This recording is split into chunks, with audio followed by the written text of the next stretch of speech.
following is a presentation of Yankton Baseball on KYNT, your home team for Yankton Athletics.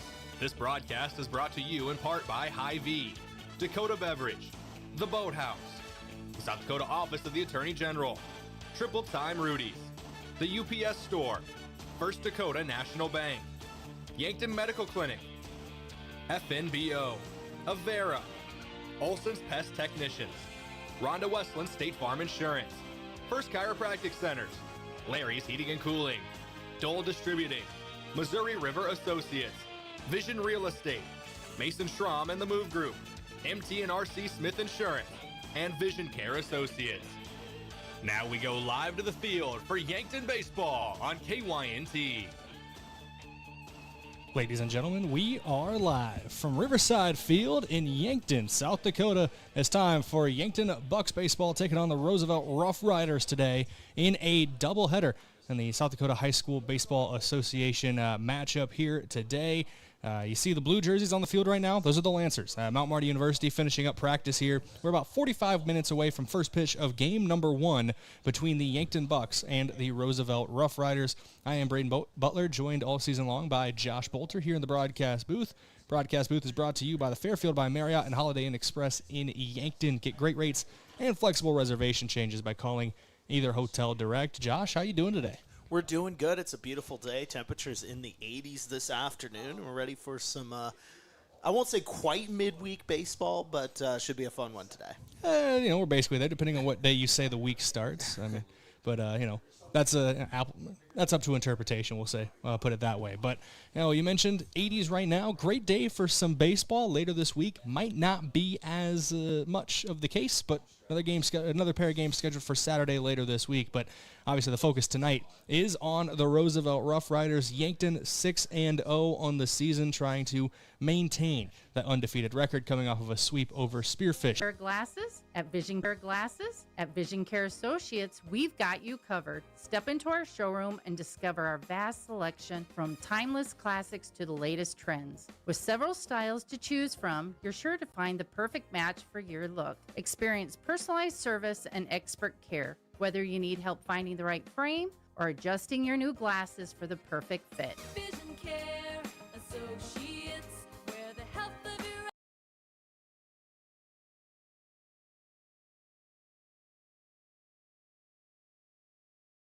Order groceries online through our app or Hy-Vee.com. Pickup is always free.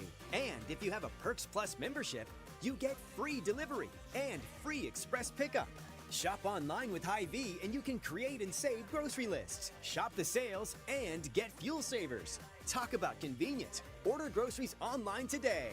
Check out Hy-Vee.com or download the Hy-Vee app. Ready to build your next project, but can't get anyone to show up or even give you a quote? Call John Kopp, owner of Kopp Building Innovations. He will show up and he will make sure you are happy with your project. Trust in Kopp Building Innovations. KBI is an authorized WIC builder offering custom solutions. Whether you need a residential garage, an agricultural pole barn, or a commercial building, we will work with you. For more information or to get a quote, visit koppbuildings.com. Spring is here and the games are just getting started. From baseball season in full swing to NHL and even golf, At the Bar has it all on. Add in local matchups and more, and there's always a game worth watching. With TVs everywhere and a welcoming hometown feel, it's the perfect place to kick back and enjoy the game. So bring your friends, settle in, and be part of the crowd, where every cheer feels a little louder and every moment a little better together. You can watch the game anywhere, but the real fans gather at the bar in downtown Yankton. Midwest Insurance Agency in Yankton is a proud supporter of the Yankton Bucks and Gazelles. Hi, this is Whitney Devine. If you're looking for protection that fits your life, call me or Travis. We make coverage simple. Whether it's your home, car, or farm, we take time to understand your needs and find the right plan at the right price. You'll get personal service, trusted advice, and peace of mind knowing we're right here in Yankton. Call Midwest Insurance Agency in Yankton today to schedule your appointment. I love 1919 root beer. It's the best over a big scoop of vanilla ice cream. My favorite is just ice cold 1919 poured over crunchy ice. It's so refreshing. It's the creamiest root beer ever. 1919 root beer is the perfect treat. Brewed in small batches with only the finest ingredients. It's the creamiest, full-bodied, alcohol and caffeine-free draft root beer available. It's a taste tradition since, well, 1919. The Boathouse in Yankton is for everyone. Axe throwing, sports simulators, skee ball, shuffleboard, beanbags, pool, and darts. Plus awesome food and drinks with lots of cold craft beers and other beverages. Happy hour all day on Mondays, trivia on Tuesdays, free axe throwing tournament on Wednesday, and live music on Fridays. Some say it's the most fun you can have on land. The Boathouse is also your go-to place to watch all sports. Head to the Boathouse, downtown Yankton's fun gathering place for all ages. Being wiser means peace of mind, especially when it comes to your home's comfort. Today's heating and cooling systems are advanced with technology designed to work smarter. Peace of mind means knowing the company you call understands that technology and has the experience to get it right. For nearly 80 years, Kaiser Heating and Cooling has been trusted with knowledgeable technicians and a commitment to doing the job right. So be the wiser and go with Kaiser Heating and Cooling of Yankton.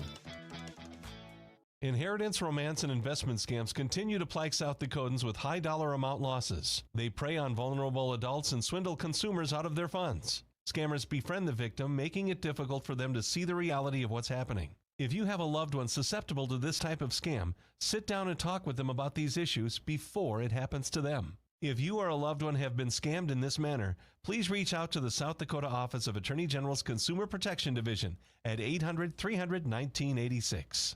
What if your next big adventure isn't out there on the road? What if it's already waiting right at home? That kitchen you've been dreaming of, extra room to grow, or the family trip you've pictured long ago. Your home's equity can fuel it all. When your plans become a must, Explorers Credit Union. Built steady, built for us. Insured by NCUA. Call 800-491-4309 and put your equity to work for you today.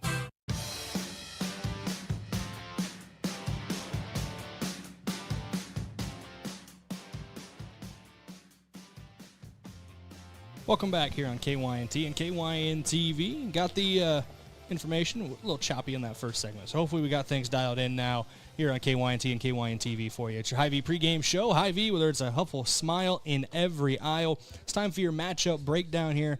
We'll start with the Yankton Bucks, 6-0 in the season.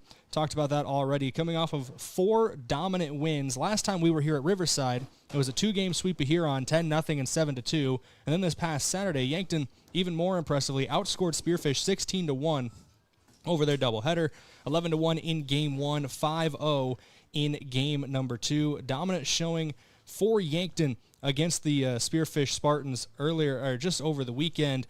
Looking at the weekend stats, Easton Fieser really led the way. 4 for 7 over the 2 games, including a triple, 3 runs driven in, 3 runs scored.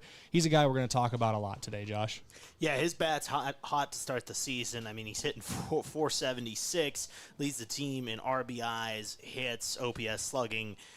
He's been incredible to start the season with the bat.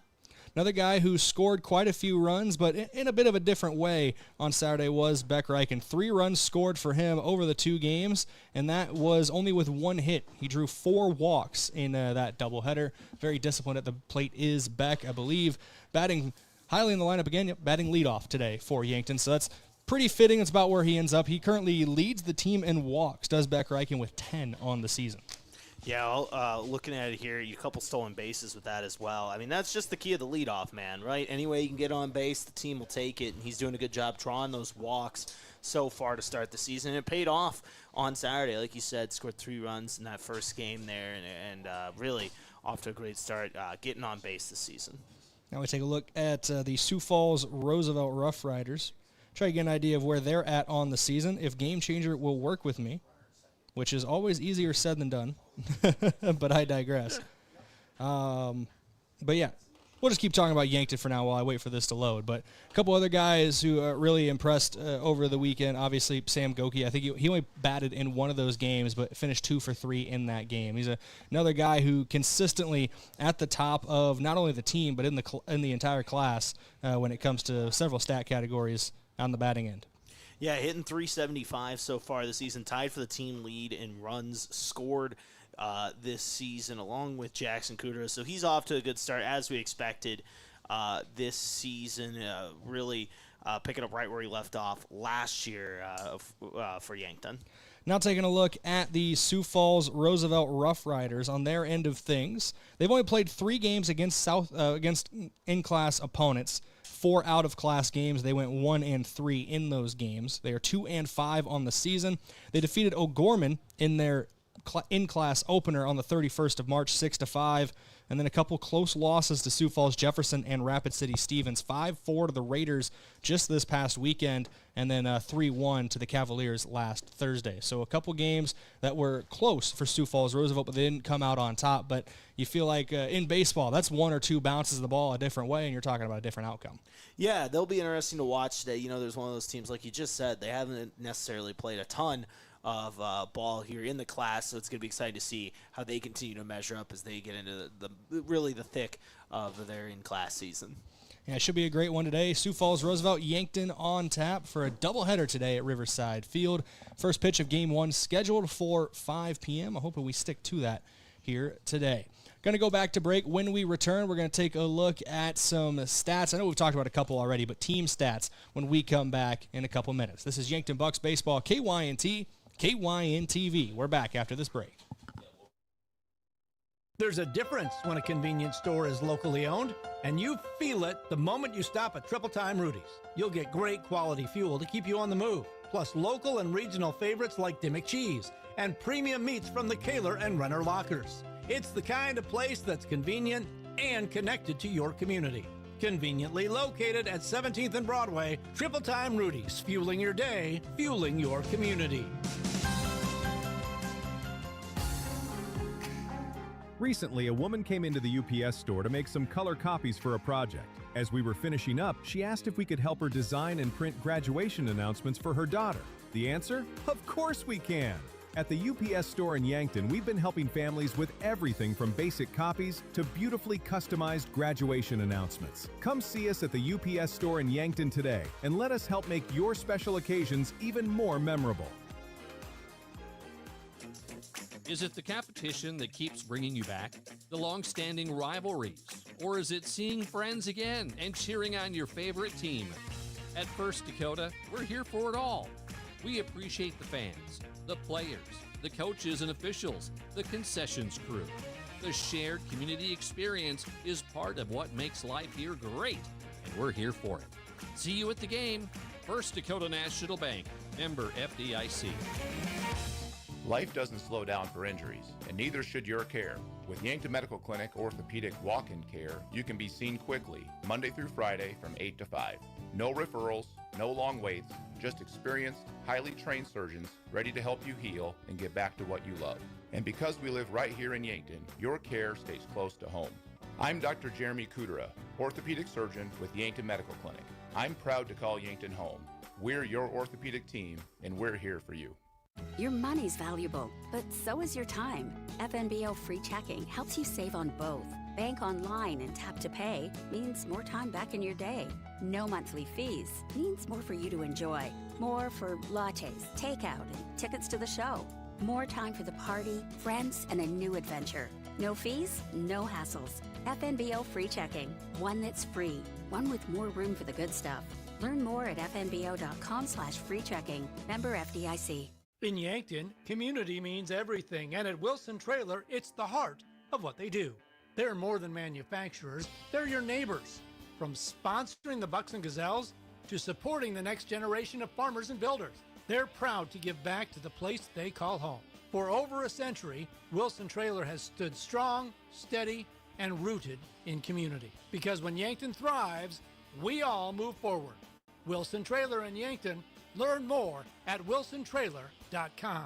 Are you on track to retire? I'm Adam Boelter, a certified financial planner with Vantage Financial, born and raised in Yankton, South Dakota. My team and I pride ourselves on building trust through clear, honest advice tailored to your unique goals. From retirement planning to smart tax strategies, we'll create a personalized plan to help you feel confident and secure about your financial future. Visit vfplanning.com or search Adam Boelter, Vantage Financial, to schedule a 15-minute call today. Vantage Financial Partners is a registered investment advisor. SEC registration does not constitute an endorsement of Vantage by the SEC, nor does it indicate that Vantage has attained a particular level of skill or ability. If you want a job where your work matters, you belong at Avera. Here, we've invested in our workforce because every Avera team member drives our health ministry forward, making a difference in lives and communities every day. We offer competitive pay, great health insurance, and even career opportunities. We're putting people first, including you. Search for local job openings and apply at avera.org/careers.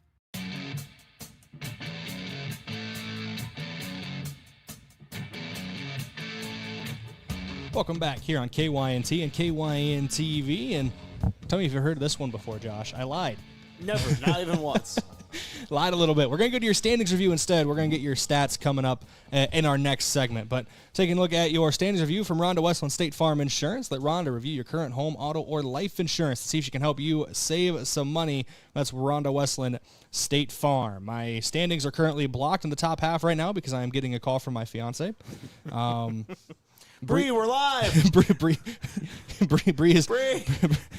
Bree might have forgot we have a game this afternoon. That's okay. But as soon as this goes away, I will not decline it. I feel like that's disrespectful. So I'm just waiting for it to go to voicemail, and now it has. So here's your standings for Class A in the South Dakota High School Baseball Association. Mitchell right now is the top team in the class with 47 seed points and a 2-0 record. Your team's playing today. Yankton, 6-0, is fourth in the class, one of 5 undefeated teams. It's Mitchell, Harrisburg, Brandon Valley, Yankton, and Sturgis. In that order, all undefeated, your top 5 teams in the class.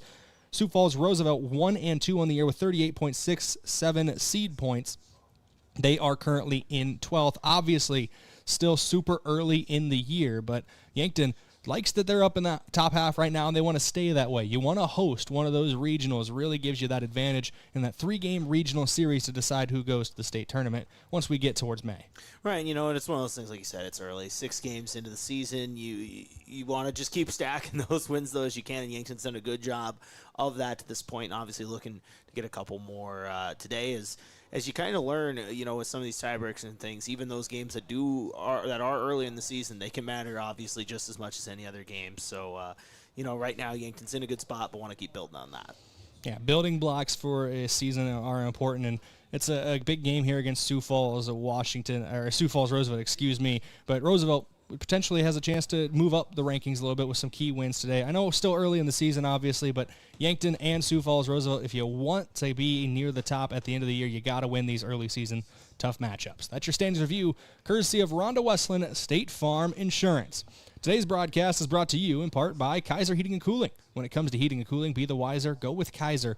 That's Kaiser Heating and Cooling of Yankton. They're at 808 West 23rd Street. And also thank you to Explorers Credit Union. Explorers Credit Union is here to help with a vision of financial empowerment for everyone. Discover the difference at explorerscu.com. Now when we come back, we're going to take a look at your stats and focus, team stats, and individual leaders for the Yankton Bucks. Coming up in a couple minutes here on KYNT and KYN TV. Tip-off is here and the season's heating up. Whether it's your home, farm, or everyday life, Farmers Union Insurance help you defend against the unexpected and score big on protection. Brendan Hansen and Brandon Tykera at Suite 101B, Morgan Square in Yankton help you rebound from surprises, make every play count, and keep your game strong all season long. Don't let life slam dunk you. Stop by today and stay covered with Farmers Union Insurance. Have a craving for wings or delicious burgers or pivo fries? Come sink your teeth into the mouth-watering burgers and wings at Checkers Sports Bar and Grill in Yankton. With a menu that's flavor frenzy, there's something for every fan. Grab your friends, bring your family, and head down to Checkers. Checkers Sports Bar and Grill is Yankton's favorite spot for food, friends, and sports. Open Tuesday through Sunday. Your game days belong at Checkers. Have a large group or event that you'd like to offer clothing for? JJ Benji's can make you look good.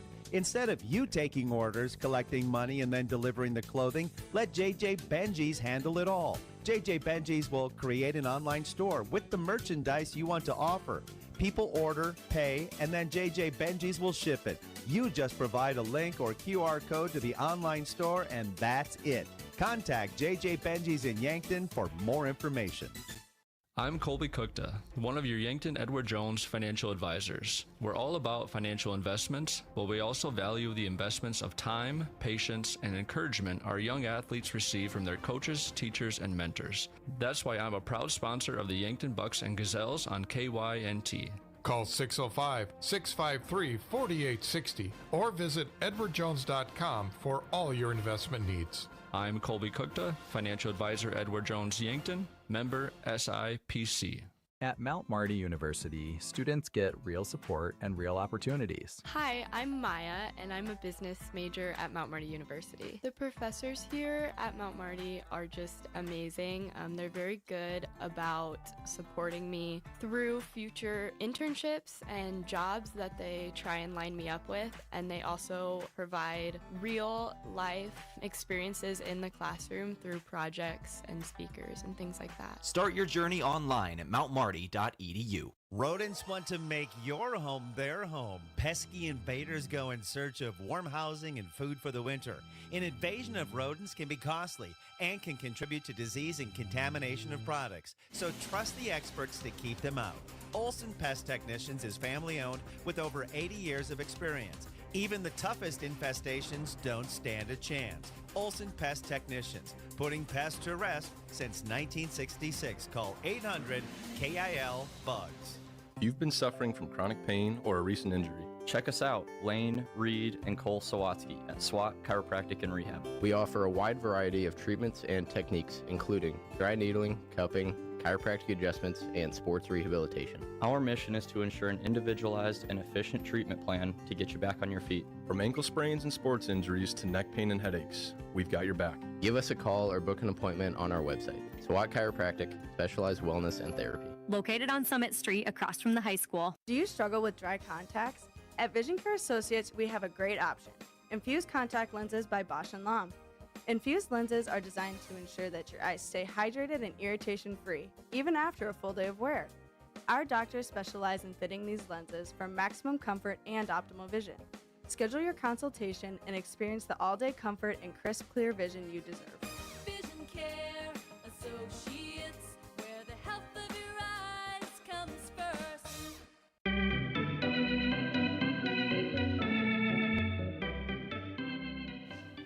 Welcome back here on KYNT and KYN-TV. This is Yankton Bucks Baseball, your Hy-Vee pregame show. Hy-Vee, there's a helpful smile in every aisle. It's time for your Stats in Focus, courtesy of Vision Care Associates, where the health of your eyes comes first. We're taking a look at team stats first here for the Yankton Bucks. 266 batting average as a team, a 7.53 OPS as a unit, but 22 stolen bases. That is what Yankton likes to do, is get out and run on the base paths. Put that into perspective, that's just under 4 steals per game as a team, with 22 steals through 6 games so far. Yeah, this team, offensively has been really, really good. They get hits, they get on base, and and when they get on a base, they're not staying there for long, as you can see. Anything you want from this team right now, they've been doing it, and been an exciting offense to watch. 22 steals. They've only been caught stealing twice. Carter Boomsma was caught once, and I believe Sam Goki was caught once this season. But Boomsma has been successfully able to steal a bag 8 times this season. Team leader in that category, followed by 5 for Brennan Gilmore. So 13 of the 22 steals as a team coming from those two guys here, who are both batting in the lineup, in the back half of the lineup today. Boomsma batting 6th, Gilmore batting 8th this afternoon for Yankton. But stolen bases are something that we're going to keep an eye on today. Yeah, it's a big part of Yankton's game. We saw it the last time they were here in that doubleheader against Huron, stealing bases and advancing and putting pressure on the opposing team's pitcher on the base paths is what this team does, and I expect more of it today. And I don't want to say Yankton plays small ball, but only 6 extra base hits as a team. Being able to steal and be smart on the base paths is important. Leading the team in extra base hits is Easton Feeser. We'll talk about him even more later on. But 3 extra base hits, 2 doubles, and a triple, 9 runs driven in, 10 hits. Yeah, all those lead the team in those categories. He's been exceptional here early on in the season. Yeah, electric to start. He had a really good Huron doubleheader, had a good doubleheader as well against Spearfish, and off to a great start.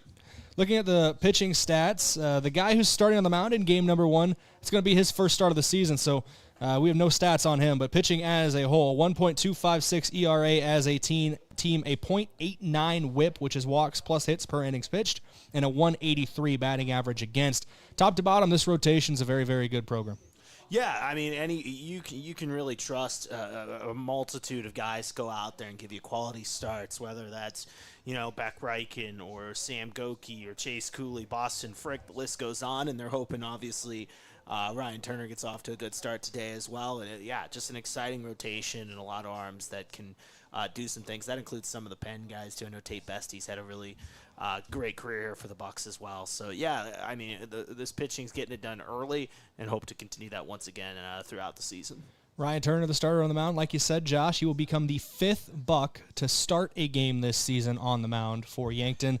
Right now, 2 starts each for Boston Frick and Chase Cooley, Sam Goki and Beck Reichen getting the other 2 starts. And those 4 guys have pitched in multiple games this season. The only guys to pitch in multiple games this season. Check that. Tate Bestie also has thrown in multiple games, albeit just 3 innings of relief. Those are your stats in focus, courtesy of Vision Care Associates, where the health of your eyes comes first. Before we go to break, thank you to a couple of our sportscaster partners, including One Office Solution. They're the one source for all of your office products. They're located next to Pizza Ranch on Broadway in Yankton. That's One Office Solution. And Graham Tire. If you notice issues with your vehicle, don't hesitate to call the service experts at Graham Tire. Graham Tire of Yankton is your auto service and tire store next door. We're going to take a break, come back in a couple minutes. We'll have your keys to the game and your key player today from Riverside Field. Coming up in a couple minutes here on KYNT, KYN-TV. At H&H Roofing, we don't just fix roofs, we protect families. We're family-owned, locally operated, and dedicated to keeping our community safe and dry. Every nail, every shingle, every handshake, it all matters to us. From repairs to full roof replacements, we treat every home like it's our own. Because when your home is secure, we feel secure. For honest work and dependable results, trust the local team that cares. Call H&H Roofing in Yankton today. We've got you covered. The SureCo exclusive SureLink wireless remote system features the most advanced industrial Bluetooth technology and best-in-class express operation. Operate any SureCo electric product with the SureLink Pro and EZR remotes or with your smartphone using the SureLink app. To learn more, contact your authorized SureCo distributor or find us at sureco.com. Demand the best. Demand SureCo. Vision Care Associates, where the health of your eyes comes first. We offer expertise and experience, where your long-term eye care is our concern. State-of-the-art technology, where we never lose sight of quality. Vision Care Associates, where the health of your eyes comes first. When you make the right decision, it feels good. Like picking the perfect accent rug or choosing a good night's sleep over an all-night crime show binge. It feels really good to make the right insurance decision too. That's why State Farm agent Rhonda Westland is right here in Yankton to help you select the right protection at the right price. Rhonda will make sure you understand your State Farm coverages so you'll know what to expect if the unexpected happens. With State Farm agent Rhonda Westland, it's easy to make the right choice. Just call her. When you want the real deal, like a good neighbor, State Farm is there. It's easy to fall into the weekend warrior routine. A long hike, a hard gym session, a pickup game, or a full day of yard work can feel productive until your body reminds you it hasn't been building up to that load. This is Dr. Mackenzie Erlinson with First Chiropractic Centers. Injuries often happen when the demand suddenly outpaces what your joints and muscles are prepared for. Want to stay active without the setbacks? Visit First Chiropractic Centers today with offices in Yankton, Hardington, Tyndall, and Wagner, inspiring and empowering others to healthier living. The sky is falling, the sky is falling. Hi, this is Larry from Larry's Heating and Cooling. No, the sky isn't falling, but the price of central air conditioners are. Get a new 2-ton Lennox or Carrier Central Air with a new thermostat for only $39.90, or a Lennox gas furnace for as little as $29.95. Or if you want to get both, we'll do the insane and take another $500 off. Installed Lennox or Carrier system for as little as $64.85. Financing available? Call us for a free estimate. I am John Markward, and I'm running for District 18 State Representative. I'm currently Chair of the Yankton County Commission. I was born and raised in rural South Dakota and have an ag business background. I am a conservative that fights to keep taxes low, supports law enforcement, and I'll look out for the best interests of District 18. Vote for John Marquardt for District 18 State Representative in the Republican primary. Paid for by friends of John Marquardt. Yankton fans, every drive, every rebound, and every fast break lights up the gym, and Sparkling Ice is here to keep that game day spirit buzzing. With bold fruit flavors, zero sugar, and a cool burst of refreshment, it's the perfect companion whether you're in the stands or celebrating a big win on the way home. Fuel the roar of the crowd and the rhythm of the court with Sparkling Ice. Grab yours today and cheer on the Bucks and Gazelles all season long. Sparkling Ice, flavor that plays hard.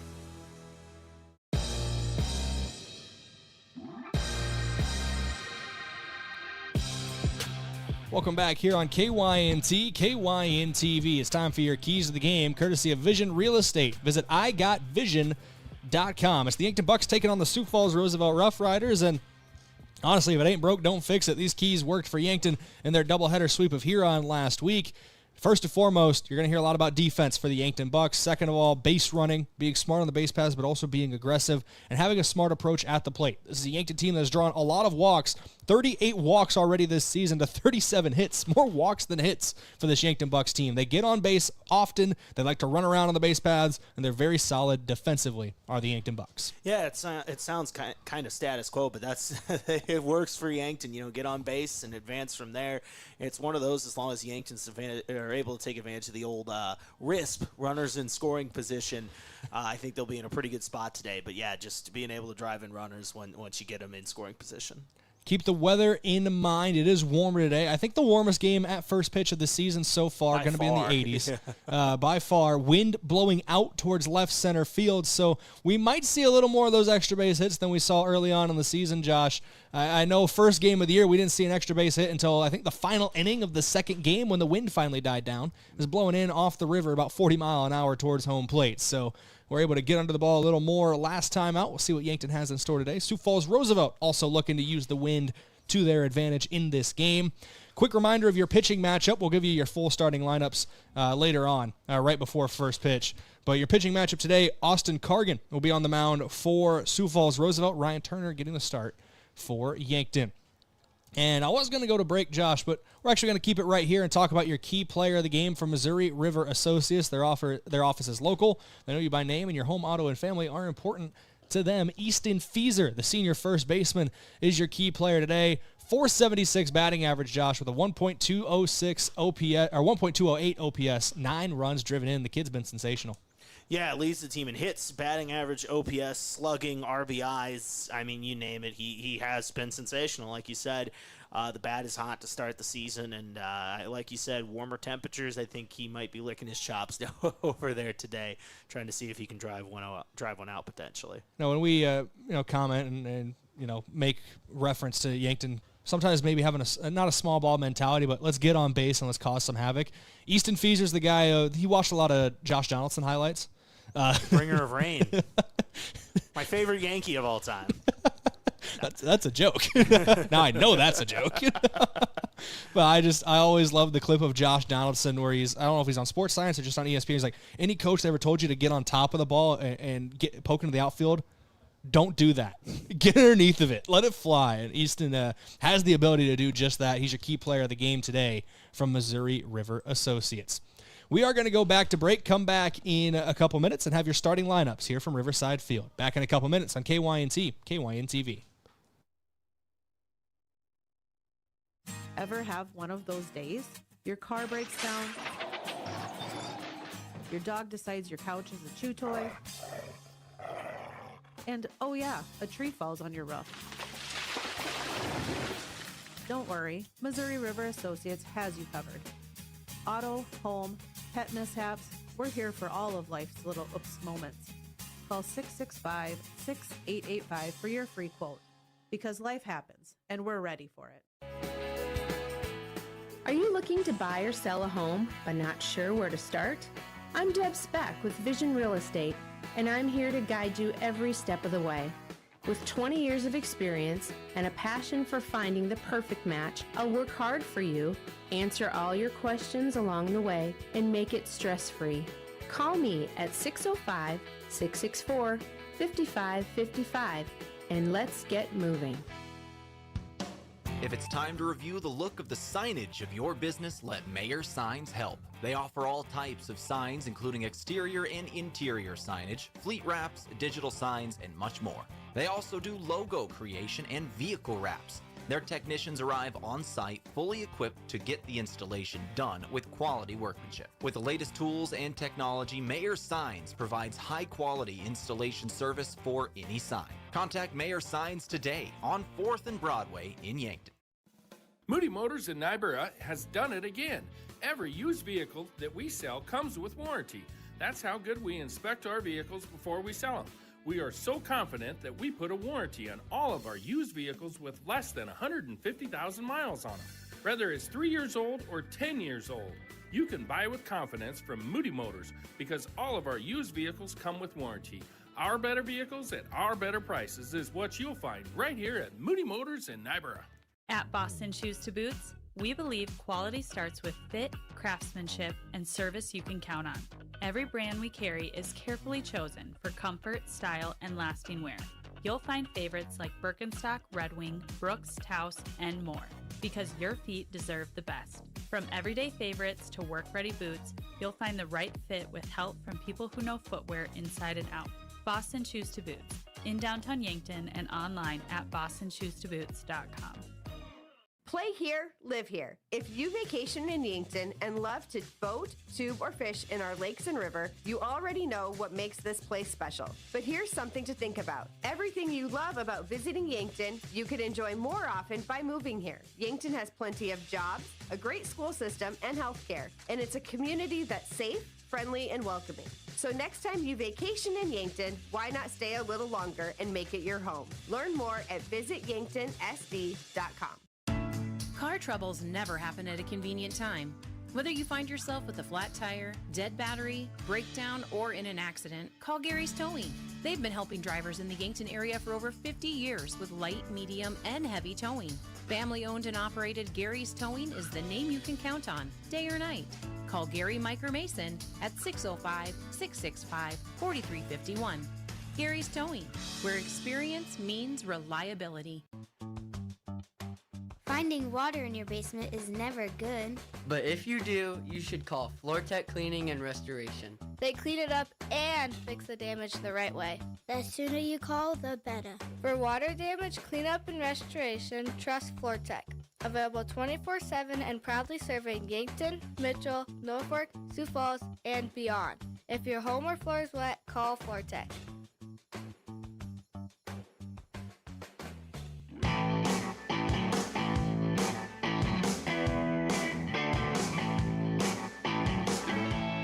Welcome back here on KYNT and KYN-TV. They're about to announce your starting lineups here from Riverside Field, but we already got those for you here on KYNT and KYN-TV. And we'll start with the visitors on the scoreboard, the Sioux Falls Roosevelt Roughriders. Josh, how are the Roughriders going to be coming to the plate for the top of the first inning? Yeah, leading off for Sioux Falls Roosevelt today, it's going to be the shortstop, Lawson Hensley. Batting second and playing over at third base today, Carl Hartman. Batting third, the center fielder, Tucker DeHaan. Batting fourth over at second base is Carson Breidenbach. Batting fifth, the designated hitter, number 10, Michael Lorman. Batting sixth, the first baseman, Beckett Whitlock. Batting seventh, the catcher, Connor McGinnis. Batting eighth and over in left field is Jack Hilly. And then batting ninth and playing in right field is Jake Elson. And then, of course, on the bump today, Austin Karkin for the Roughriders. That's how they'll come to the plate, 1 through 9. We'll see the Roughriders at bat to start things off in the top of the first when we go live. Looking at the other end of things, Josh, the Yankton Bucks, how are they going to line up out in the field? Yeah, leadoff man and playing over at short today, it's Beck Reichen. We're just going to go the lineup here looking at here. Batting second, the designated hitter, Sam Goki. Batting third and playing first base today, Easton Feeser. Batting cleanup and behind the dish today for Yankton is Gavin Johnson. Batting fifth in center field is Tate Bestie. Batting 6th over in left, Carter Boomsma. Batting 7th over in right, Brett Taggart. Batting 8th over at second base today, Brennan Gilmore. And rounding up the lineup and playing third this afternoon is Simon Kampshoff. Then once again on the mound today, number 1, big Ryan Turner. Yeah, Ryan Turner is a very tall athlete, so he'll have a long motion most likely out on the mound. First time we get to see him pitch this season. I believe Sean is his older brother. Sean Turner pitched for the Bucks for a few years. A very good pitcher just a few years ago. So we'll see if Ryan can continue that here today, getting his first start of the season out on the mound. They're announcing the starting lineups here officially at Riverside Field. Went to switch the camera and muted myself. Wrong red button. But they're going to be announcing the starting lineups here officially shortly at Riverside Field. So let's thank a couple of our sportscaster partners and then go to break for your national anthem. Thank you to Sherco, a proud supporter of Yankton sports. We need to be sure. Make it Sherco. And thank you to Stockman's Motorsports, your local Polaris dealer. They have a full lineup ready to get you in the fields, in the woods, or wherever you like to go.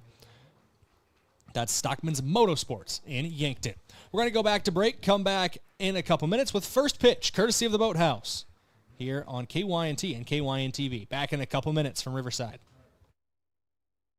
Imagine paid vacation, sick leave, holidays, and full medical coverage the moment you start a new job. Plus quarterly profit sharing, 5% 401k match, and a company-paid retirement plan your first day on the job. With Parker of Yankton, you don't have to imagine, because all these benefits begin day one. We are hiring assemblers, material handlers, and line operation techs for both shifts. Don't mind working nights? Enjoy a pay differential of $235. If you're looking to upgrade your career and have day one benefits, apply today at parker.com. Parker, engineering your success. Small businesses are the backbone of our community.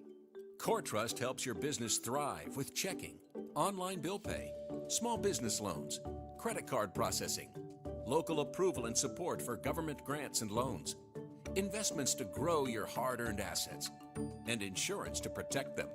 All from CoreTrust, the community bank that's right down the street and everywhere you want us to be. Visit CoreTrustBank.com today. Member FDIC. At Elwood Family Dental Care, they believe you should understand your dental health, not just receive it. They'll show you your x-rays and photos, explain the why behind any treatment, and make sure you feel confident about your care. And if you have dental insurance, it's a good time to use it. New patient exams and x-rays are often covered at 100%. Learn more at elwoodfamilydentalcare.com, where they take care of the entire family. Introducing the all-new Glow Vitality Bar at Glow Aesthetics Med Spa. Quick, effective in-office injections and IV therapies designed to support energy, immunity, recovery, and overall wellness in minutes. From NAD+ and glutathione for cellular support and glow to B-complex boosts, hydration drips, and fast-acting nausea or pain relief. We make feeling better simple and convenient. Need a quick energy reset, recovering from travel or a long week? It's time to glow. Glow Vitality Bar at Glow Aesthetics Med Spa. Buying a home isn't just about real estate. It's about investing in yourself. At the Move Group, we believe the best time to buy is when it makes sense for you. Our expert agents put people before transactions, meaning we listen first, provide honest guidance, and help you make a confident decision. No pressure, no gimmicks. Markets change, but the right home is about more than just numbers. It's about finding the right fit for your life and your future. When you're ready, we're here to help. Contact the Move Group today. Loading the kids in the car, brokering peace in the back seat, mastering the snack handoff without even looking. Why are simple things sometimes so complicated? Thankfully, with auto owners, insurance doesn't have to be one of them. We work with independent agents who keep insurance simple, so you can worry about more important things, like figuring out what's growing in that cup holder. That's simple human sense. Don't gamble. Insure with MT and RC Smith Insurance in Yankton, your independent agent for home, business, auto, life, and bonds. Visit mtrcsmithinsurance.com. At Vision Care Associates, we're always improving our technology for the health of your eyes. With OptoMap dilation-free exams, you get a comprehensive view of your retina without the need for dilation eye drops. It's quick, easy, and best of all, it keeps your day interruption-free. OptoMap captures a detailed image of your eye, helping to detect any problems. No blurriness, no discomfort, just clear, precise results. Book your OptoMap exam now. Vision Care Associates, where the health of your eyes comes first. KYNT, Yankton, FM 1021 and AM 1450. Welcome back here on KYNC and KYN-TV. We are ready to go in this one. Sean Turner on the mound for the Yankton Bucks. It should be a good one here in the Sean. I did it. I told you I wasn't going to do He it. was literally off the air talking about it. I did it. It's Ryan Turner on the mound. I don't mean to laugh. I'm Oh, man. There's so many people, Anyway, it's Ryan Turner on the mound. Sorry, Ryan. I don't mean any disrespect by getting you mixed up there. Ryan Turner on the mound making his first start of this season. Throwdown means we are ready to go here in the first inning on KYNT and KYN-TV. See the first pitch here from Turner. And bounced in front of the plate, blocked by Gavin Johnson. It's a 1-0 count to start things off here. This is Lawson Hensley at the plate, the shortstop, leading things off. Carl Hartman on deck, Tucker DeHaan in the hole, the 3-batter minimum for Sioux Falls Roosevelt.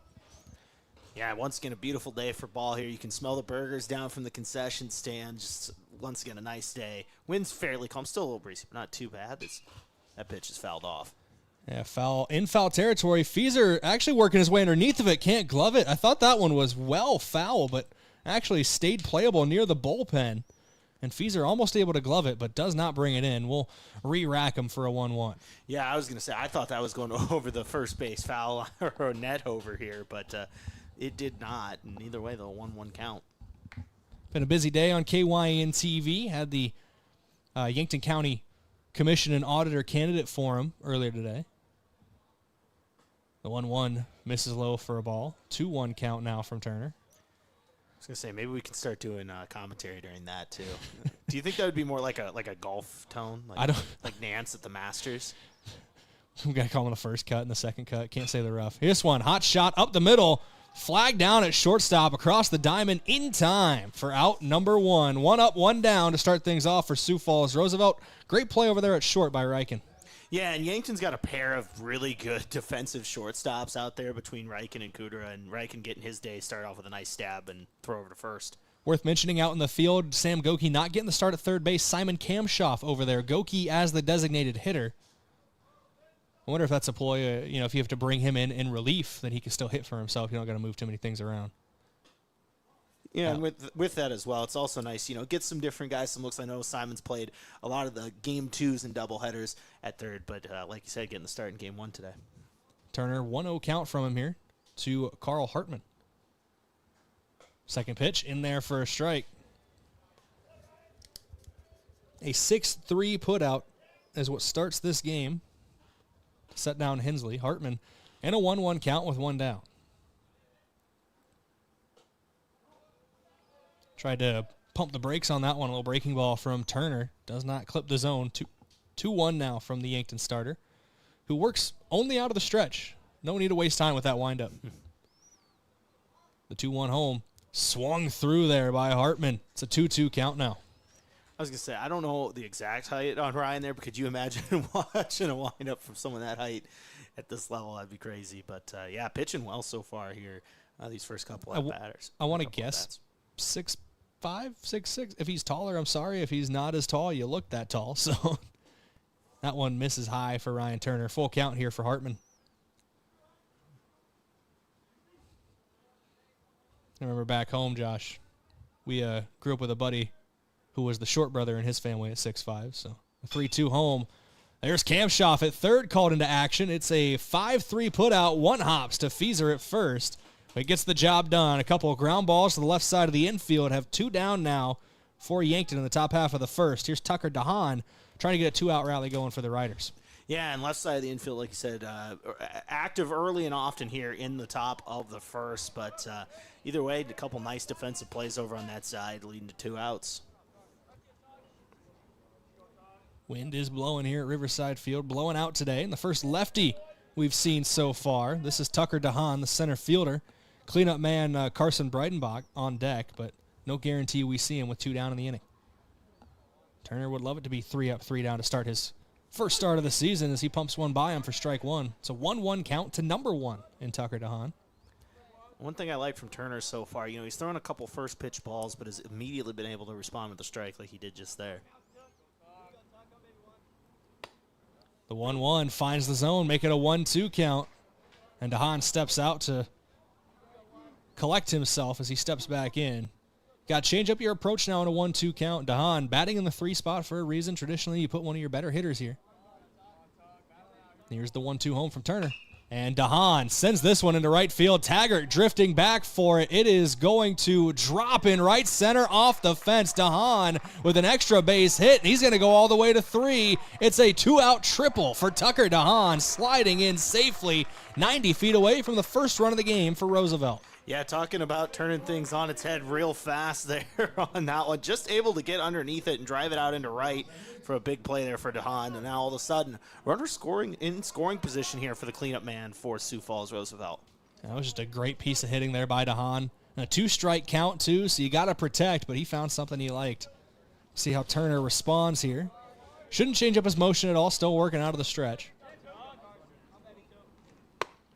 That one's in there for strike 1, so that's a quick little response there. 0-1 count here now to Brayden. And one thing for Sioux Falls Roosevelt, I've listened to a lot of Major League announcers talk about it, how a quick 1-2-3 inning for your bats can really kind of mess things up for you rhythm-wise going into games. So big spot there for Sioux Falls Roosevelt to get a man on and maybe kind of get that rhythm started here today. Ryan Turner is 1 strike away from going 1-2-4, though. 0-2 count here now to Brayden. That one missed outside. Johnson thought he got him, but set back up for a 1-2 pitch from Ryan Turner. And Turner trying to get out of this jam here and get out of the first. Turner, part of the Yankton Bucks hockey team that put together their best season in program history this year, as this has popped up in foul territory. Kampshoff shades underneath of it and gloves it for out number 3. P5 in the scorebook. 1 hit, no runs, no errors. 1 runner gets left on base. It was a loud triple for Tucker DeHaan, but he gets stranded 90 feet away. 0-0 as we go to the bottom of the first here on KYNT and KYN-TV. This inning break brought to you. I have a sponsor on here. By somebody. I have a sponsor on here. I can't find it right now. This inning break brought to you by Dole Distributing. That's we got there eventually. Dole Distributing for this inning break. We're back in 1 minute with the bottom of the first here on KYNT, KYN-TV. Spring is here and the games are just getting started. From baseball season in full swing to NHL and even golf, At the Bar has it all on. Add in local matchups and more, and there's always a game worth watching. With TVs everywhere and a welcoming hometown feel, it's the perfect place to kick back and enjoy the game. So bring your friends, settle in, and be part of the crowd, where every cheer feels a little louder and every moment a little better together.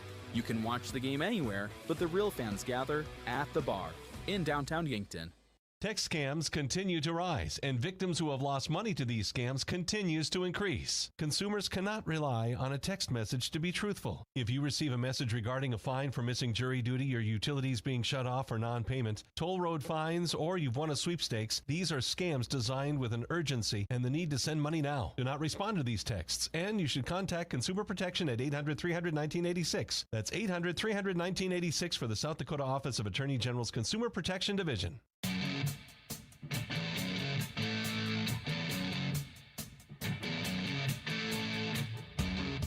Welcome back here on KYNT and KYN-TV. We start things off in the bottom of the first, 0-0 ball game. Beck Reichen to lead things off for the Bucks. Sam Goki, Easton Fieser rounding out your 3-batter minimum. And the top of the order for Yankton, it is Austin Cargan on the mound for Sioux Falls Roosevelt. Yeah, the lefty. And the thing, Brayden, for Beck Reichen so far, well, the hits haven't been there. He's been doing a good job getting on base, leads the team in walks, and has a couple stolen bases as well. And he takes a ball there to start things off. It was near the shoe tops there for Reichen.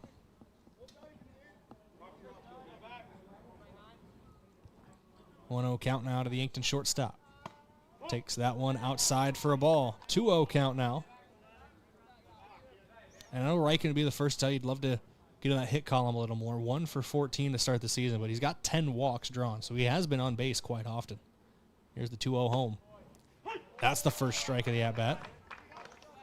Yeah, good response there by Cargan. Threw a couple early balls, needed to try to avoid being down in the count early 3-0, and was able to get a strike there.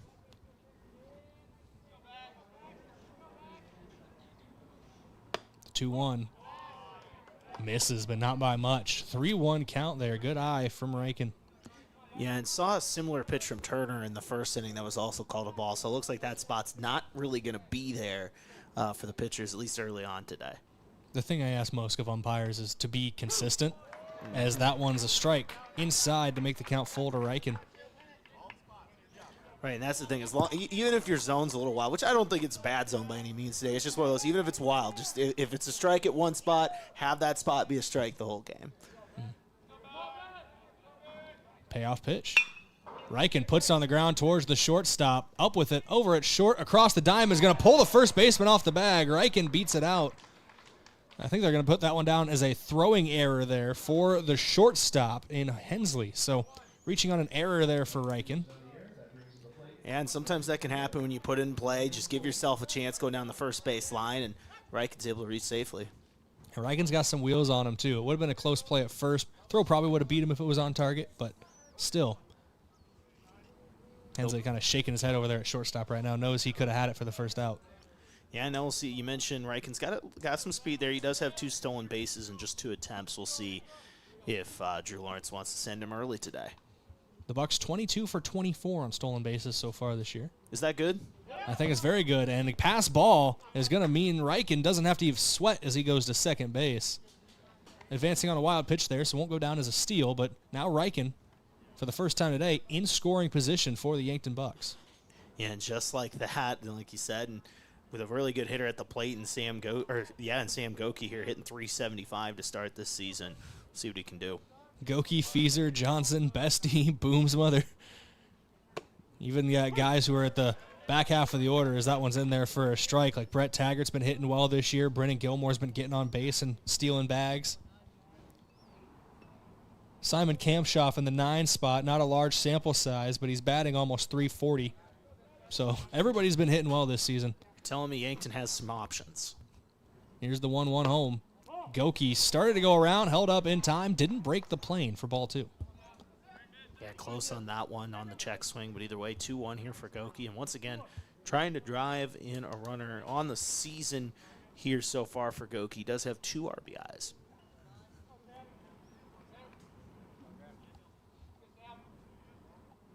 Karkin taking his time, now fires the 2-1 home. Misses inside, ball 3.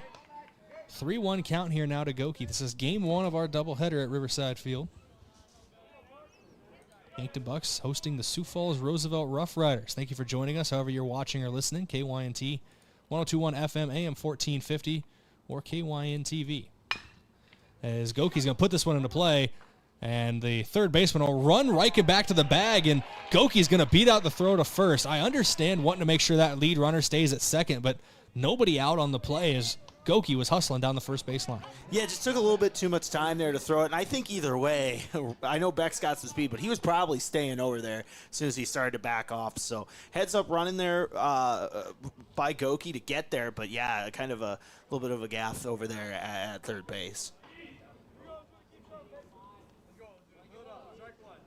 They put it in as a hit on the scoreboard out in the outfield as there's strike 1 past Easton Feezer. An 0-1 count now to the powerful left-handed hitter for Yankton. Yeah, a little lefty-on-lefty action here in the bottom of the first. Coach Drew Lawrence told me in the post-game after the Huron doubleheader that he doesn't think there's anybody in the program that has taken more time in the batter's box than Easton Feezer, whether it be practices, game time, what have you. Well, and it shows. Leads the team in average, OPS, slugging, hits, RBI. I mean, you name it. He's been great at the plate. I know it's just 6 games in, but, yeah, doing great so far. And this one in play, bouncing ball into right field, and they're going to send the runner home from second. Reichen trying to beat the throw home, dives in safely. It was cut off by the pitcher. Runners at the corners with an RBI single for Easton Feezer.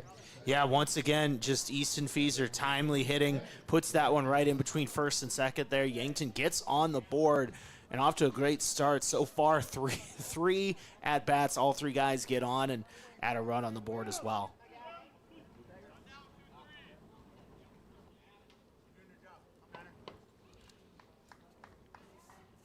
I'll bring Gavin Johnson to the plate, who I erroneously just gave an RBI single to in my scorebook. So maybe he'll prove me right. I was going to say, I think that's what he's hoping for. Swings through that one for strike one. I'll fix it if it doesn't come to fruition. Runners at the corners, nobody out for Yankton here. 2 hits, 1 run has come across home plate. Beck Reichen, who reached first on an error, reached second on a wild pitch, and then was driven in there by Easton Fieser. Here's the 0-1 home to the righty Johnson, outside for a ball, making a 1-1 count to Yankton's catcher. Yeah, and Fieser, I mean, not necessarily the fastest guy on the team, but you wonder, do they send him there in an attempt, try to get Roosevelt to throw it down to second, maybe try to get someone home? We'll see, but I don't know. Either way, Yankton in a good spot here. Seen Yankton have that in their playbook before. Here's the 1-1 home. And Johnson, half-hearted swing there. Might have checked swing and ends up bouncing just foul. Yeah, the ball took its time on that one, decided if it wanted to land fair or foul, but we're going to do it all over again here. One thing you can tell, the biggest sign that the weather's starting to get better, there's starting to be a growing crowd out in the outfield watching the game. As you can see, there's a big kind of a contingency of people running in there as there's a strikeout on the Yankton catcher, Gavin Johnson. Yeah, Johnson just couldn't get a piece of that one. Pulled the string a bit, did Cargan, and that's going to bring up Tate Bestie to the plate. Only the first out of the inning, so Yankton still in position to add to their 1-run lead. They do lead 1-0 after that RBI single.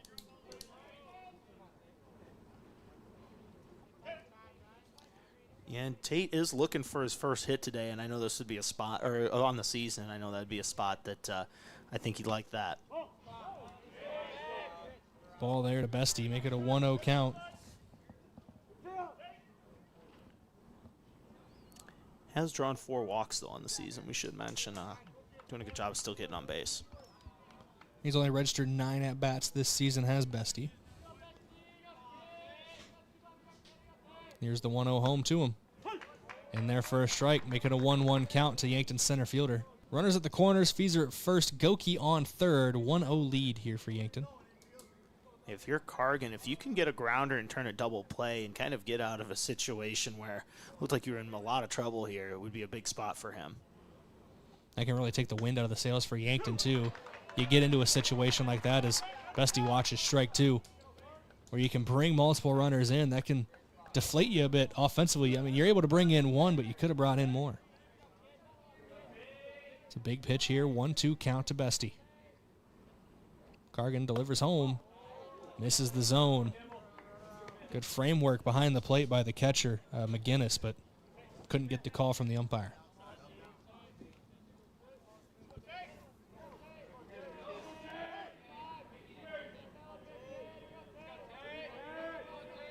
Cargan set for the 2-2 home. Checks the runner at first. Checks him again. Now he'll go home. And Bestie on the ground on the left side of the infield. Bouncing ball past the glove of the third baseman. An RBI single for Tate Bestie. Fieser's going to stay at second. And Bestie putting up a clutch hit there to bring in another run. Yeah, and the weight lifted off a little bit there, right? You get that first hit of the season, and it's an RBI to add another run here for Yankton in the first inning. A good spot and a good job of just putting that in play and getting a hit. We're going to get a mound visit here for Sioux Falls Roosevelt. Yankton leads 2-0 with 2 runners on. I don't think they're going to make a change, but this could be just a quick conversation to settle down the nerves a little bit. We'll take a break while they talk on the mound. Back in 30 seconds from Riverside Field. Yankton leads 2-0. Back in 30. Recently, a woman came into the UPS store to make some color copies for a project. As we were finishing up, she asked if we could help her design and print graduation announcements for her daughter. The answer? Of course we can! At the UPS store in Yankton, we've been helping families with everything from basic copies to beautifully customized graduation announcements. Come see us at the UPS store in Yankton today and let us help make your special occasions even more memorable.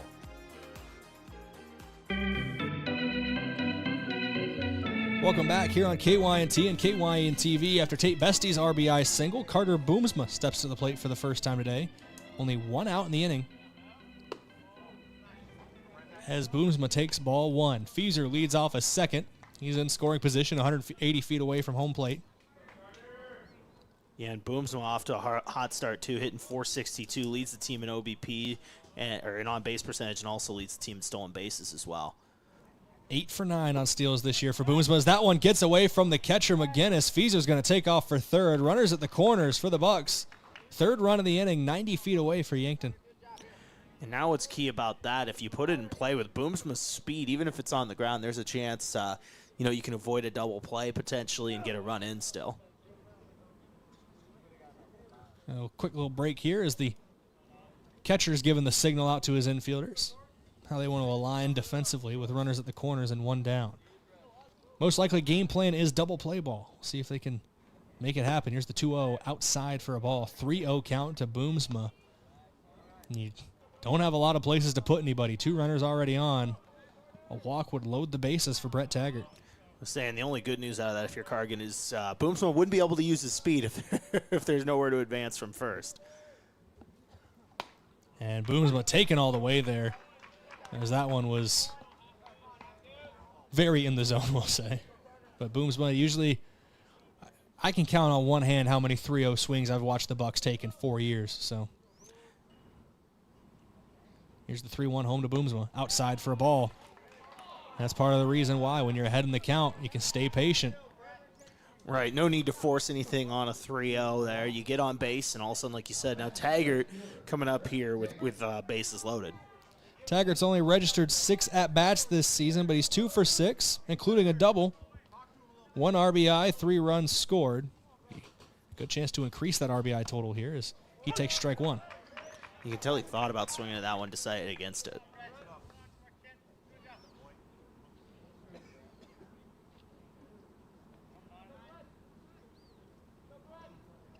Cargan able to go back out of his windup. And Taggart pops that one up over our heads and out of play. Foul ball.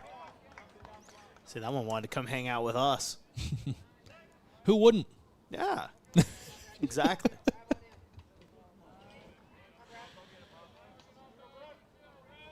Cargan with an 0-2 count now to Taggart, after loading the bases with that walk of Boomsma. First ball low to Taggart. Good block behind the plate by McGinnis. A couple have gotten by him in this first inning and led to runners advancing, but that one could have been the most detrimental. Yankton leads 2-0, 2 hits this half inning. Bases loaded. And Taggart takes strike 3 looking. Thought it was inside there, but he'll walk back to the dugout. That'll bring up Brennan Gilmore. Yeah, good strikeout there from Cargan. Now 1 away from getting out of this jam. 2-0, down 2-0 after 1 isn't ideal, but where things were looking just a few seconds ago, I think he'd take only giving up 2 in this inning if he can get out of this jam. Gilmore, the 8-hitter, takes ball 1. As the 8-hole hitter, obviously the 8th batter to come to the plate in this half inning. Bottom of the first, Yankton leads 2-0 with the bases loaded. One good swing of the bat for Brennan Gilmore can really put Yankton in control out of the gate as he pops this one up in foul territory and drifts out of play.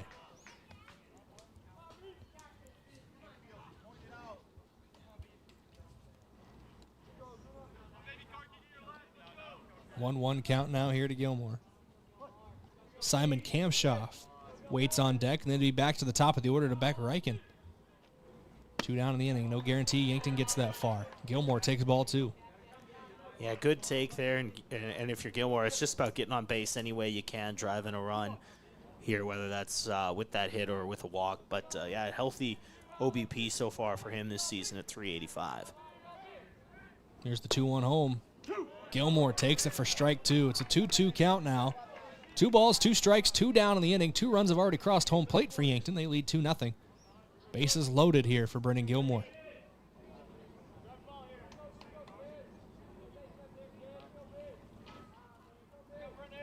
Cargan sends home the 2-2. Gilmore takes it outside for a ball. 3-2 count now.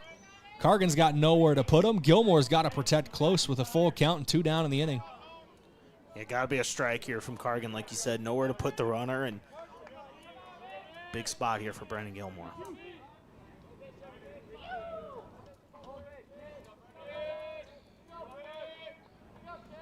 Deep breath from Cargan. Now he'll go home. Runners in motion.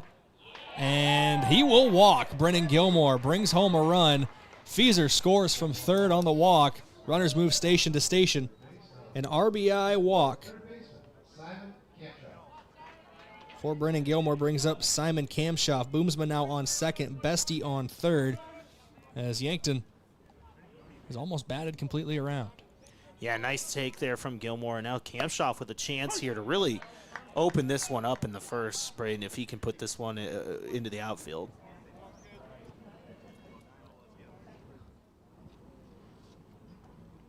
There are some gaps to the alleys. We'll see if Kampshoff can find it, but 0-1 count to him right now. Takes that one outside for a ball. 1-1 count now. A lot of pitches here for Cargan, Brayden. That was his 40th of this inning. Yeah, they've been forced to work. Not only is this the 9th batter he's faced this half inning, I think all of them he's thrown at least 3 pitches. Here's the 1-1 home. Strike 2 on Kampshoff. It's a 1-2 count with 2 down.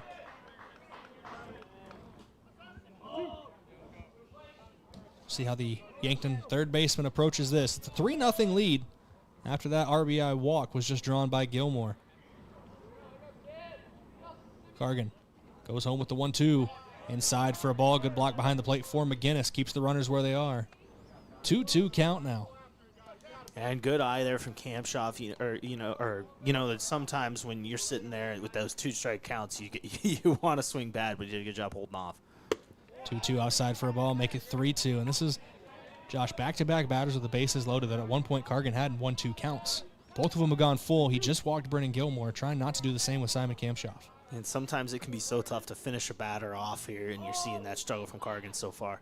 Runners in motion. That one clips the inside part of the zone. 9 batters come to the plate, but they strand the bases loaded for the Yankton Bucks.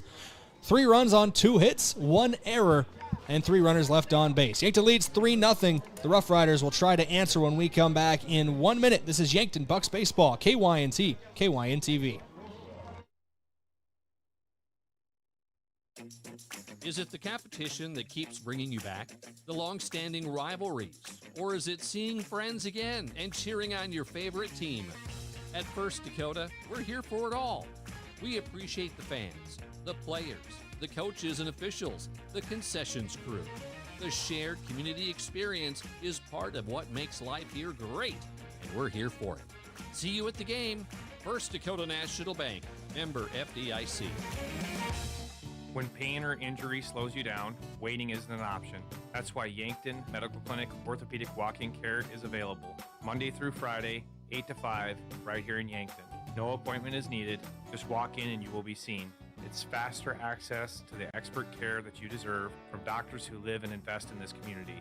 We're not just your doctors, we're your neighbors. I'm Dr. Brent Adams, orthopedic surgeon with the Yankton Medical Clinic. I'm proud to call Yankton home. We're your orthopedic team and we're here for you.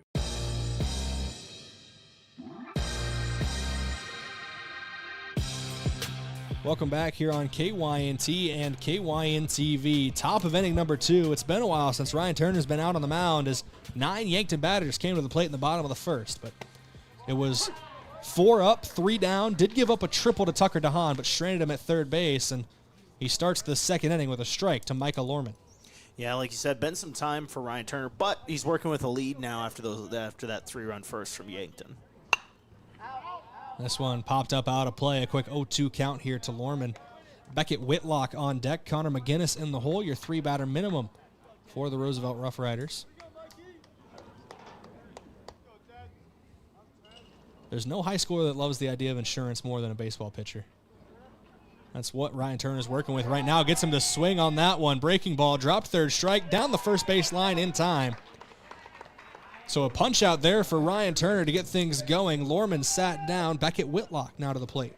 Yeah, and how about that from Turner? The only thing we really didn't see from him in the first inning was that strikeout stuff. He goes, okay, bat, throws 3 straight pitches, gets a man out on strikes. And pulled the rug on that last one, too. Just the bottom half of that breaking ball just dropped out underneath Lorman and couldn't get down to it. Whitlock here sends this one foul into the bullpen area down the third base line. Turner's attacking batters early here. 4 pitches, 4 strikes in the second inning. Somebody must have told him the bats are hot. We got to get back out there. Here's the 0-1 home. That one doesn't find a home in the zone. The 1-1 count. Whitlock, a left-handed hitter playing first base. You got to wonder with that 3-0 lead, did it relax Turner a little bit, knowing that he could pitch with a little bit of a, like you said, that insurance there with that 3-run lead? Gets him to swing through the 1-1, make it 1-2, and definitely showing confidence right now with his pitch selection and location.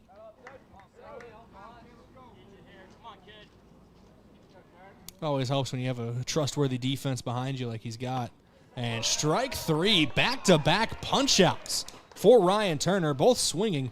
2 up, 2 down, go the Roughriders. That brings Connor McGinnis to the plate. Yeah, and mowing batters down this inning. I mean, you look at it here, 7 pitches, 2 strikeouts in the second inning for Ryan Turner. So he's throwing 1 ball. Yeah, I guess that's one way I could have just said that. But he's throwing 1 ball this inning. Let's see what he's got here. In there for strike 1. 0-1 count here to McGinnis. Hilly on deck, Else in the hole. That's 7-8. This is 7-8-9 in the lineup, but 2 down in the inning. That one misses outside. 1-1 count. I know he wasn't on for the immaculate inning, but that really seals the deal on it. It was in doubt. No. Here's the 1-1. Turner sends it home. This one put into play into left field. Good piece of it on it from McGinnis. Backtracking, backpedaling to the warning track and caught by Boomsma. Good contact from McGinnis, but Boomsma able to get underneath of it for out number 3. 3 up, 3 down, go the Roughriders. No hits, no runs, no errors, nobody left on base. We go to the bottom of the second in a 3-0 ball game. Yankton bats when we come back here on KYNT and KYN-TV. Back in 60 seconds. Your money's valuable, but so is your time. FNBO free checking helps you save on both. Bank online and tap to pay means more time back in your day. No monthly fees means more for you to enjoy. More for lattes, takeout, and tickets to the show. More time for the party, friends, and a new adventure. No fees, no hassles. FNBO free checking. One that's free. One with more room for the good stuff. Learn more at fnbo.com/free checking. Member FDIC. Are you on track to retire? I'm Adam Boelter, a certified financial planner with Vantage Financial, born and raised in Yankton, South Dakota. My team and I pride ourselves on building trust through clear, honest advice tailored to your unique goals. From retirement planning to smart tax strategies, we'll create a personalized plan to help you feel confident and secure about your financial future. Visit vfplanning.com or search Adam Boelter, Vantage Financial, to schedule a 15-minute call today. Vantage Financial Partners is a registered investment advisor. SEC registration does not constitute an endorsement of Vantage by the SEC, nor does it indicate that Vantage has attained a particular level of skill or ability.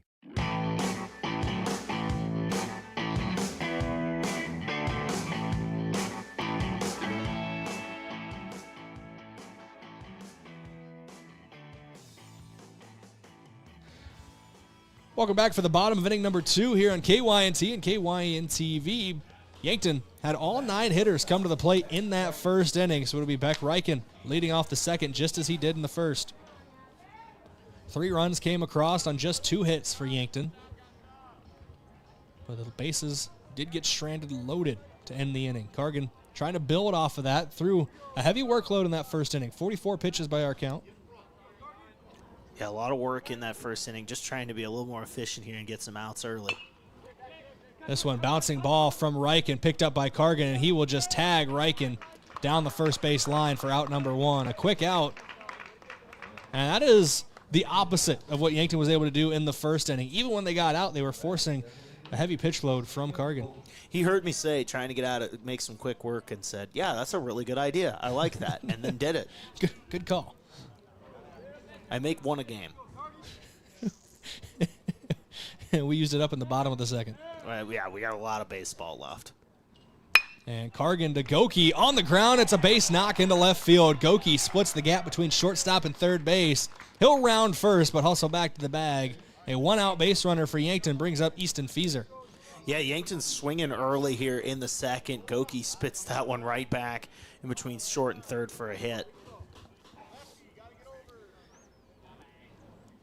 Fieser, an RBI single in his first at-bat. Advanced from second to third on a wild pitch. Came home to score. He was the third and final run of that first half inning. So he takes strike 1.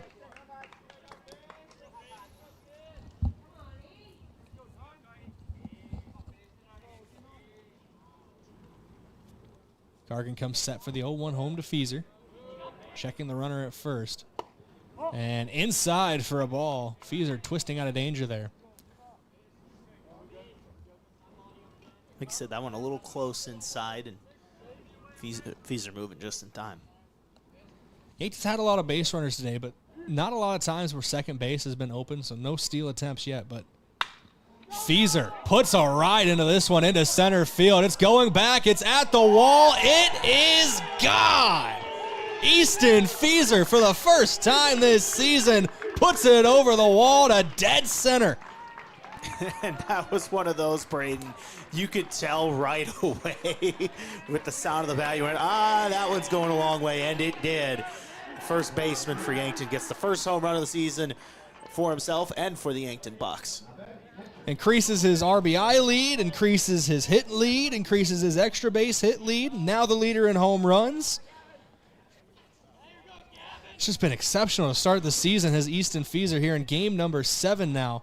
A 5-0 lead for Yankton in the bottom of the second.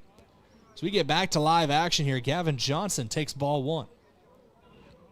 I was going to say, is Easton Feeser having a good start to the season or what? I mean, my goodness. He gets that first one to go over the fence. Good for him. And Yankton now opening this one up 5-0 here. Well, he was only batting .476 coming in. He's 2 for 2 with 3 RBIs now in this game. And it's the bottom of the second inning with 1 out as Johnson swings at that one for a strike. 2-1 count now.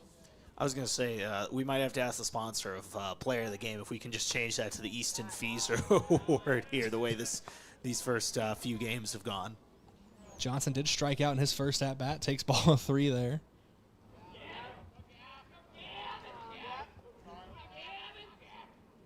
Gargan now fires home. And Johnson took a hack at that one.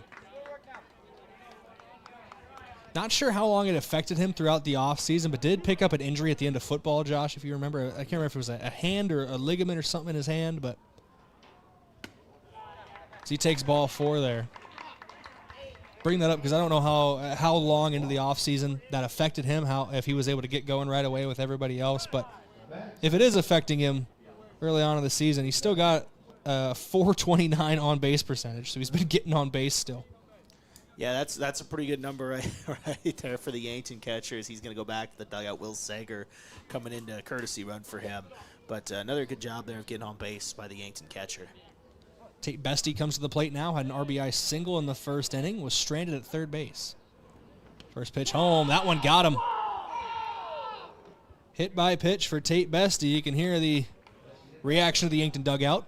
All in jest. I don't think they're actually upset. But... No. Bestie will go to first. 2 runners on, 1 down here now for Carter Boomsma, who walked and then was stranded on second base. I wonder, once again, 2 runners on, a little bit of speed on the base pass. Would Yankton try a double steal here potentially? Haven't tried a steal yet today, as that one misses for ball 1. You wonder if a left-handed pitcher affects that at all. You're not able to get as big of a lead over at first base. Well, admittedly, haven't had to. The bats have just been working where it hasn't really had to come and play yet. 1-0 inside for ball 2 to Boomsma. Brett Taggart on deck, Brennan Gilmore in the hole. And this is 6, 7, 8 in the lineup for Yankton. And they start at the top of the order this half inning. So the 6th Yankton batter. Runners take off for third, sliding in head first. He's in there safely is Will Sager. So runners at the corners now on a 3-0 count to Boomsma.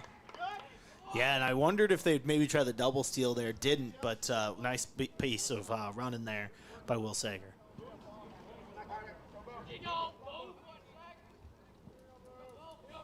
Boomsma found himself in a 3-0 count last time at the plate. Took strike 1. And got to assume he's taken here as well on this 3-0. Timeout on the field for a quick sign out there from the catcher. 5-0 your score. 2 runs have come across in the bottom of the second already for Yankton. They lead. And Boomsma takes ball 4. Bestie moves to second. And that's going to bring Brett Taggart up with the bases loaded. Stepped up in a similar situation just last inning. Was struck out, but you got to get a mound visit here. We'll see if this is for a change. Cargan is at the 60 pitch mark. There has been some action over in the Roosevelt bullpen. Yeah, at the very least, you think here maybe give a little bit more time to warm up, if not taking the ball here. But Doesn't look like they're taking the ball from him. Cargan shaking his head. It looks like they're going to let him keep the ball out there on the mound. 5-0 your score. Bases loaded. 1 out. Bottom of the second inning. And Cargan, this is now the 7-hitter this half inning. This would be the 16th batter he's faced in 1 1/3 innings. Yeah, just a lot of work for him these first 2 innings. Right at 60 pitches on the dot. Bases loaded here. I think that's a good spot for a mound visit. Just like I said, settle him down on the mound and also give the bullpen a little bit of time to warm up here. Did catch a glimpse of the guy warming up over in the bullpen. See if we can get his name for you here. That is number 17. That is Dylan Kreitsch. Warming up.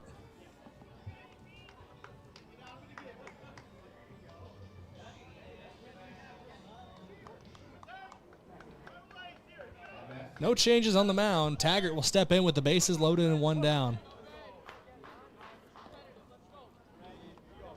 Here's the first pitch home. Taggart swings through that one for strike 1.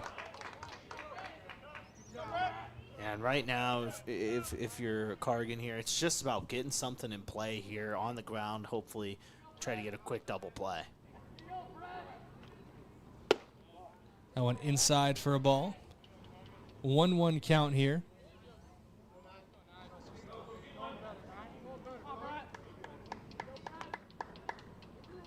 Taggart did strike out looking in his first at-bat. So he takes strike 2 there. 1-2 count, 1 out in the inning.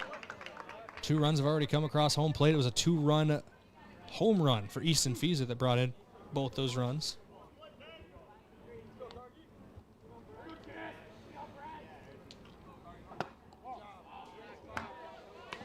Ball 2.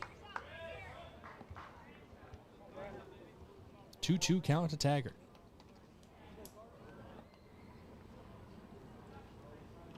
Fires home, and Taggart into left field with the base knock. At least one's going to score. They're going to send the runner from second. It gets past the left fielder. They're going to clear the bases here. 3-run score on a 3 RBI double. Taggart still dancing near the bag, but Boomsma, Bestie, and Sager all come across for Yankton. Make it 8-0 as Taggart promptly unloads the bases and puts himself at second. How about that for Brett Taggart? A 3-run double there in a spot, clears the bases. He's got to feel good sitting over there on second. Boomsma, Bestie, and Sager all score. Sager running in place of the catcher, Gavin Johnson. As this one popped up in the infield, Taggart standing on second base to be safe. It is gloved by the second baseman for out number 2 as Brennan Gilmore is retired. P4 in the scorebook. Quick work there on that one to get the second out of the inning, and now that'll bring Simon Kampshoff to the plate. And for the second time already in as many innings, all 9 Yankton batters will have come to the plate. That one outside for a ball to Kampshoff.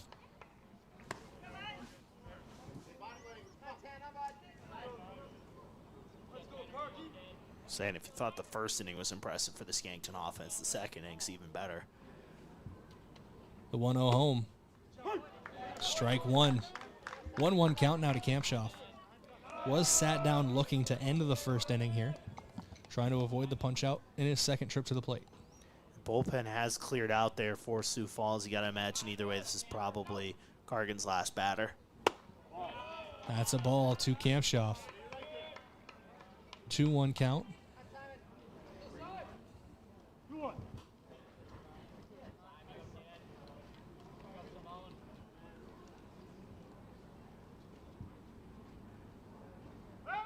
And Cargan will step off, fake the throw to second, just to make sure Taggart's playing safe over there at second base.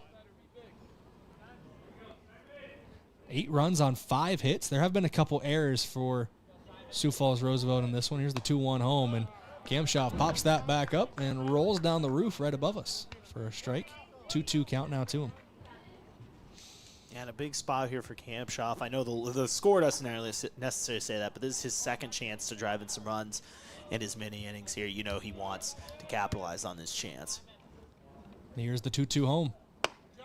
In there, strike 3 looking. Kampshoff sat down via the punch out. 9 batters come to the plate again for Yankton. 5 come across home plate. 1 runner gets stranded. Yankton leads 8-0 as we head to the top of inning number 3. Roosevelt tries to dig into this deficit when we come back in 1 minute. This is Yankton Bucks Baseball, KYNT, KYN-TV. Save time when you shop online with Hy-Vee. Hy-Vee makes it easy to order groceries online through our app or Hy-Vee.com. Pickup is always free. And if you have a Perks Plus membership, you get free delivery and free express pickup.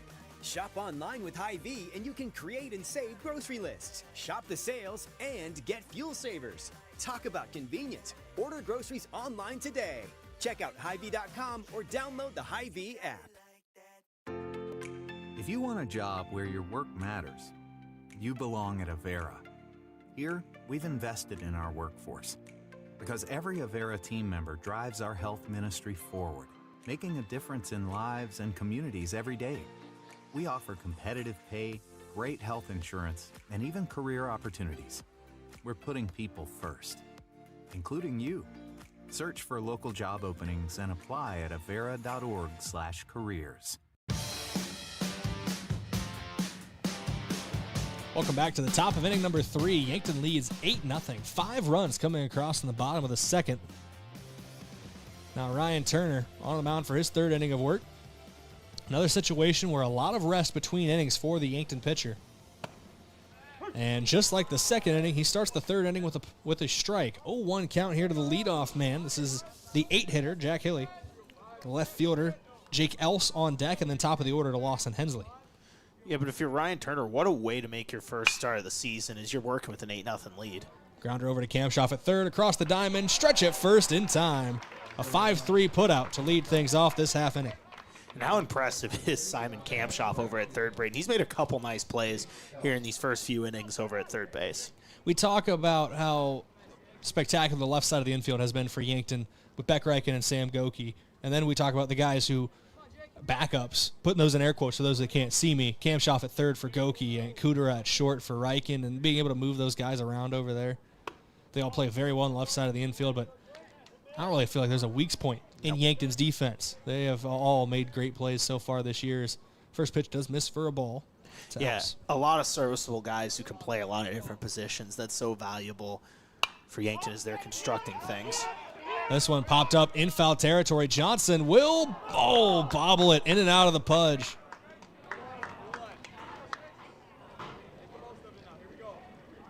Almost out number 2 there for Gavin Johnson.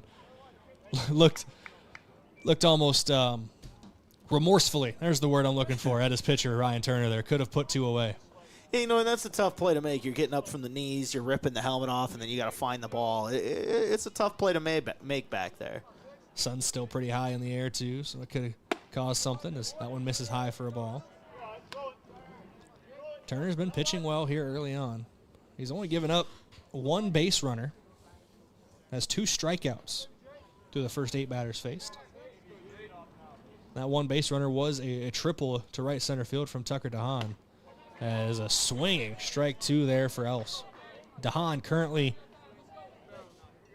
would be, I like to say, waiting in the wings. He's not on deck and he's not in the hole. He'd be after that. Waiting in the wings. I like it. I'm a fan. Here's the 2-2 home from Turner. Little low for a ball. 3-2 counting. We didn't really see anybody for Roosevelt work a count last half inning.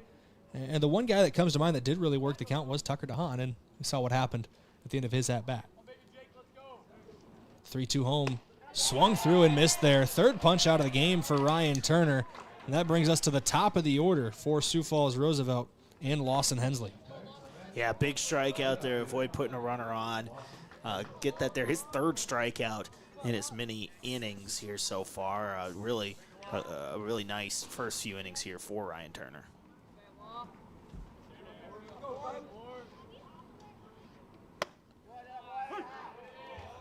Strike called there to start things off to Hensley.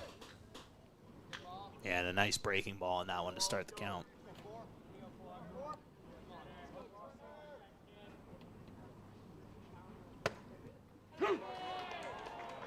Strike 2 called there to Hensley.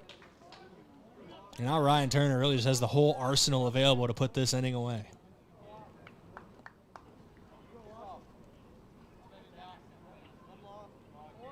Turner with the 0-2 home. Hensley gets a piece of it, pops it away. Almost swung out of his helmet there, kind of tipped backwards on him. No gloves for Hensley. You don't see that too often. But So, I always bring it up for Tate. You got to bring it up for other people too. Here's the 0-2 home for Ryan Turner, and that one's going to get him on the shoulder.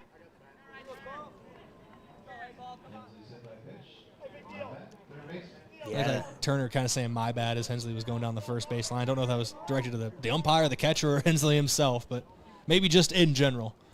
Yeah, and that was it looked kind of an off-speed pitch that didn't really break on that, and just, like you said, hit by pitch and put a runner on here for Roosevelt. We know the man out in center field right now for Yankton, Tate Bestie, loves himself a front door breaking ball. One of the best front door breaking balls in the state. Don't know how he gets it to move the way he does, but when he is on his game, he is one of Yankton's best relievers. His first pitch strike there for Ryan Turner.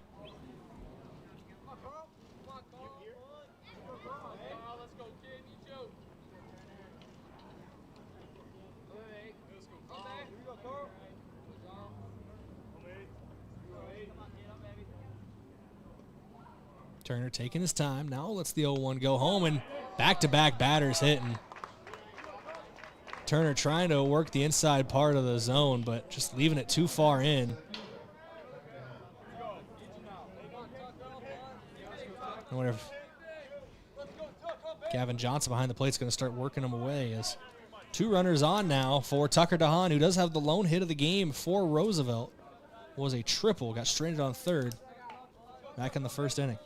Yeah, it put a lot of power behind that hit as well, and unfortunately just wasn't anybody on base to capitalize on that. But now he's got his chance with 2 runners on here.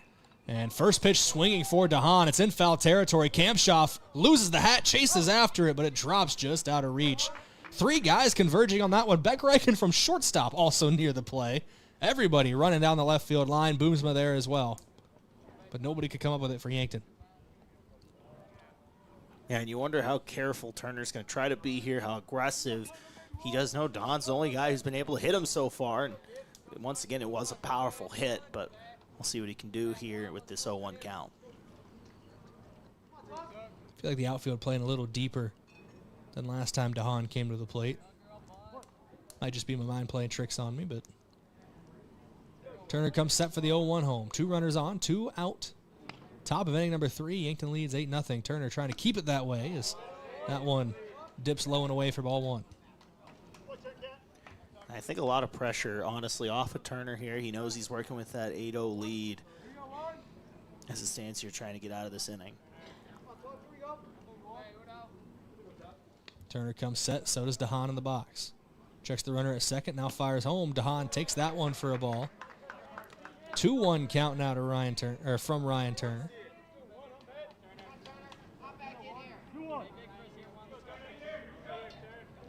Turner just got to dial it back in. Was dominant through the first 2 innings entirely. And DeHaan into right center field. Similar spot to his last hit, but this one is gloved by Tate Bestie. Fool me once, shame on you. Can't get fooled again, or whatever George Bush said that one time. As that is gloved by Bestie in right center for out number 3. 2 runs get stranded on. Nobody comes across home plate. Yankton leads 8-0 as we head to the bottom of the 3rd. The Bucks trying to add to their lead when we come back in 1 minute here on KYNT, KYN-TV.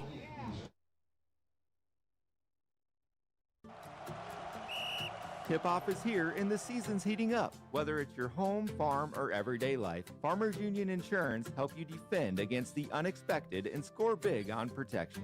Brendan Hansen and Brandon Tykero at Suite 101B, Morgan Square in Yankton help you rebound from surprises, make every play count, and keep your game strong all season long. Don't let life slam dunk you. Stop by today and stay covered with Farmers Union Insurance. If you've been suffering from chronic pain or a recent injury, check us out, Lane, Reed, and Cole Sawatsky at SWAT Chiropractic and Rehab. We offer a wide variety of treatments and techniques, including dry needling, cupping, chiropractic adjustments, and sports rehabilitation. Our mission is to ensure an individualized and efficient treatment plan to get you back on your feet. From ankle sprains and sports injuries to neck pain and headaches, we've got your back. Give us a call or book an appointment on our website. SWAT Chiropractic, specialized wellness and therapy. Located on Summit Street across from the high school. Welcome back here on KYNT, KYNTV, bottom of inning number 3. Brayden Butler here, joined by Josh Boelter for game 1 of our doubleheader. Yankton leads 8-0 over Sioux Falls Roosevelt, and they have batted through the lineup in both of the first 2 frames. Beck Reichen for the 3rd time today, leading off an inning. I was going to say, this is third time leading on, or third at bat in the 3rd inning. Does that mean Yankton's offense is clicking today, or what? 8 runs on 5 hits. There have been a couple errors for Sioux Falls Roosevelt as that one gets past the catcher. But ball 2. Austin Cargan still on the mound for Sioux Falls Roosevelt, over 70 pitches. And I believe we have the rule book for pitches up here somewhere. Might have been for a couple years ago, so I don't know if the pitch count has changed. But I think he's at the point where if he hits the 80 pitch mark, the next threshold is he's at the maximum amount of days rest, so he can go all the way to 105. We'll see here. It's 2-1 count to Reichen from Cargan. And Reichen swings through that one. Can't get a piece for strike 2. Yeah, and look, Cargan's labored out there today, but he has a chance to kind of wipe that if he can come out here and pitch a nice 3rd and keep things going. If he can, like I said, just work through some things here in the 3rd. Reichen, ground ball in the infield. Cargan up with it, bare hands it to the first baseman just in the nick of time. Has 2 ground outs to the pitcher for Beck Reichen here today. Did reach on an error in the 1st inning, came around to score. But Sam Goki now steps up to the plate. He was brought home on a 2-run home run from Easton Fieser, who's now in the on-deck circle last inning. 2 singles, 2 runs scored, so eerily similar through the first 2 innings for Goki. And that one for Cargan took a bit of a weird bounce. I wasn't sure if he was going to be able to get to it, but was able to close the gap and get it in time over first. This is the bottom of inning number 3. First pitch to Goki in there for strike 1. 0-1 count from Cargan to start things off. I wonder for Cargan, well, he's given up 8 runs, only 4 of those earned. We should mention a couple errors as well on defense. Goki fouls that one back into the net, out of play. So a quick 0-2 hole for the Yankton designated hitter. Easton Fieser on deck, Gavin Johnson in the hole. Bestie Boomsma Taggart wait after that. That's the new Crosby, Stills, and Nash. Bestie Boomsma Taggart. Saw those guys live, I think, in 2015, actually. All right, Grandpa. Great show. Hey, great show. Here's the 1-2 home. Goki fouled off over our heads and out of play.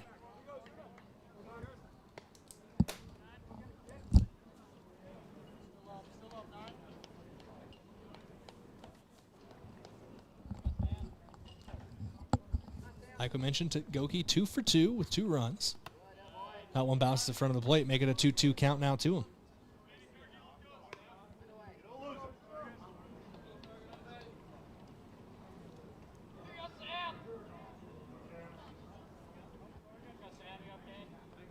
Cargan with the 2-2 home. Goki into left field. It will drop. It's a 3rd base hit for Sam Goki. All singles, but he has scored the first time, 2 times he's been on the base paths. We'll see if he'll make it 3 for 3. This is the guy who brought him home last inning, Easton Fieser. A 2-run shot over the center field fence. The first home run of the season for the Yankton Bucks. Yeah, and how about this 2-3 combo for Yankton they've got here with Sam Goki as well as Easton Fieser. Those two just hitting really well. I mean, today especially, but throughout the season.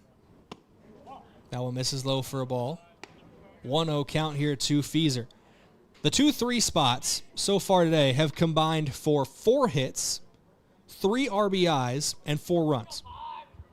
It's pretty good. Fieser does have all 3 of the RBIs, but still. Goki and Fieser have been batting well in the 2-3. It's a 1-1 count here to Fieser now.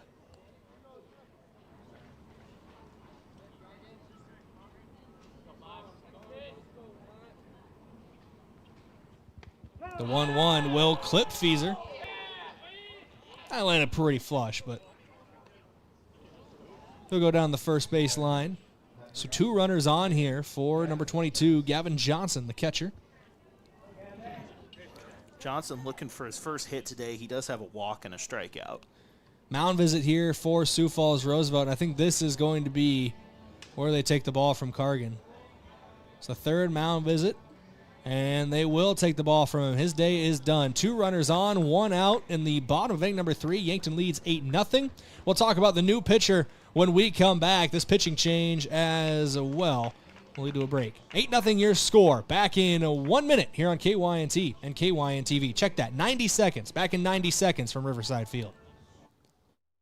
Switching is easy. We do it all the time. We switch on the lights. We switch TV channels. Some of us switch partners while square dancing. Well, that's a stretch. But what's not a stretch is how you can switch and save with State Farm. In fact, State Farm agent Rhonda Westland, right here in Yankton, can switch you over so you can start saving today. Rhonda and her team are ready to welcome you to the State Farm neighborhood. With Rhonda Westland, it's easy to switch and save. Just give her a call. When you want the real deal, like a good neighbor, State Farm is there.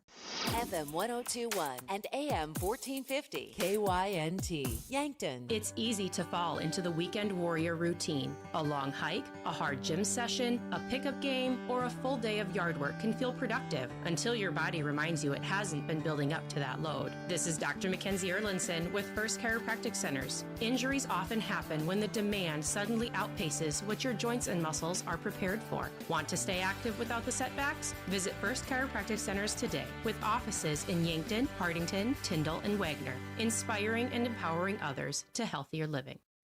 Turning 65 or new to Medicare? Navigating your options can feel overwhelming, but we're here to help. At Missouri River Associates, we make it easy to find the right plan for your health and budget. From Medicare supplements, Advantage plans, and prescription drug coverage, we'll guide you every step of the way. Plus, our services are completely free. Call Missouri River Associates today, 665-6885. Let us help you find peace of mind and the coverage you deserve.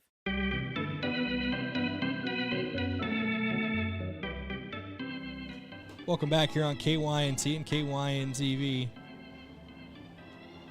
On the mound here for Sioux Falls Roosevelt, number 17, Dylan. I'm going to go with Creech until I'm told different, Josh. Okay, Creech it is. He's working with a little bit of trouble here, Brayden, in the bottom of the 3rd. 2 runners on, 1 out. Cleanup man comes up for Yankton.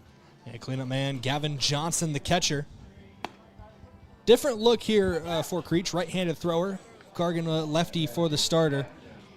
Still responsible for the guys on the base path, so his stats are not final, but threw quite a lot of pitches in just the first 2 1/3 innings.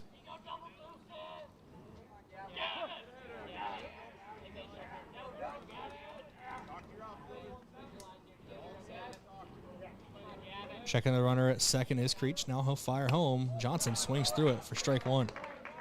8-0 your score as we come back from that latest break here on KYNT and KYN-TV. Look at the final pitch count. Cargan threw 85 pitches, 44 for strikes. A lot of work for him today, and obviously struggled out there on the mound, but hoping to bounce back whenever he's back on the bump again for Sioux Falls Roosevelt. Good block behind the plate there for McGinnis. Saves potentially a runner from going to 3rd.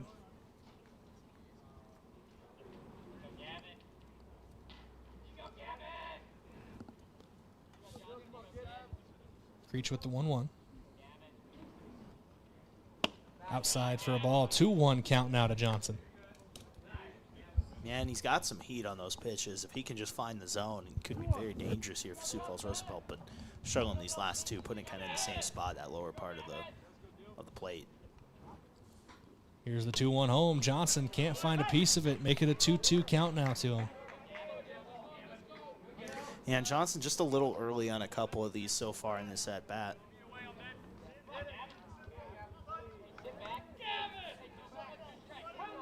Johnson recently signed, I say recently, back in the fall, maybe early winter, signed with Mount Marty for baseball. A pitch, or throw over to second base, not in time. I don't know how public knowledge it is, so I don't want to say who, but there is another Yankton Buck signing with Mount Marty tomorrow at Yankton High School. We'll have a story on that hopefully in the evening. But here's the 2-2 home, swung through and missed by Gavin Johnson for out number 2. So Creech able to come in and shut things down quick with a strikeout. Right, and that's what he's obviously trying to do here. Put in a tough spot with 2 runners on and only an out, but able to get a quick strikeout here on Gavin Johnson and trying to get out of this inning now.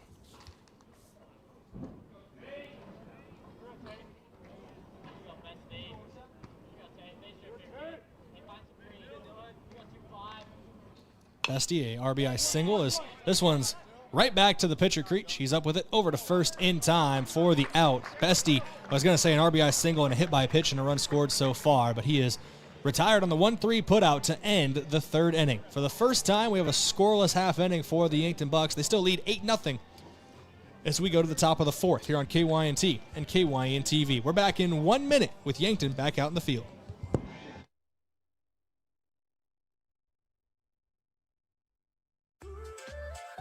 Buying a home isn't just about real estate. It's about investing in yourself. At the Move Group, we believe the best time to buy is when it makes sense for you. Our expert agents put people before transactions, meaning we listen first, provide honest guidance, and help you make a confident decision. No pressure, no gimmicks. Markets change, but the right home is about more than just numbers.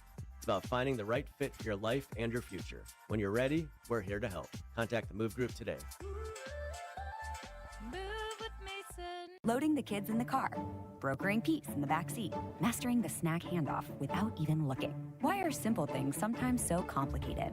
Thankfully, with auto owners, insurance doesn't have to be one of them. We work with independent agents who keep insurance simple, so you can worry about more important things, like figuring out what's growing in that cup holder.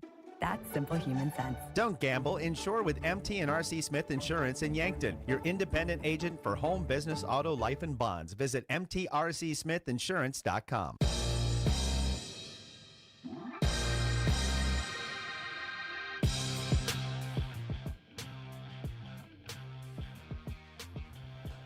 Ryan Turner on for his 4th inning of work on the mound for the Yankton Bucks. For Sioux Falls Roosevelt, it'll be Brayden leading things off. Michael Lorman on deck. Beckett Whitlock in the hole. That's your 3-batter minimum for the Roughriders. Yeah, and a really good 3 innings of work so far for Turner. Pitch count in a good spot at 46, make it 47 after that first pitch strike. But, yeah, looking good. Gotten 3 strikeouts so far. Only giving up 1 hit. A couple hit by pitches in that last inning. But, like I said, other than that, he's been really, really good today. The triple and then those 2 hit by pitches, but like outside of that, pretty dominant day for Ryan Turner. The only guy who's really been able to get a good piece of him is Tucker DeHaan. He had that triple in the 1st inning and hit one in a similar spot last half inning, but Tate Bestie was able to track it down in right center. Does have Breidenbach in an 0-2 count here, though. Yeah, that's one thing about Tucker DeHaan that we've seen today early on. He's got some pop behind that bat for the lefty for the Roughriders.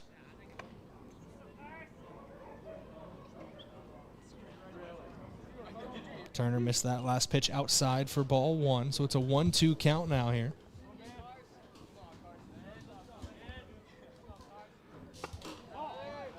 And make it ball 2 to Breidenbach. Popped out to the 3rd baseman to end the 1st inning, and his only at-bat so far.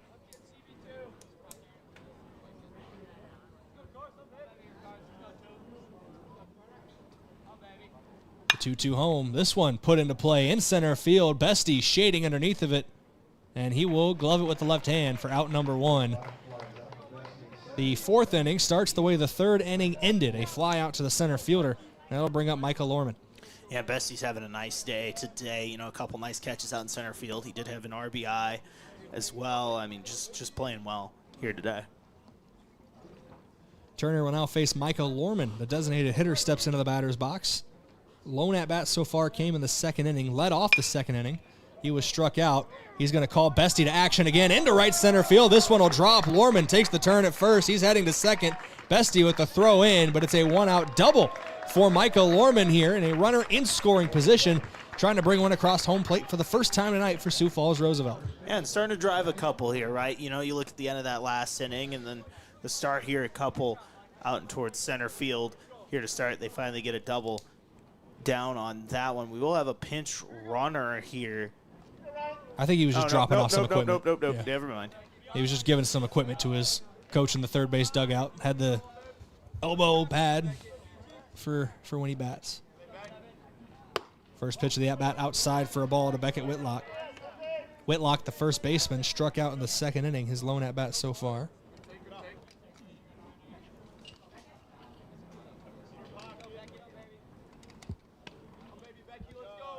Turner checking the runner at second. One down.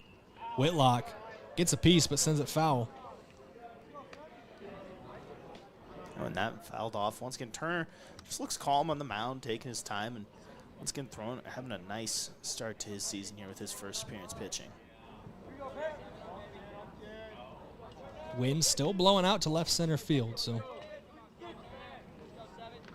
Whitlock's able to get a hold of one to drive in that run. That one misses for a ball. 2-1 count now from Turner. Turner over the 50 pitch mark by our count, 54 now.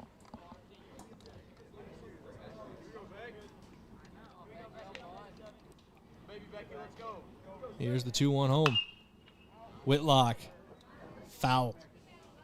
Kamshoff was starting to give chase, but it lands in the third base bullpens. 2-2 count now with one out to Whitlock. It's nice here once again. Turner able to provide some quality work so far, trying to keep things going. Yankton looking to save some pitchers as well as they head into game 2 here. And the 2-2 bounces in front of the catcher, Johnson. He chases it down. They're going to keep Lorman at second. He's shaking his head as he was back to the second base bag. I think he just hesitated too long to take off for third and played it safe. But full count now here to Whitlock. That might have thought he could have made it and he was called off, but either way. It's one of those you look at. It kind of went towards that third base side. Maybe would have set up for Johnson to make a throw in time. Possible. Similar situation on the first base line. You probably send him. Here's the 3-2 home. Payoff pitch into right field. A base knock and potentially the first run for Sioux Falls Roosevelt. They send the man from second, and he will glide in safely. Doesn't even need to slide for Lorman as he's across home plate with an RBI single for Beckett Whitlock.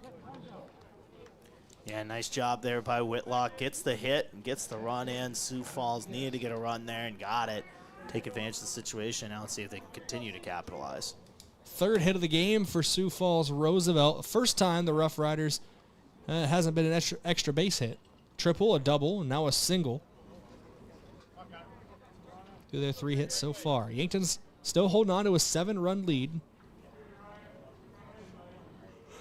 As we are here in the top of the 4th inning. Only one out, but infielders look ready for potential double play opportunity if they're called upon. Turner sneaking a glance at the first base runner. He'll fire strike one in there. Yeah, and a quick out here, maybe a double play ball would be big for Turner after giving up that run. There's some motion in the Yankton bullpen. Can't get a good look at who's working down there. The 0-1 home swung on for Connor McGinnis. Couldn't get a piece of it for strike 2.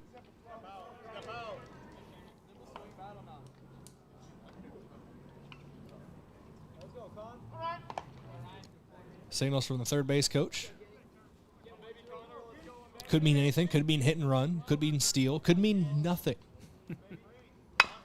Well, here's a chopper to the third baseman. Kamshoff up with it, fires to second, gets away from Brennan Gilmore and goes into right field. Runner's going to get up and advance to third.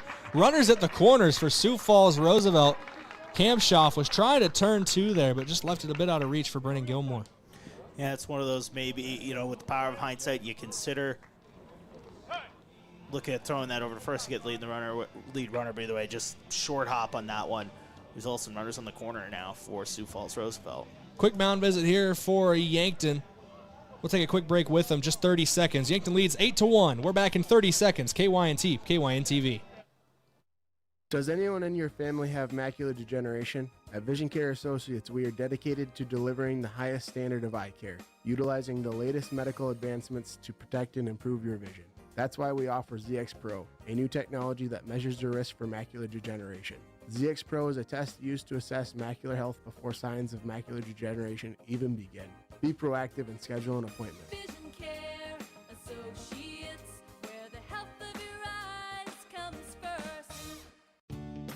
From sprains to fractures, getting the right care quickly makes all the difference. That's why we offer Yankton Medical Clinic Orthopedic Walk-In Care, weekdays from 8 to 5. Walk in and be seen, no appointment needed. It's expert care, faster access, and a team that's part of your community. Because here, you're more than a patient, you're our neighbor. I'm Dr. Benjamin Lancaster, orthopedic surgeon with Yankton Medical Clinic. I'm proud to call Yankton home. We're your orthopedic team, and we're here for you.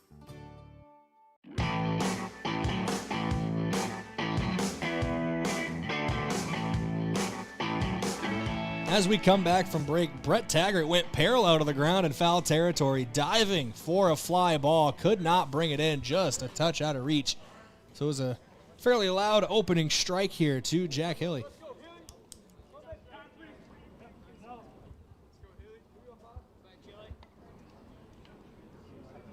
There's a courtesy runner at first as well. And another mound visit. Aiden Koser. As we just got back from a mound visit, now we're going to another one. We're going to stick with them this time, though. Stay right here. 8-1 your score. Runners at the corners. So we set the scene for you. Beckett Whitlock on third after his RBI single brought in Micah Lorman. And we're actually going to get a pitching change here. That's the reason for the mound visit. Ryan Turner will step out. That is Jackson Kudera stepping onto the mound here. So I lied again. We are going to go to break as he warms up. Just 1 minute, and we're going to come back. Yankton leads 8-1. Jackson Kudera on the mound. We're back in 1 minute from Riverside Field. Looking for the perfect pair of glasses? At Vision Care Associates, we've got you covered. Step into our showroom and discover our vast selection from timeless classics to the latest trends. With several styles to choose from, you're sure to find the perfect match for your look. Experience personalized service and expert care, whether you need help finding the right frame or adjusting your new glasses for the perfect fit. Vision Care Associates, where the health of your eyes comes first. Save time when you shop online with Hy-Vee. Hy-Vee makes it easy to order groceries online through our app or Hy-Vee.com. Pickup is always free. And if you have a Perks Plus membership, you get free delivery and free express pickup. Shop online with Hy-Vee and you can create and save grocery lists, shop the sales, and get fuel savers. Talk about convenience. Order groceries online today. Check out Hy-Vee.com or download the Hy-Vee app.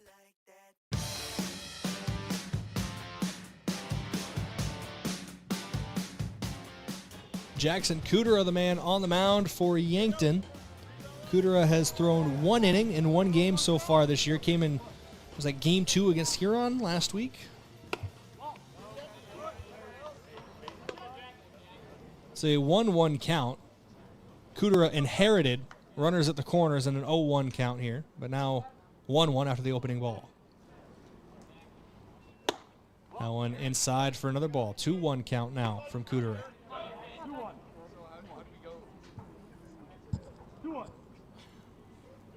Yeah, and Kudera obviously in a bit of a jam here. Runners on the corners. We'll see what he can do with it. That one high and tight for a ball. 3-1 count from Kudera. Kudera has only thrown the 1 inning.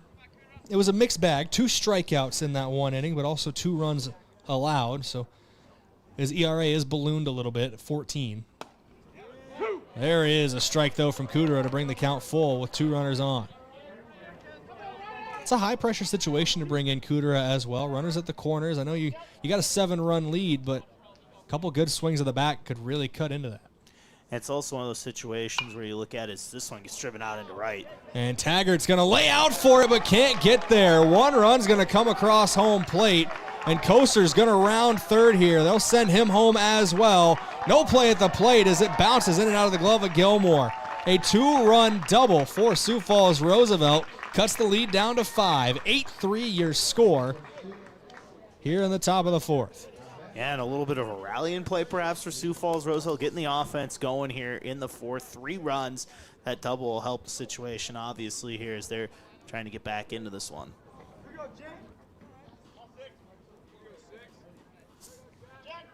Koser and Whitlock both score. It's now 3 runs across this half inning. Strike there from Kudera to Jake Else, the 9-hitter.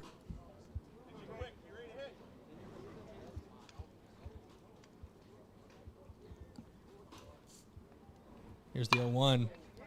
Into right field. Taggart going to be called upon here. Almost overran it, but double back and got it for out number 2. Runner's going to advance from second to third. Ball gets away from Becker Eichen.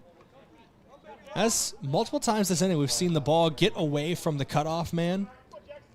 And I don't think there's much that upsets a coach more than issues with cutoffs, issues with relay throws and things like that.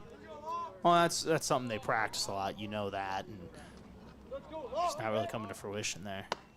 Did get the second out of the inning, but the 4th run potentially of the inning, only 90 feet away. Strike 1 there from Kudera. F9 in the scorebook for Jake Ellis brings up Lawson Hensley, who is 0 for 1 with a hit by pitch, was stranded on the base paths back in the 3rd inning. 1-1 count to him now.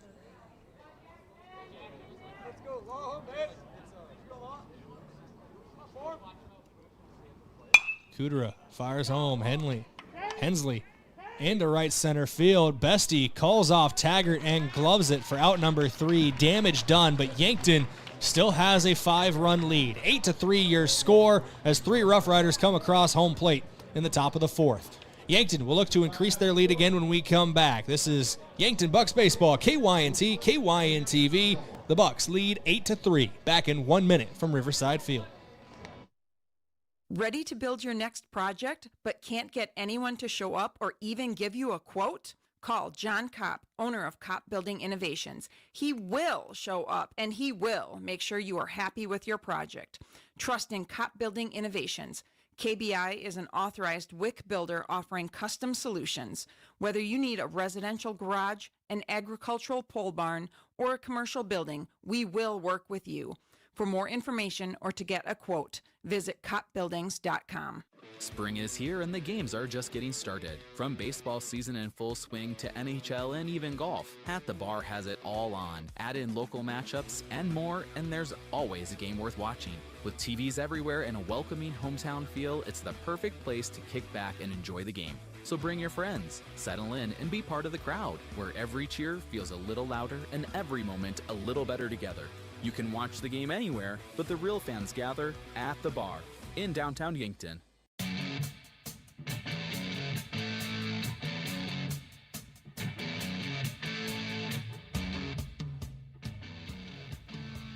Welcome back here on KYNC and KYNTV. Bottom of the 4th. Yankton leads by 5, but they did lead by 8 going into the top half of this inning. So the Roughriders trying to mount a comeback here in the back half of this one. 7-inning game, first game of our doubleheader. Yeah, put some damage on, out there, and we're able to get a few runs there off a big double in that inning. Creech on the mound for his first full inning of work here.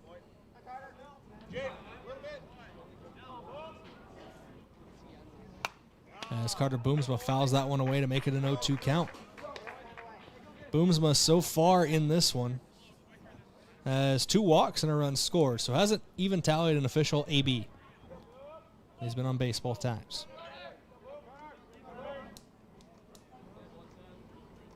Here's the 0-2 home. Strike 3 looking. Boomsma didn't like that one, but he'll head back to the dugout. An opening punch-out, 3-pitch punch-out for Creech. Yeah, just got caught looking at that one, and Creech attacking early here in this one and gets a quick strikeout. Taggart struck out in his first at-bat. This is Brett Taggart now at the plate, and then had a 3 RBI double, unloaded the bases back in the 2nd inning. That's his last plate appearance as he swings at strike 1. Yeah, that one way out of the zone on that one. That one Taggart just got caught chasing. Yeah, pulled the string on him.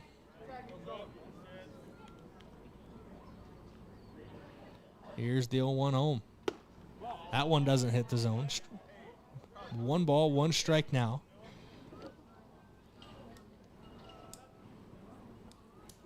Yankton 8 runs on 6 hits. They ever recorded 1 error, have the Bucks. For Roosevelt, 3 runs on 4 hits, 2 errors against the Roughriders. As Taggart swings through that one for strike 2. Yeah, and Creech throwing a little bit harder, in this one than Cargan, and Yankton having a little bit of trouble adjusting to that in these first few batters he's faced. Creech into his windup here. He'll wheel and deal the 1-2 home. Doesn't miss by much, but keeps Taggart alive at the plate. 2-2 count. Brennan Gilmore on deck. Simon Kampshoff in the hole. That would be the 8-9 hitters coming up after Taggart. Here's the 2-2. That one hits the plate for ball 3. I heard a bit of a thud there as that one, like you said, hit the plate. Full count. Payoff pitch here to Taggart. Game 1 of our doubleheader. Yankton exploded 8 runs in the first 2 innings. Strike 3 looking. Taggart thought it was ball 4, but the only walk he'll take is back to the dugout, unfortunately for the Bucks. Yeah, 3 strikeouts for Creech and 4 batters here. He's throwing some really good swing and miss stuff, and then we've seen the last 2 strikeouts. Got guys looking here in both Boomsma and Taggart. Brennan Gilmore trying to change that tune. Walked in his first at-bat, drove in a run, as that one would have ended up in the booth if it wasn't for the netting here around Riverside Field. Fouled back in, right in front of us for the 0-1.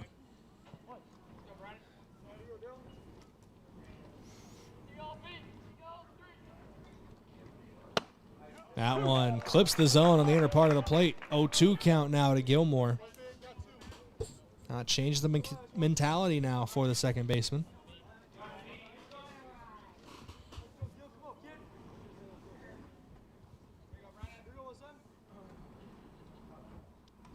Here's the 0-2 home. Strike 3 looking. 3 up, 3 down, all struck out looking. Big inning there for Creech on the mound as he'll walk back. Still a 5-run deficit for the Roughriders, but they got the bats going last half inning. We'll see if they can continue to do so when we go to the top of the 5th. We're back in 1 minute. Yankton leads 8-3 here at Riverside Field. Back in 60 seconds. Midwest Insurance Agency in Yankton is a proud supporter of the Yankton Bucks and Gazelles. Hi, this is Whitney Devine. If you're looking for protection that fits your life, call me or Travis. We make coverage simple. Whether it's your home, car, or farm, we take time to understand your needs and find the right plan at the right price. You'll get personal service, trusted advice, and peace of mind knowing we're right here in Yankton. Call Midwest Insurance Agency in Yankton today to schedule your appointment. I love 1919 root beer. It's the best over a big scoop of vanilla ice cream. My favorite is just ice cold 1919 poured over crunchy ice. It's so refreshing. It's the creamiest root beer ever. 1919 root beer is the perfect treat. Brewed in small batches with only the finest ingredients. It's the creamiest, full-bodied, alcohol and caffeine-free draft root beer available. It's a taste tradition since, well, 1919.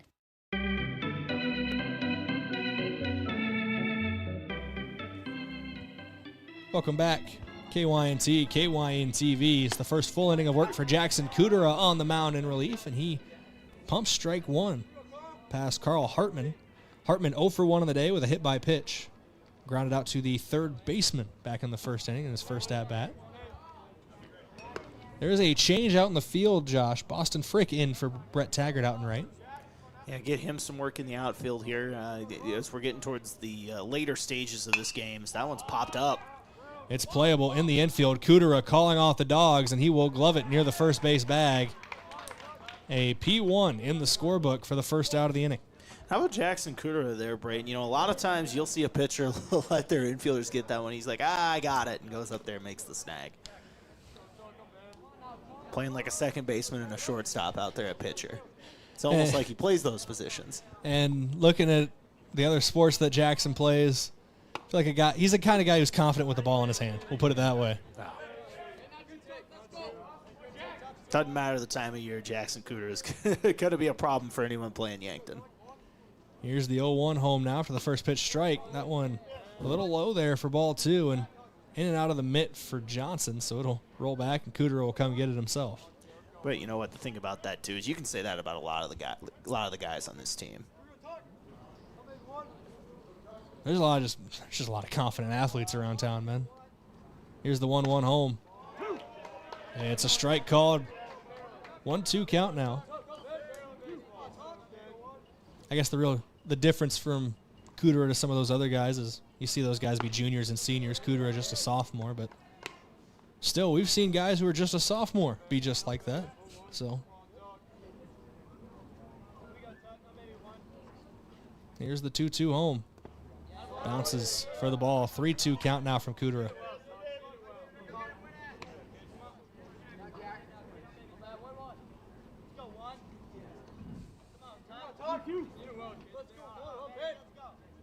Here's the payoff pitch. 3-2 home. Just outside for ball 4. And a good battle back on that. Down early in that count for Dahan. And considering where the first 2 plate appearances where the ball ended up for Dahan, I know one of them was an out, but both of them were deep in the power alley to right center field. With some pop put on both of them, too. Just a walk might be fine. As long as Yankton strands him on the base pads, I should say. Gets a first pitch swing and a miss there from Brayden, does Kudera.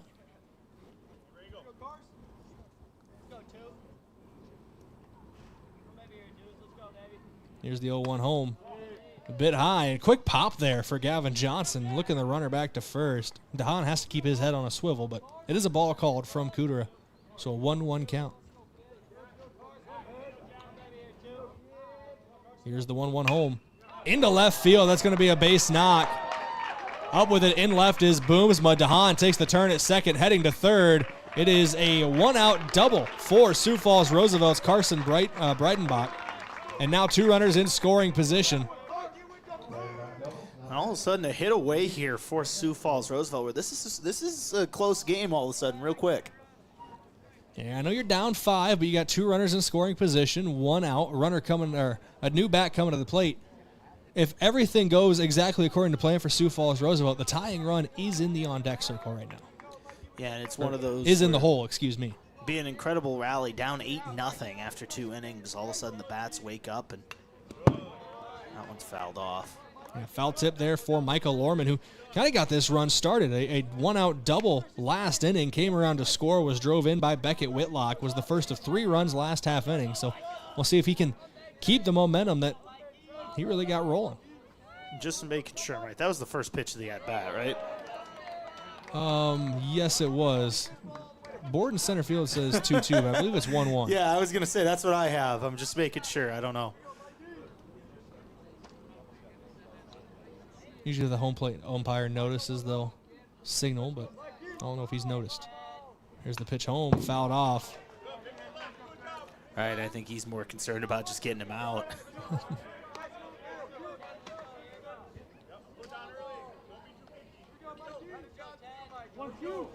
There it is. Umpire at home plate does say 1-2 count, so you had it right, Josh. Here's the 1-2. Chopper to Kamshoff. No play at the plate. Throws across the diamond in time to get the out. So a 5-3 put out, but another run comes home. And in the last 1 2/3 innings, Roosevelt's cut this lead in half from 8-0 to 8-4. Another score potentially 90 feet away, but 2 outs now in the inning. Yeah, and a big change in the scoreboard real fast. All of a sudden, like you said, cut that lead in half and chance to add another run here with a runner on third. It's going to bring Beckett Whitlock to the plate now.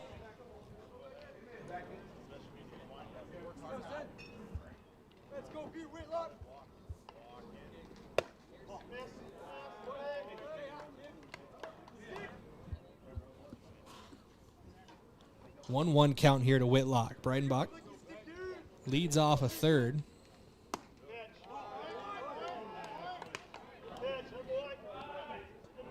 That one doesn't hit the zone for Kudera. It's a 2-1 count now.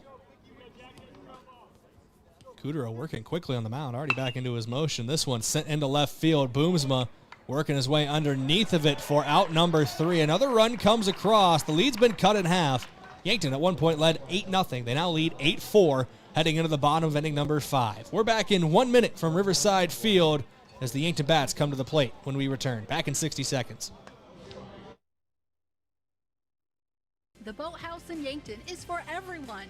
Axe throwing, sports simulators, skee ball, shuffleboard, beanbags, pool, and darts. Plus awesome food and drinks with lots of cold craft beers and other beverages. Happy hour all day on Mondays, trivia on Tuesdays, free axe throwing tournament on Wednesday, and live music on Fridays. Some say it's the most fun you can have on land. The Boathouse is also your go-to place to watch all sports. Head to the Boathouse, downtown Yankton's fun gathering place for all ages. Being wiser means peace of mind, especially when it comes to your home's comfort. Today's heating and cooling systems are advanced with technology designed to work smarter. Peace of mind means knowing the company you call understands that technology and has the experience to get it right. For nearly 80 years, Kaiser Heating and Cooling has been trusted with knowledgeable technicians and a commitment to doing the job right. So be the wiser and go with Kaiser. Kaiser Heating and Cooling of Yankton.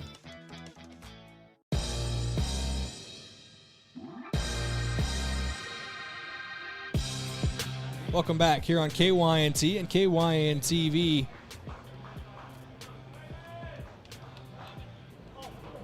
Eight to 4 your score. Yankton leads, but Roosevelt has had the bats work in the last couple innings.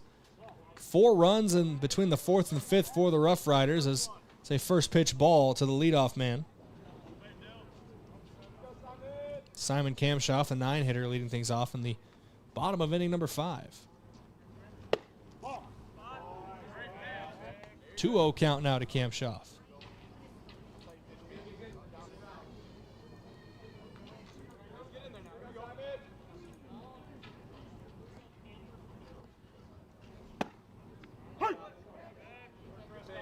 And how about the day, Brayden, that Dylan Creech has had since he's came in here, pitching well, throwing strikes, and just getting outs. Has really settled the Roosevelt defense since checking in.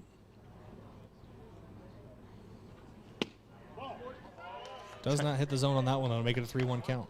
Trying to figure out the official spelling on that. Game Changer has EI, and their lineup card has IE. So, I'm going to trust their lineup card. Yeah, do with that as you will. Kamshoff fouls that one off in a 3-1 count. Make it a full count now to the 9-hitter. Beck Reichen on deck, Sam Goki in the hole. That's the top of the order for Yankton. Did lead by as much as 8, but like I said, Roosevelt's cut that in half. Yeah, and Yankton trying to get those bats back on track here, Brayden. I mean, you look at it, like you said, lead cut to 4. If Roosevelt's able to keep those bats going, as that one's driven out. Yeah, into left center field, but it is gloved in left center. Dahan got on his bike a little bit to chase that one down. It's one of the better barreled balls we've seen all day, and Kamshoff, unfortunately for him, it was in the range of Tucker Dahan. Yeah, well-hit ball, just found a glove right away, like you said. Frustrating out there for Kamshoff, but he knows he put some good power behind that. And looks to continue and build some momentum off of that as we move to the top of the lineup with Beck Reichen.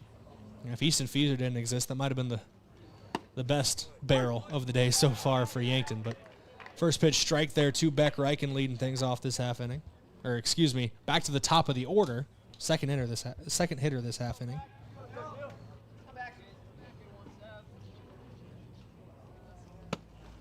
Takes that one outside for a ball. 1-1 count. Reichen so far in this one reached on an error in the first inning and then came around to score. Grounded out in the second and third. One unassisted. Back to the pitcher, just tagged him in the second inning, and then a 1-3 putout in the third inning. Here's the 1-1 home to him. Make it strike 2. Yeah, and it's crazy. 4th time going through the lineup here in just the 5th inning. This offense, those first 2 innings, putting up 8 runs, including that 2-run homer from Easton Fieser. Now we'll see what this lineup can do as they're, once again, working through their 4th at-bat of this game already. The 1-2 home misses low. 2-2 count now from Creech. Nearing the 30-pitch mark for him. That was number 28. Working in relief. Here's the 2-2. Deliberate windup, now fires home. Reichen gets enough of it in foul territory, potentially playable. It is playable. Just near the Yankton dugout. Great play over there at first base by Whitlock for out number 2. 2 up, 2 down here in the bottom of the 5th for Yankton. Yeah, good hustle on that one for sure, going in deep into foul territory to make that play and get this second out of the inning. And once again, Brayden Creech just kind of mowing Yankton batters down here. Even as things have kind of cooled off since the second inning, these next 2 hitters are the guys that Haven't really yet, and I might have just jinxed him. Is this one on a rope out to center field? It's a looping fly ball brought in by Tucker DeHaan. Sam Goki now 3 for 4 on the day with that fly out to end the 5th inning. We go to the top of the 6th here on KYNT and KYN-TV. Yankton leads 8-4 over Sioux Falls Roosevelt. We're back in 1 minute from Riverside Field. Inheritance, romance, and investment scams continue to plague South Dakotans with high dollar amount losses. They prey on vulnerable adults and swindle consumers out of their funds. Scammers befriend the victim, making it difficult for them to see the reality of what's happening. If you have a loved one susceptible to this type of scam, sit down and talk with them about these issues before it happens to them. If you or a loved one have been scammed in this manner, please reach out to the South Dakota Office of Attorney General's Consumer Protection Division at 800-300-1986. What if your next big adventure isn't out there on the road? What if it's already waiting right at home? The kitchen you've been dreaming of, extra room to grow, or the family trip you've pictured long ago. Your home's equity can fuel it all. When your plans become a must, Explorers Credit Union. Built steady, built for us. Insured by NCUA. Call 800-491-4309 and put your equity to work for you today.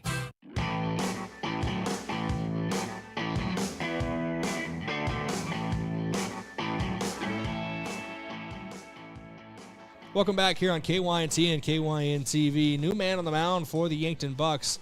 Jackson Kudera, his day comes to an end as Sam Goki now steps out there. Kudera, 1 2/3 innings pitched, 2 hits, 1 run. It was earned and gave up only 1 walk. Didn't mention Ryan Turner's stats at the end of his tenure. 3 1/3, 3 hits, 3 runs, only 1 earned, 3 strikeouts. No walks issued for Ryan Turner, but did hit a couple batters with a pitch. Yeah, and looking at it here for Yankton, obviously the last couple innings not going the way they want, but overall I think a good pitching performance overall from those two guys, in Cooter and Turner, so far. And now Sam Goki going to be asked probably to go, you got to imagine, the rest of the way here, Brayden. Sam Goki through 2 games, including 1 start, is 2-0. As that one is fouled to start things off. He fouled that off of himself there for the leadoff hitter this half inning. That's Connor McGinnis. But Goki has not given up an earned run yet this season. A 1.56 batting average against him, too. He's given up only 5 hits across 9 innings of work. He's faced 32 batters so far this season. I was going to ask my commonly asked question here so far today. Is that any good? 0 ERA. You can get lower. This is not golf. You can not get less than 0. Pitching well so far this season as we expected. Gets a strike call there. 1-2 count now from Goki. You ask head coach Drew Lawrence, top to bottom, there's not a lot of guys. He trusts everybody on this pitching staff, but definitely does feel at times like he's got that 2-headed monster at the top of the rotation with Sam Goki and Beck Reichen. Goki obviously working in relief here. Reichen might start game 2, looking at how guys pitched or who has pitched recently. I don't believe Reichen threw against Spearfish. I don't think he threw against Spearfish. Has not thrown since the Huron game, so might be in line for another appearance for him. Here's the 3-2 home from Goki, and that's a walk issued by Sam Goki.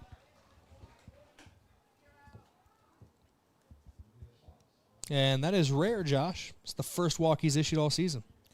Yeah, once again, his command usually way under control. Gave up the walk there, but be interesting to see how he responds to that with a runner on first here to start the 6th. And to answer your question, Beck Reichen did not pitch. Looking at the numbers here from that Spearfish doubleheader, Frick, Bestie, and Hunoff pitched game 1. Then it was Cooley and Gilmore in game 2. Yeah, thinking about it, hindsight 2020, that doubleheader came 2 days after Beck Reichen pitched, I believe, a full 5-inning game. I know, obviously, only 5 innings. A mercy rule was put into effect, but this one shot back up the middle off the tip of the glove. Gilmore almost brought it in, but just over his head. So a walk and a single put 2 runners on, and the tying run steps into the on-deck circle for Sioux Falls Roosevelt. Yeah, and Roosevelt able to get to Goki early here in this inning. We'll see once again how he responds if he can get out of this jam that is all of a sudden created here.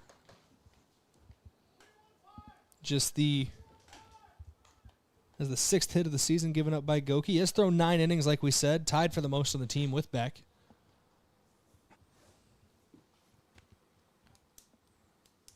And Goki fakes the throw to second to get him to go back.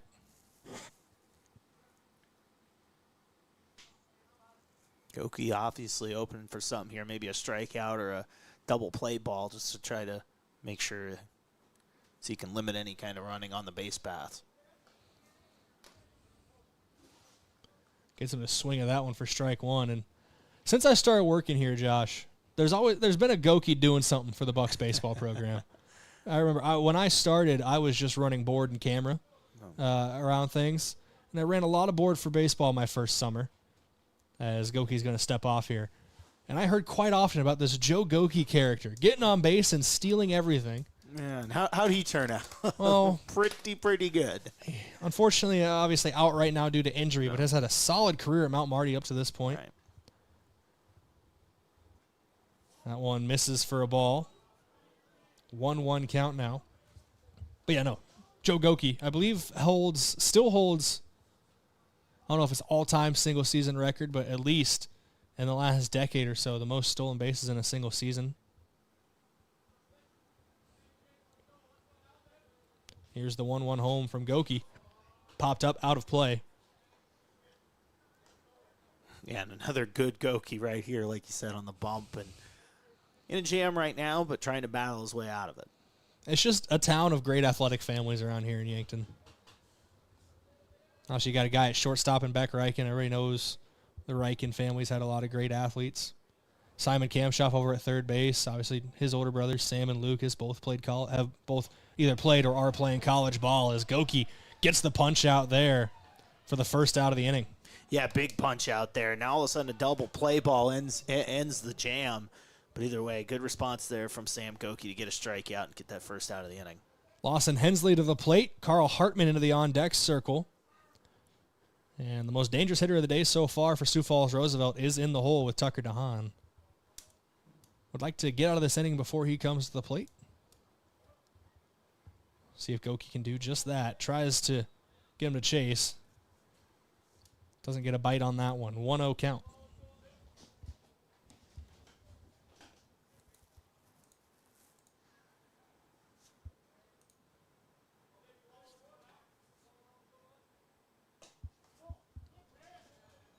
Another ball from Goki here. It's a 2-0 count. Hensley so far in this one, a ground out, a fly out, and a hit by pitch. Was stranded on second base back in the third inning. Yankton scored in the first 2 innings, 3 runs on the bottom of the first, 5 in the bottom of the second. Then neither team scored in the third.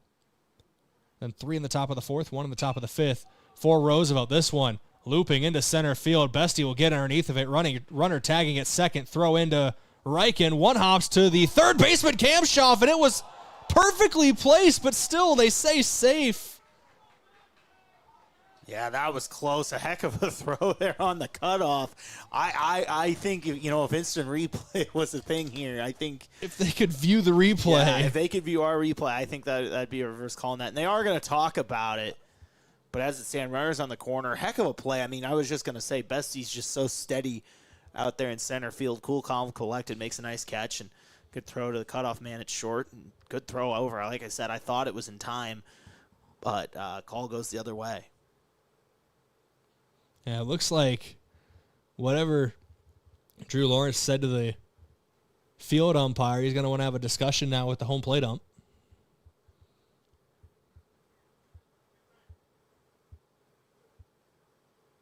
And they concur, safe.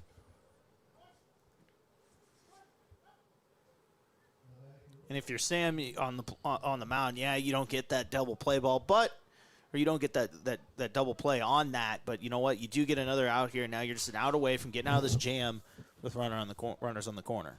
Great relay from Bestie to Reichen and then into Kamshoff at third, though. Even though it doesn't end in an extra out, this one popped up near foul territory. Fieser chasing after it over the shoulder. Can't make the grab, but it is foul.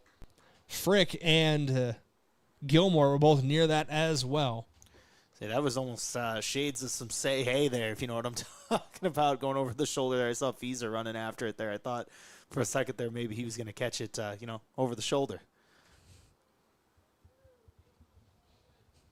I know you're talking about Willie Mays, but anytime I hear "say hey," I just think of Willie Mays Hayes. That's a nice catch. Don't ever do it again. Lou Brown, all-time movie manager. Argue it. All-time manager in general is this one bounces and it clipped Gavin Johnson, and Goki heads up, ran after the ball, and now they're going to get a time called here. Is Johnson in pain behind home plate. Unfortunately, with fixed camera angles, we don't really have an angle that I don't like showing when guys get hurt on the plate out on the field, but I don't know how where that hit Johnson as he's getting checked on by. And they're looking at his arm here, that left arm. Oh, that's Roosevelt's coach who's out here checking on him as well, along with Drew Lawrence, kind of holding both of his arms up. I don't know how that caught him, but Holding the arms, like you said, I don't know. Maybe he's kind of grabbing at his throat too. Maybe it kicked up off his throat and it shocked him. I don't know what happened. Bounce perhaps there. I don't know. Sam Goki curved the bullet and it hit him multiple times, but it was obviously a scary moment there for Gavin Johnson, Iron Man behind the plate. He just needed a moment. I think he's good to go, but yeah, like you said, scary moment there. They're going to keep him out there. And you got all the gear on. Catcher's got the most gear on out on the field, but still.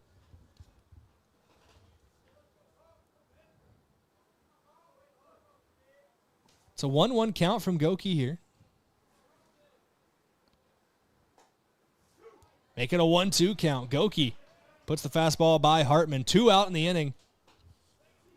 The tying run in the on-deck circle with 2 runners on. And it is Tucker DeHaan in that on-deck circle. The 1-2 home from Goki. Popped up. Half-hearted swing. Shallow infield. And Riken cuts off Gilmore. Almost a collision there at second base, but able to bring it in. I'll say maybe seniority there. Just Riken as the shortstop. Usually the captain of the infield calling him off there for that one. But 3 outs. No runs come across. 2 runners get stranded on. It's 4 runs on the board for Sioux Falls Roosevelt. 8-4 your score as we head to the bottom of the 6th. We're back in 1 minute with the bottom of the inning here on KYNT and KYN-TV. Yankton leads by 4. There's a difference when a convenience store is locally owned, and you feel it the moment you stop at Triple Time Rudy's. You'll get great quality fuel to keep you on the move, plus local and regional favorites like Dimmick Cheese and premium meats from the Kaler and Renner Lockers. It's the kind of place that's convenient and connected to your community. Conveniently located at 17th and Broadway, Triple Time Rudy's, fueling your day, fueling your community. Recently, a woman came into the UPS store to make some color copies for a project. As we were finishing up, she asked if we could help her design and print graduation announcements for her daughter. The answer? Of course we can! At the UPS store in Yankton, we've been helping families with everything from basic copies to beautifully customized graduation announcements. Come see us at the UPS store in Yankton today and let us help make your special occasions even more memorable.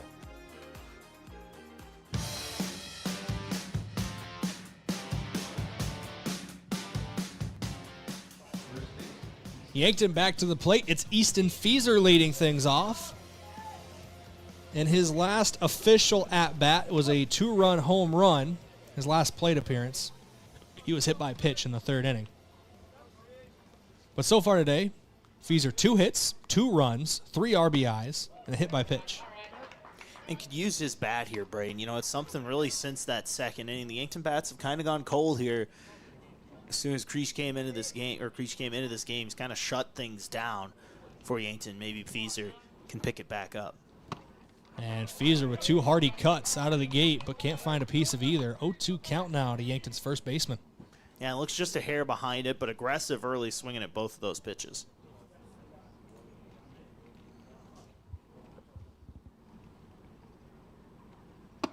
That one high and away for a ball.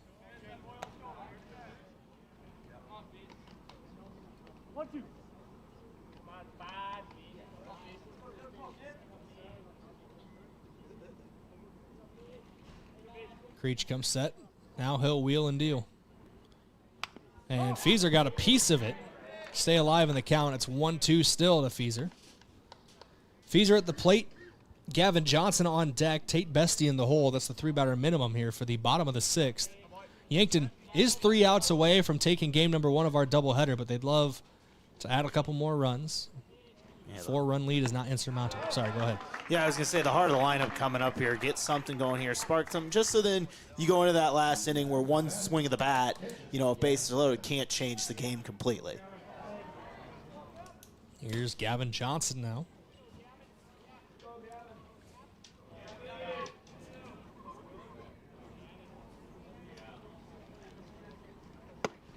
Johnson takes strike 1 there. 2 strikeouts and a walk so far today. Will Sager came in to courtesy run for him on that walk and came around to score back in the 2nd inning. Johnson trying to get the bat going. Bit of a cold start to start the season. As a half swing there, called strike 2. Yeah, just quick strikes here. Really fast, getting on 0-2 counts for Creech. Just pitching really well here since he came in the 3rd. 0-2 outside for a ball. Make it a 1-2 count now to Johnson.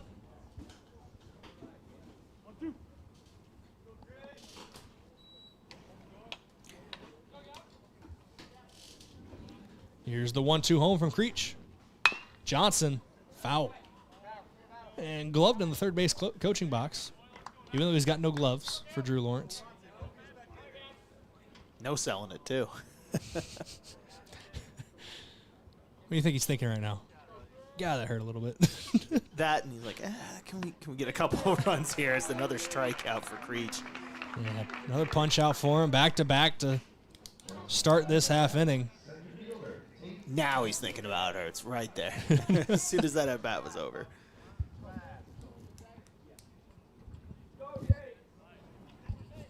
Coming up on the 7 o'clock hour. Longer game 1, but that'll happen, when you have those 2 long first 2 innings here. Trying to skip every third word in the sentence there when I was. But it's like Kevin from The Office. Why use a lot word? Few trick. Tate Bestie, 2-hopper to the third baseman, throw over, scooped up, no, past the glove of the first baseman, a throwing error, and Tate Bestie is going to head to second. He's going to head to third. Bestie still chugging along, sliding in. He is safe at third. What could have been a 5-3 putout to end the inning suddenly has Tate Bestie on third base. Yeah, how about that? A little bit of an errant throw from third, and all of a sudden Yankton, we talk about how good they are in the base paths. Tate Bestie, we know he can run. Did a good job of taking advantage of that, and all of a sudden a runner in scoring position here for the Bucks. Can Carter Boomsma take advantage? Speaking of guys who can run, here is Carter Boomsma at the plate. And takes strike 1 there.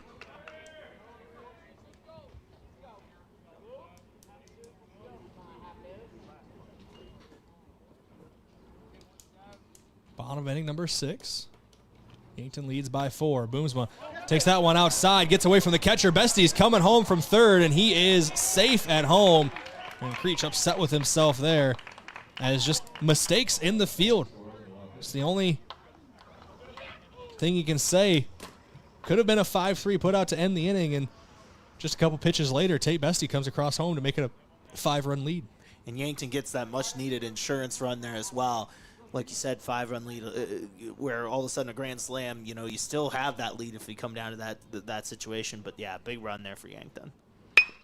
And Boomsma, 2-hopper to the second baseman, trying to beat it on the first base line. He's fast, but not fast enough. A 4-3 putout does end the inning, but a little bit of damage done. 1 run comes across for the Bucks. No hits, nobody left on base, 1 error for Roosevelt. 9-4 your score. Yankton 3 outs away from taking game number 1. We're back in 1 minute with the top of the 7th here on KYNT, KYN-TV.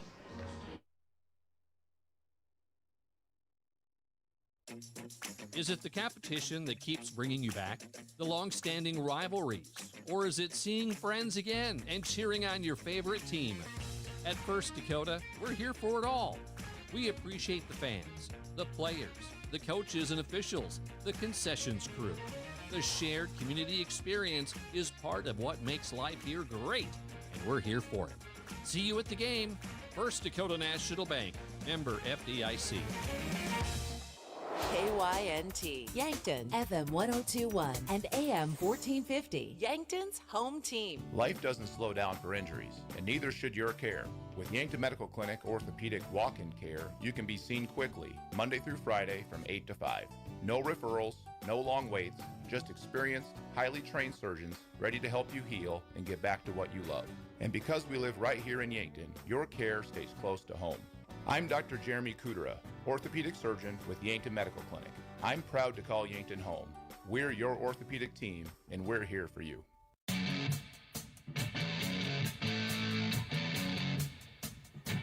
Welcome back here on KYNT and KYN-TV. We were talking off air. 18 batters came to the plate in the first 2 innings for Yankton as Goki starts off the top of the 7th with a strike. 18 batters across the first 2 innings. There's only been 14 batters at the plate since. And we were talking about Dylan Creech on the mound as well, coming in relief, inherited 2 base runners on, and that was the first base runner he'd given up. And even then, it really wasn't even against him. It was an error on the field. Yeah, has shut down this Yankton lineup that was clicking early and just hasn't been able to do anything since. Sam Goki, 3-pitch strikeout, get the first out of the 7th inning. Magic number is 2 now for the Bucks. And that is Tucker DeHaan, who sat down on the punch-out to start things off.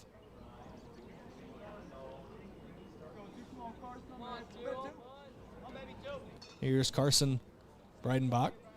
First pitch to him. Close, clipped him. And he'll take first base on the hit by pitch. Yeah, I couldn't tell from up here, but umpire obviously has a better view on that. Made the call down there, and all of a sudden a runner on here for Roosevelt. We'll see what they can do. Finally smarter than the machine, Josh. 3rd time's the charm, turning off the air conditioner here. I was gonna say it was starting to get cold, and I did not bring a jacket or a sweatshirt. I didn't either. First pitch strike from Goki. When that sun goes down, we're going to regret our decisions, I think. See, and that's something we got to remember about these warm spring afternoons in South Dakota is it's going to get cold by about 7 o'clock or so most nights still. Back-to-back strikes here to start the at-bat. 0-2 count to Micah Lorman. Beckett Whitlock on deck. Runner on first. Down by 5 for Sioux Falls Roosevelt. Goki trying to slam the door. He'll step off and reconsider.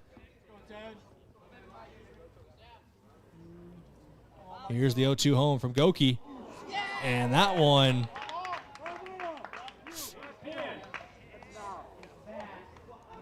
Oh, I think they're going to say it hit the bat. It sounded like it hit the knob, but maybe it hit him first.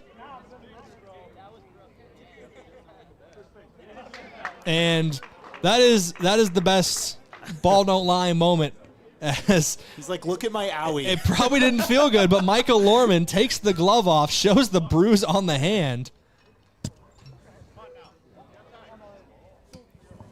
So now 2 runners on here after back-to-back hit by pitch. Mike might have picked it up a little bit, but just a couple chuckles from the reaction of Drew Lawrence on the change and the call there. Just, okay. Something we'll definitely totally ask him about on the air after the game, right? Nope. I'll ask him off air, maybe. Yeah. At best. But 2 runners on here for Roosevelt. They got a mountain to climb here in the top of the 7th, but it's not impossible. Goki trying to shut the door. First pitch strike by Whitlock. It's an 0-1 count.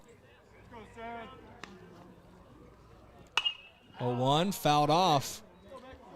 That's the first ball I've been worried about the old Ford Taurus back there. That's fine. In that third base parking lot. That's the first one so far, though. Yeah, it's probably fine. Maybe. I need to start parking on the. I need to stop parking on the closest edge, though. Right. Like I really need to stop doing that. I was just like, you're parked here. I'll park next to you. Here's the 0-2 on a line to Reichen. It's short, in and out of the glove. They get the force at third. Kamshoff back to second in time. The 6-5-4 double play ends the game. Unconventional, to say the least. Don't see that too often. The drop there obviously helped. Over to third, over to second. Yankton takes game 1 of this doubleheader. It's quite a way to end it. Yankton 9-4 win in 7 innings here over the Sioux Falls Roosevelt Roughriders. Yankton improves to 7-0 on the season. Roosevelt now 2-6. We're going to go to break, come back in a couple minutes, start your post-game report for game number 1 here from Riverside Field. Back after this on KYNT, KYN-TV. Your money's valuable, but so is your time. FNBO free checking helps you save on both. Bank online and tap to pay means more time back in your day. No monthly fees means more for you to enjoy. More for lattes, takeout, and tickets to the show. More time for the party, friends, and a new adventure. No fees, no hassles. FNBO free checking. One that's free. One with more room for the good stuff. Learn more at fnbo.com/free checking. Member FDIC. In Yankton, community means everything, and at Wilson Trailer, it's the heart of what they do. They're more than manufacturers, they're your neighbors. From sponsoring the Bucks and Gazelles to supporting the next generation of farmers and builders, they're proud to give back to the place they call home. For over a century, Wilson Trailer has stood strong, steady, and rooted in community. Because when Yankton thrives, we all move forward. Wilson Trailer in Yankton. Learn more at wilsontrailer.com.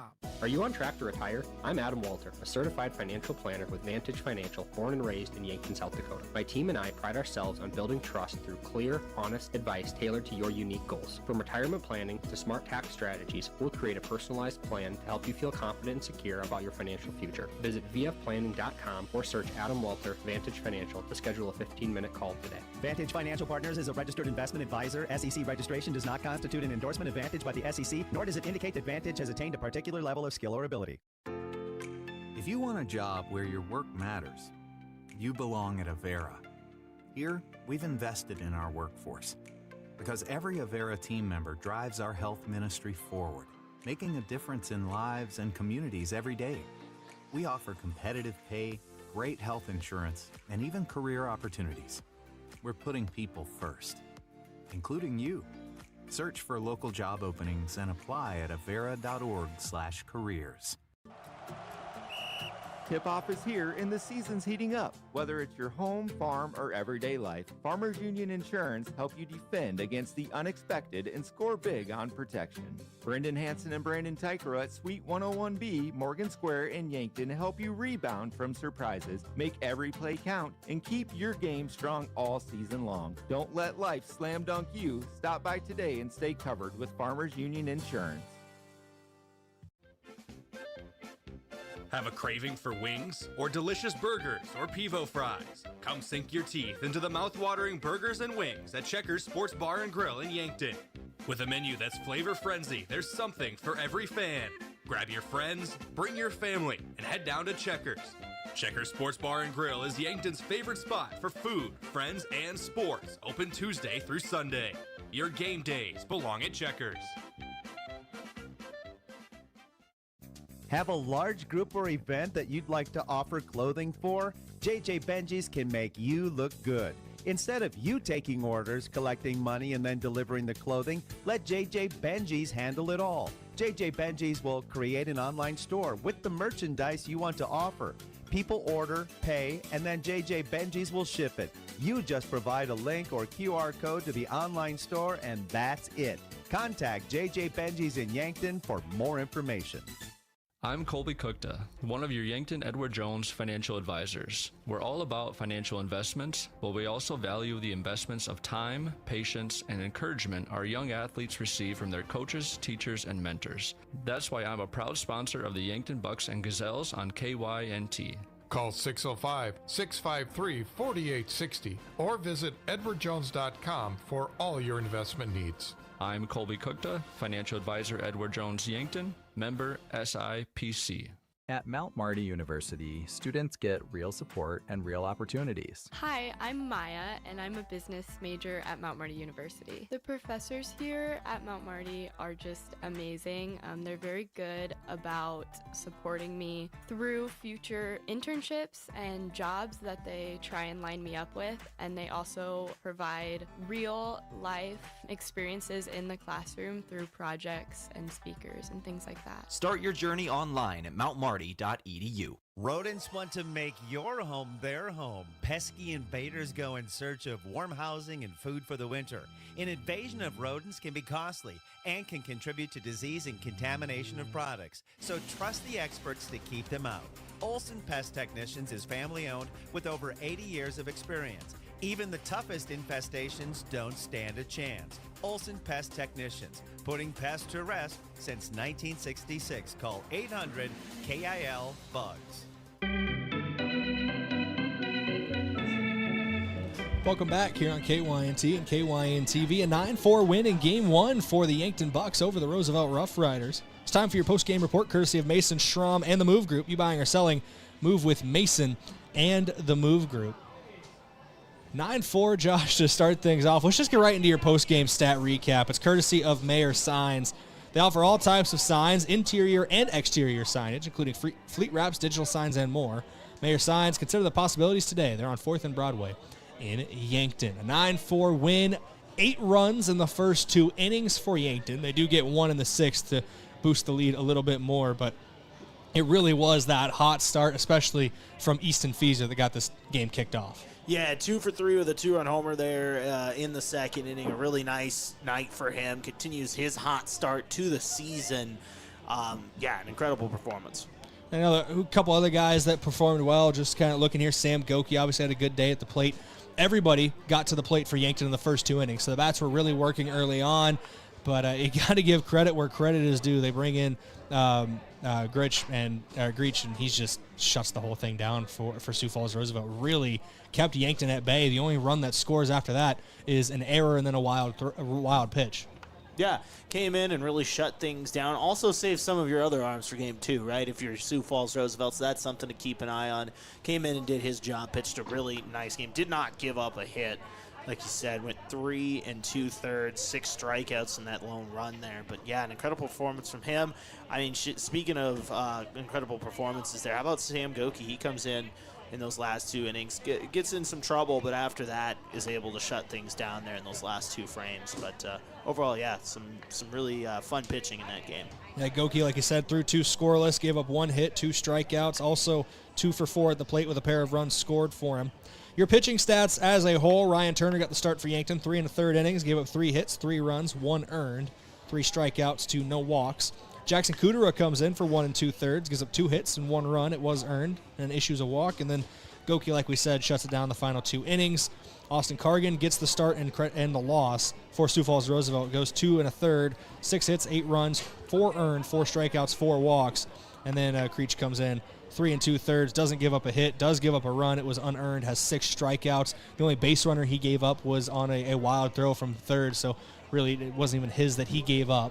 It does give up the run, obviously, with the wild pitch, but unearned, like we said. Some great pitching today from both teams, especially once Roosevelt was able to settle in.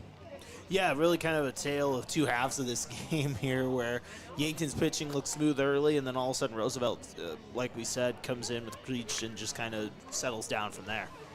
9-4 your final score. Yankton improves to 7-0 on this season. Roosevelt falls to 2-6. We still got another game to play here this evening.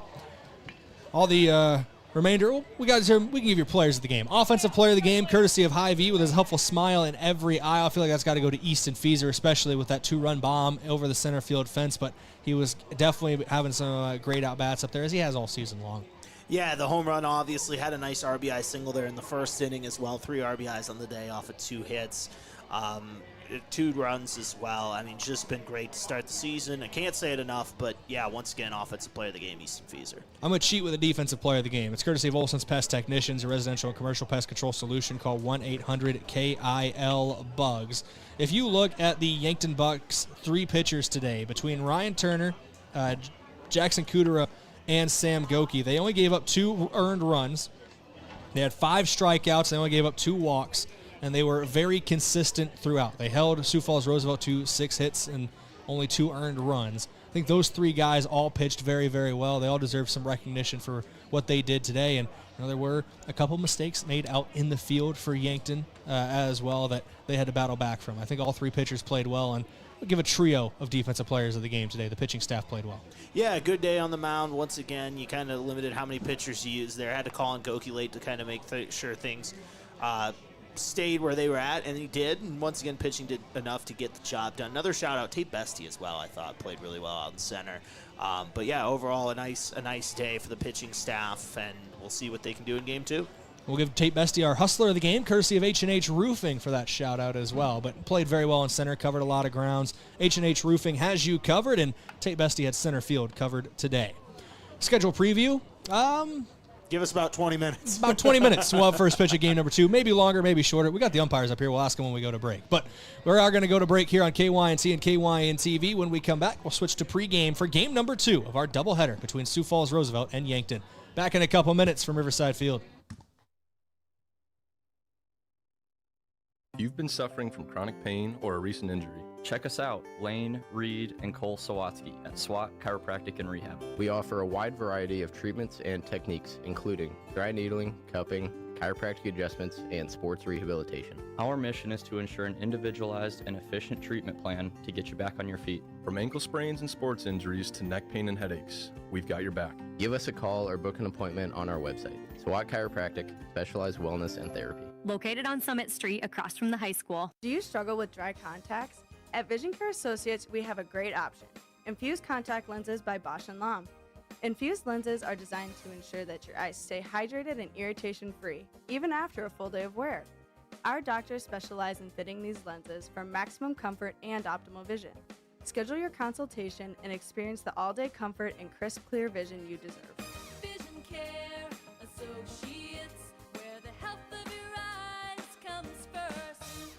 At H&H Roofing, we don't just fix roofs, we protect families. We're family-owned, locally operated, and dedicated to keeping our community safe and dry. Every nail, every shingle, every handshake, it all matters to us. From repairs to full roof replacements, we treat every home like it's our own. Because when your home is secure, we feel secure. For honest work and dependable results, trust the local team that cares. Call H&H Roofing in Yankton today. We've got you covered. The SureCo exclusive SureLink wireless remote system features the most advanced industrial Bluetooth technology and best-in-class express operation. Operate any SureCo electric product with the SureLink Pro and EZR remotes, or with your smartphone using the SureLink app. To learn more, contact your authorized SureCo distributor or find us at sureco.com. Demand the best. Demand SureCo. Vision Care Associates, where the health of your eyes comes first. We offer expertise and experience, where your long-term eye care is our concern. State-of-the-art technology, where we never lose sight of quality. Vision Care Associates, where the health of your eyes comes first. When you make the right decision, it feels good. Like picking the perfect accent rug or choosing a good night's sleep over an all-night crime show binge. It feels really good to make the right insurance decision too. That's why State Farm agent Rhonda Westland is right here in Yankton to help you select the right protection at the right price. Rhonda will make sure you understand your State Farm coverages so you'll know what to expect if the unexpected happens. With State Farm agent Rhonda Westland, it's easy to make the right choice. Just call her. When you want the real deal, like a good neighbor, State Farm is there. It's easy to fall into the weekend warrior routine. A long hike, a hard gym session, a pickup game, or a full day of yard work can feel productive until your body reminds you it hasn't been building up to that load. This is Dr. Mackenzie Erlinson with First Chiropractic Centers. Injuries often happen when the demand suddenly outpaces what your joints and muscles are prepared for. Want to stay active without the setbacks? Visit First Chiropractic Centers today with offices in Yankton, Hardington, Tyndall, and Wagner, inspiring and empowering others to healthier living. The sky is falling, the sky is falling. Hi, this is Larry from Larry's Heating and Cooling. No, the sky isn't falling, but the price of central air conditioners are. Get a new 2-ton Lennox or Carrier central air with a new thermostat for only $39.90, or a Lennox gas furnace for as little as $29.95. Or if you want to get both, we'll do the insane and take another $500 off. Installed Lennox or Carrier system for as little as $64.85. Financing available? Call us for a free estimate. I am John Markwood, and I'm running for District 18 State Representative. I'm currently Chair of the Yankton County Commission. I was born and raised in rural South Dakota and have an ag business background. I am a conservative that fights to keep taxes low, supports law enforcement, and I'll look out for the best interests of District 18. Vote for John Marquardt for District 18 State Representative in the Republican primary. Paid for by friends of John Marquardt. Yankton fans, every drive, every rebound, and every fast break lights up the gym, and Sparkling Ice is here to keep that game day spirit buzzing. With bold fruit flavors, zero sugar, and a cool burst of refreshment, it's the perfect companion whether you're in the stands or celebrating a big win on the way home. Fuel the roar of the crowd and the rhythm of the court with Sparkling Ice. Grab yours today and cheer on the Bucks and Gazelles all season long. Sparkling Ice, flavor that plays hard.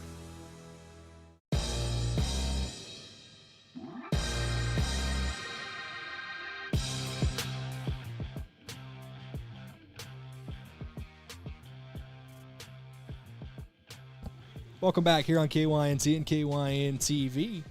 Pregame now for game number 2 of our doubleheader here between the Yankton Bucks and the Sioux Falls Roosevelt Roughriders. And Josh, an impressive game 1 for Yankton. Obviously, 8 runs in the first 2 innings. Looked like they were going to put it on cruise control. Obviously, changed a little bit when Creech stepped into the game and gave up only 1 base runner the remainder of the game. And that 1 base runner was on an error. But Yankton able to hold on a 9-4 win in game 1. As we turn our attention to game number 2, Josh, what does I know I'm putting you on the spot a little bit. What do you think Yankton kind of needs to carry over from game 1 if they want a similar result in game 2?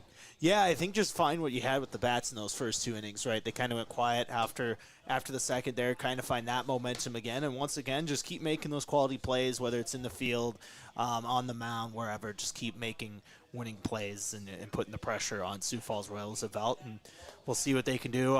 We just got the lineup card. Boston Frick going to be on the mound here for game 2, so something to keep an eye on there.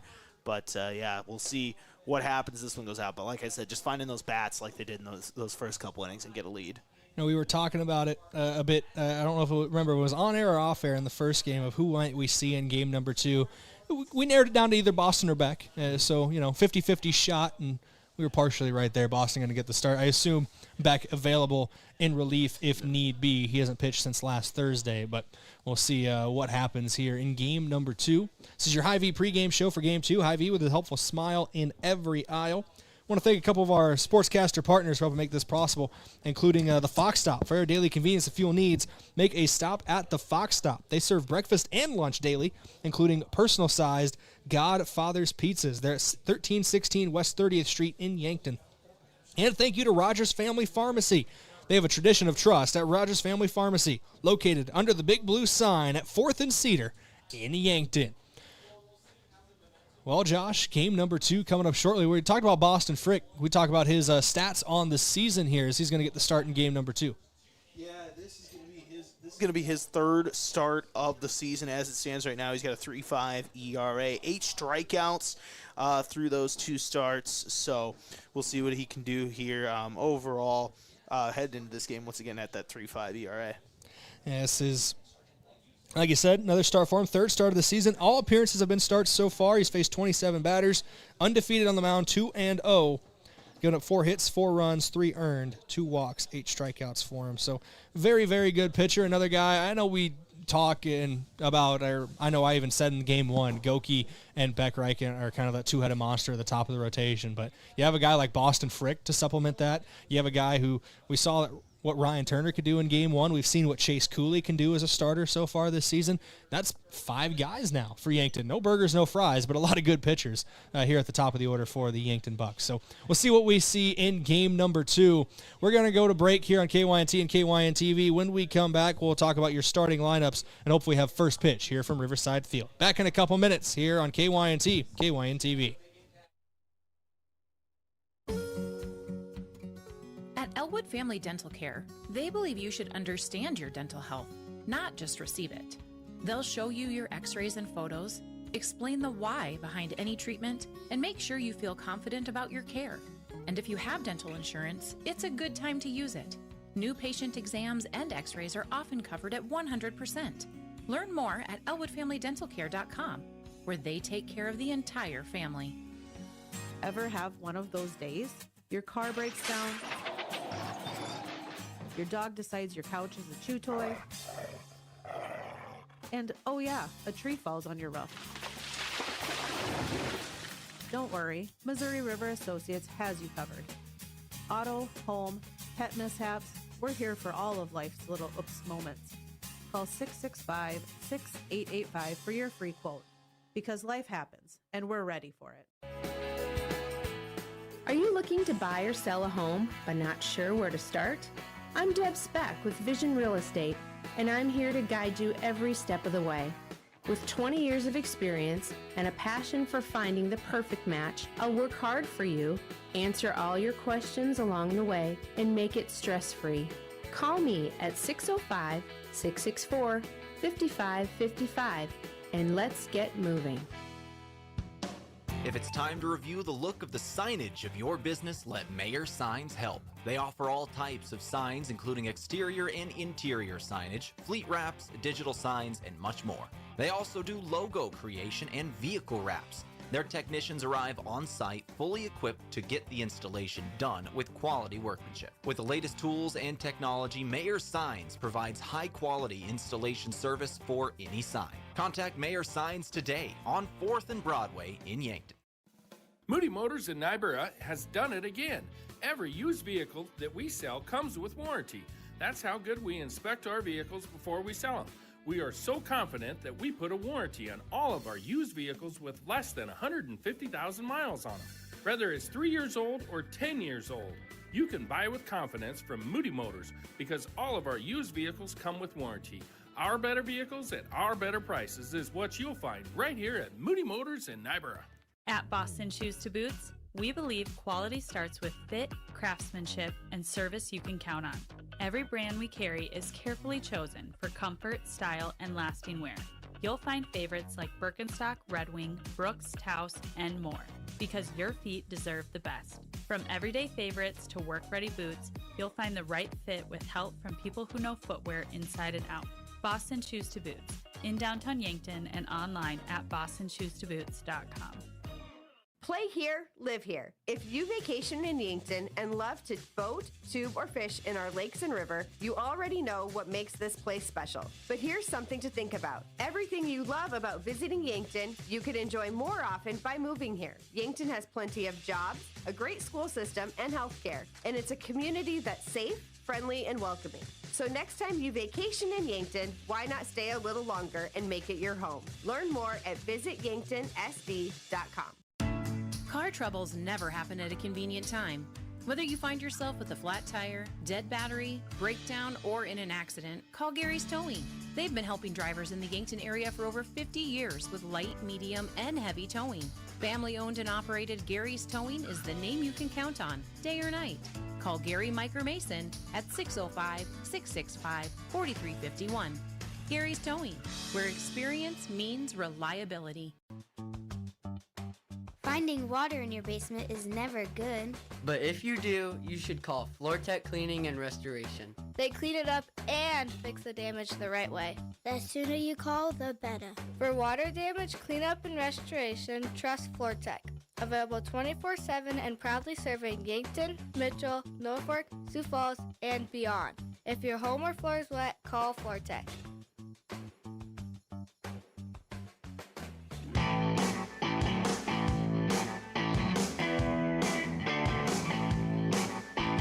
Welcome back here on KYNT and KYN-TV. Time for your starting lineups for game number 2.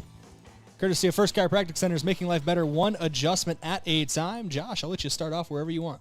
Yeah, we'll go ahead and start with the Yankton defense here. Over at first, Easton Feeser. At second, Jackson Kudera. Getting the start again at shortstop, Beck Reichen. Over at third, Sam Goki. In left field, Carter Boomsma. In center, Tate Bestie.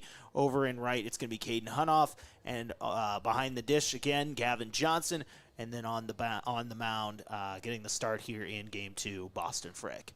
So similar to what we see most of the time from Yankton, a couple names in there, obviously Christian Weir, Caden Hunoff, both getting inserted in the lineup here for game number 2. We saw Jackson Kudera pitch in game 1. obviously. But how are Sioux Falls Roosevelt lining up for game number 2 of our doubleheader? Yeah, batting first is going to be the second baseman. It's Carson Brayden batting second. The designated hitter, Beckett Whitlock. Batting third, we saw his power in game 1. It's the center fielder, Tucker DeHaan. Batting fourth, it's Lawson Hensley, the shortstop. Batting fifth, Micah Lorman, the right fielder. Batting sixth and playing over at first base is Austin Cargan. We saw him get the start on the mound in game 1. Batting seventh and playing over at third base is Carl Hartman. Batting eighth and catching is Tiernan Daly. And then batting ninth and in left field, Jack Hilly. Should be a fun game number 2. Boston Frick obviously on the mound, getting his warm-up pitches in. Sioux Falls Roosevelt will come to the plate first here in this second game. Yeah. I need better time management sometimes, Josh. I'm still writing down things. But Well, it's one of those things where it's such a quick turnaround from game 1 to game 2 that we got to be we're kind of doing a whole lot at the same time, so it'll happen. We'll get her done, though. That's what we do here on KYNT and KYN TV. That's why we do what we do. As Boston Frick getting ready here, once again making his third start this season, Brayden, and we'll see what he can do on the mound. He did pitch 3 1/3 against Spearfish over the weekend, so getting a couple days off, and then right back to it. Yeah, and see what he can do here to start things off. Beck Reichen obviously available in relief. Tate Bestie still available in relief. Then we threw Jackson Kudera and Sam Goki in that opening game. There's a few other guys who could be possible to throw some relief as well. Caden Hunoff threw some relief over the weekend as he's getting the start out in right field. As for game number 2, Josh, turn it over to you to get things rolling. Yeah, and we'll start here with Boston Frick once again on the mound. Carson Breedenbach, he's the hitter here leading off, or the leadoff man for Sioux Falls Roosevelt. That pitch to start game 2 is a ball. Breedenbach did get a hit in 3 plate appearances in game 1.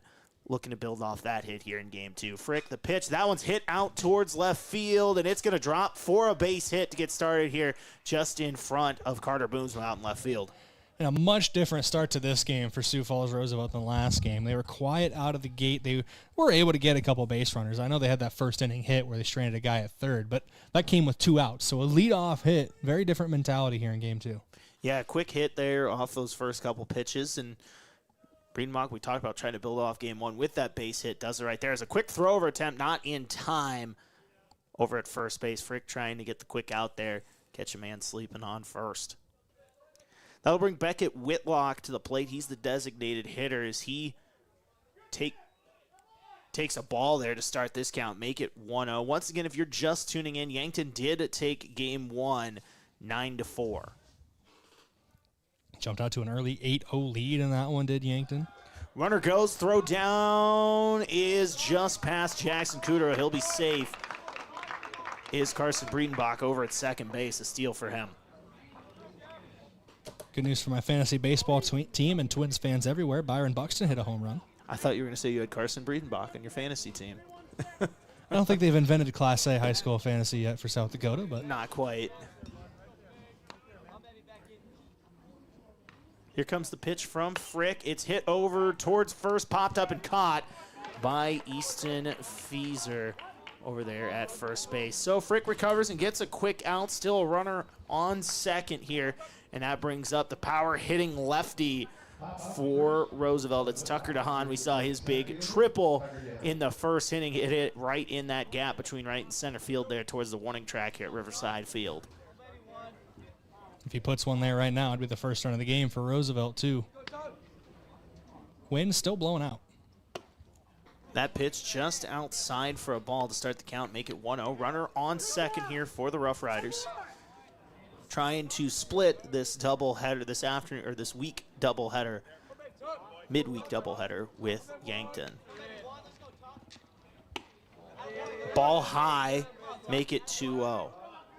I'll tell you, Brayden, Beck Reichen is mobile over there at shortstop. He is hopping all around in between pitches, just in case of a throw-over attempt. One of the top middle infielders in the state right now, especially in Class A, is good strike there from Boston to finally get one on the board in this at-bat. 2-0 or 2-1, yeah, now here on the count. What I love about this umpire, I didn't catch the last name. We did catch the first name of Ken. He makes it known. You can hear the strike call from up here. Big fan of umpire Ken. Yes. We are big Ken fans. How long until I start singing Gosling from Barbie? Give it a few minutes. Please don't.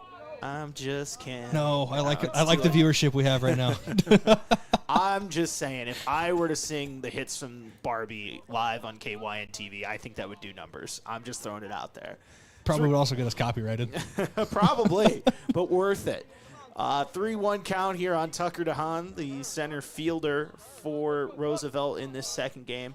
Frick, the 3-1. That one's fouled down the first base line. He makes the count 3-2.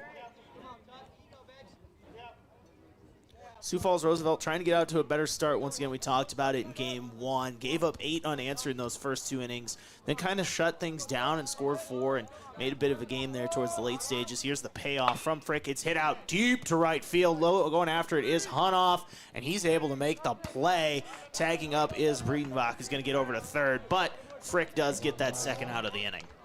It's a crucial second out as well. And now it's very similar to game 1. You got 2 outs. And you got a runner on third. Got there by a different method, but we'll see if Frick can strand that runner 90 feet away, just as his counterpart Ryan Turner did back in game 1. That'll bring Lawson Hensley to the plate. He's playing shortstop in game 2. He did go 0 for 3 in game 1. Frick. Pitch is in for a strike, making a breaking ball here. Once again, runner on third for Roosevelt in the top of the first, game 2. The pitch from Frick is popped high in the sky. Will they get underneath it for the Bucks? And making the catch is Caden Hunoff to retire the side in the first inning. So 1 left on after the top half of the first inning. It's still 0-0. I'm Josh Boelter for Brayden, Butler, KYNT and KYN TV. When we come back, it's the Yankton Bats.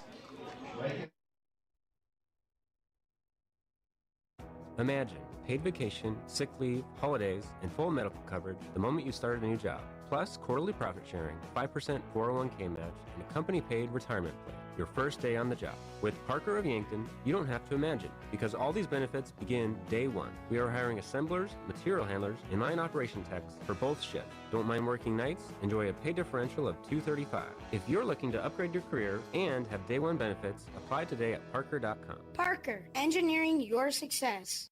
Small businesses are the backbone of our community. CoreTrust helps your business thrive with checking, online bill pay, small business loans, credit card processing, local approval and support for government grants and loans, investments to grow your hard-earned assets, and insurance to protect them. All from CoreTrust, the community bank that's right down the street and everywhere you want us to be. Visit CoreTrustBank.com today. Member FDIC.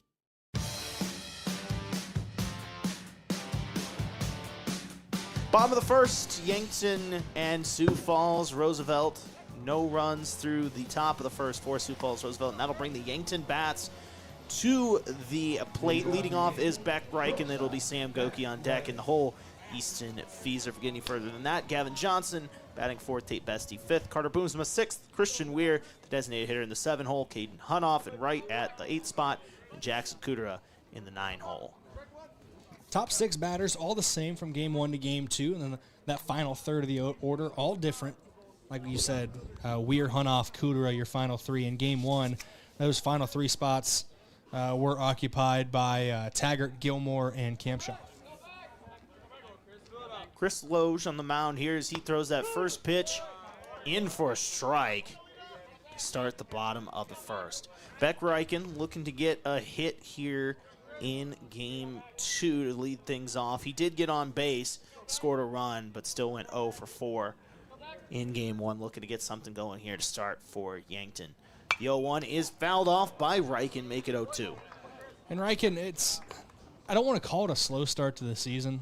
Only 1 hit through the first now 7 games, but been able to get on base at a high rate. Drew 10 walks through heading into today. Had been hit by a pitch once. It just finds ways to get on base and get around and score, even though the hit column hasn't really shown up yet.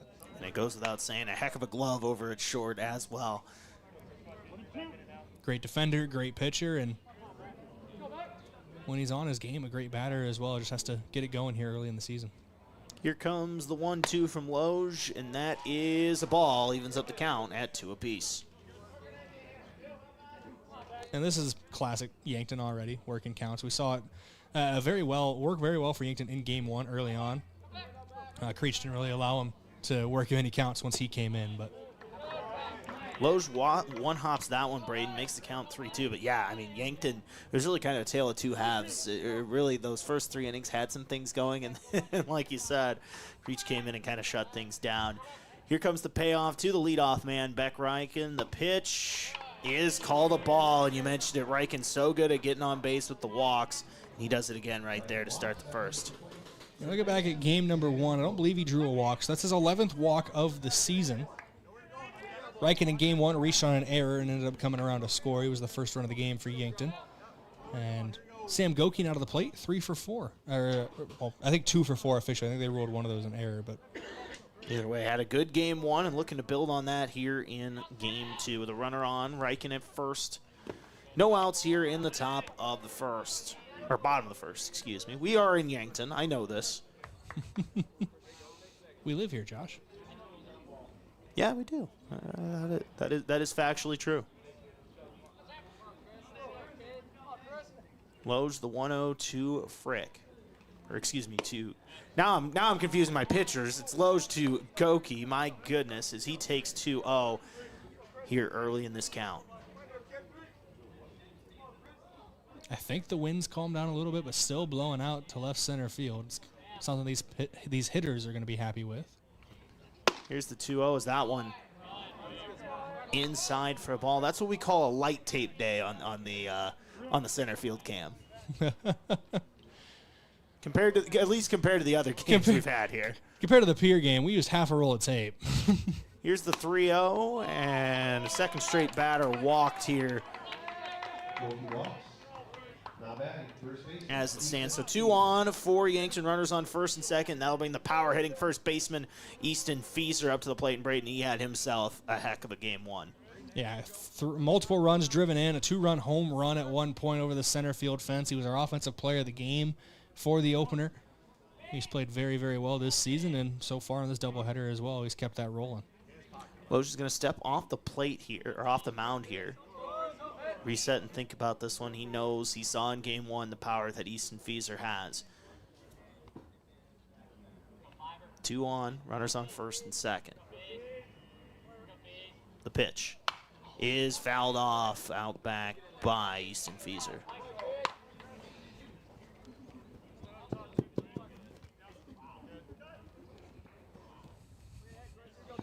Boston Frick came out of the dugout to get that. With the way our crowd mic is positioned, Josh, it sounded like he was stomping right next to me. I looked behind me real quick. Making the starting pitcher go get it, too. That's funny. That pitch is high for a ball. Evens up the count at 1 apiece. And I thought Frick had a nice first inning there as he's looking to keep building on his back-to-back or his 2 starts so far this season.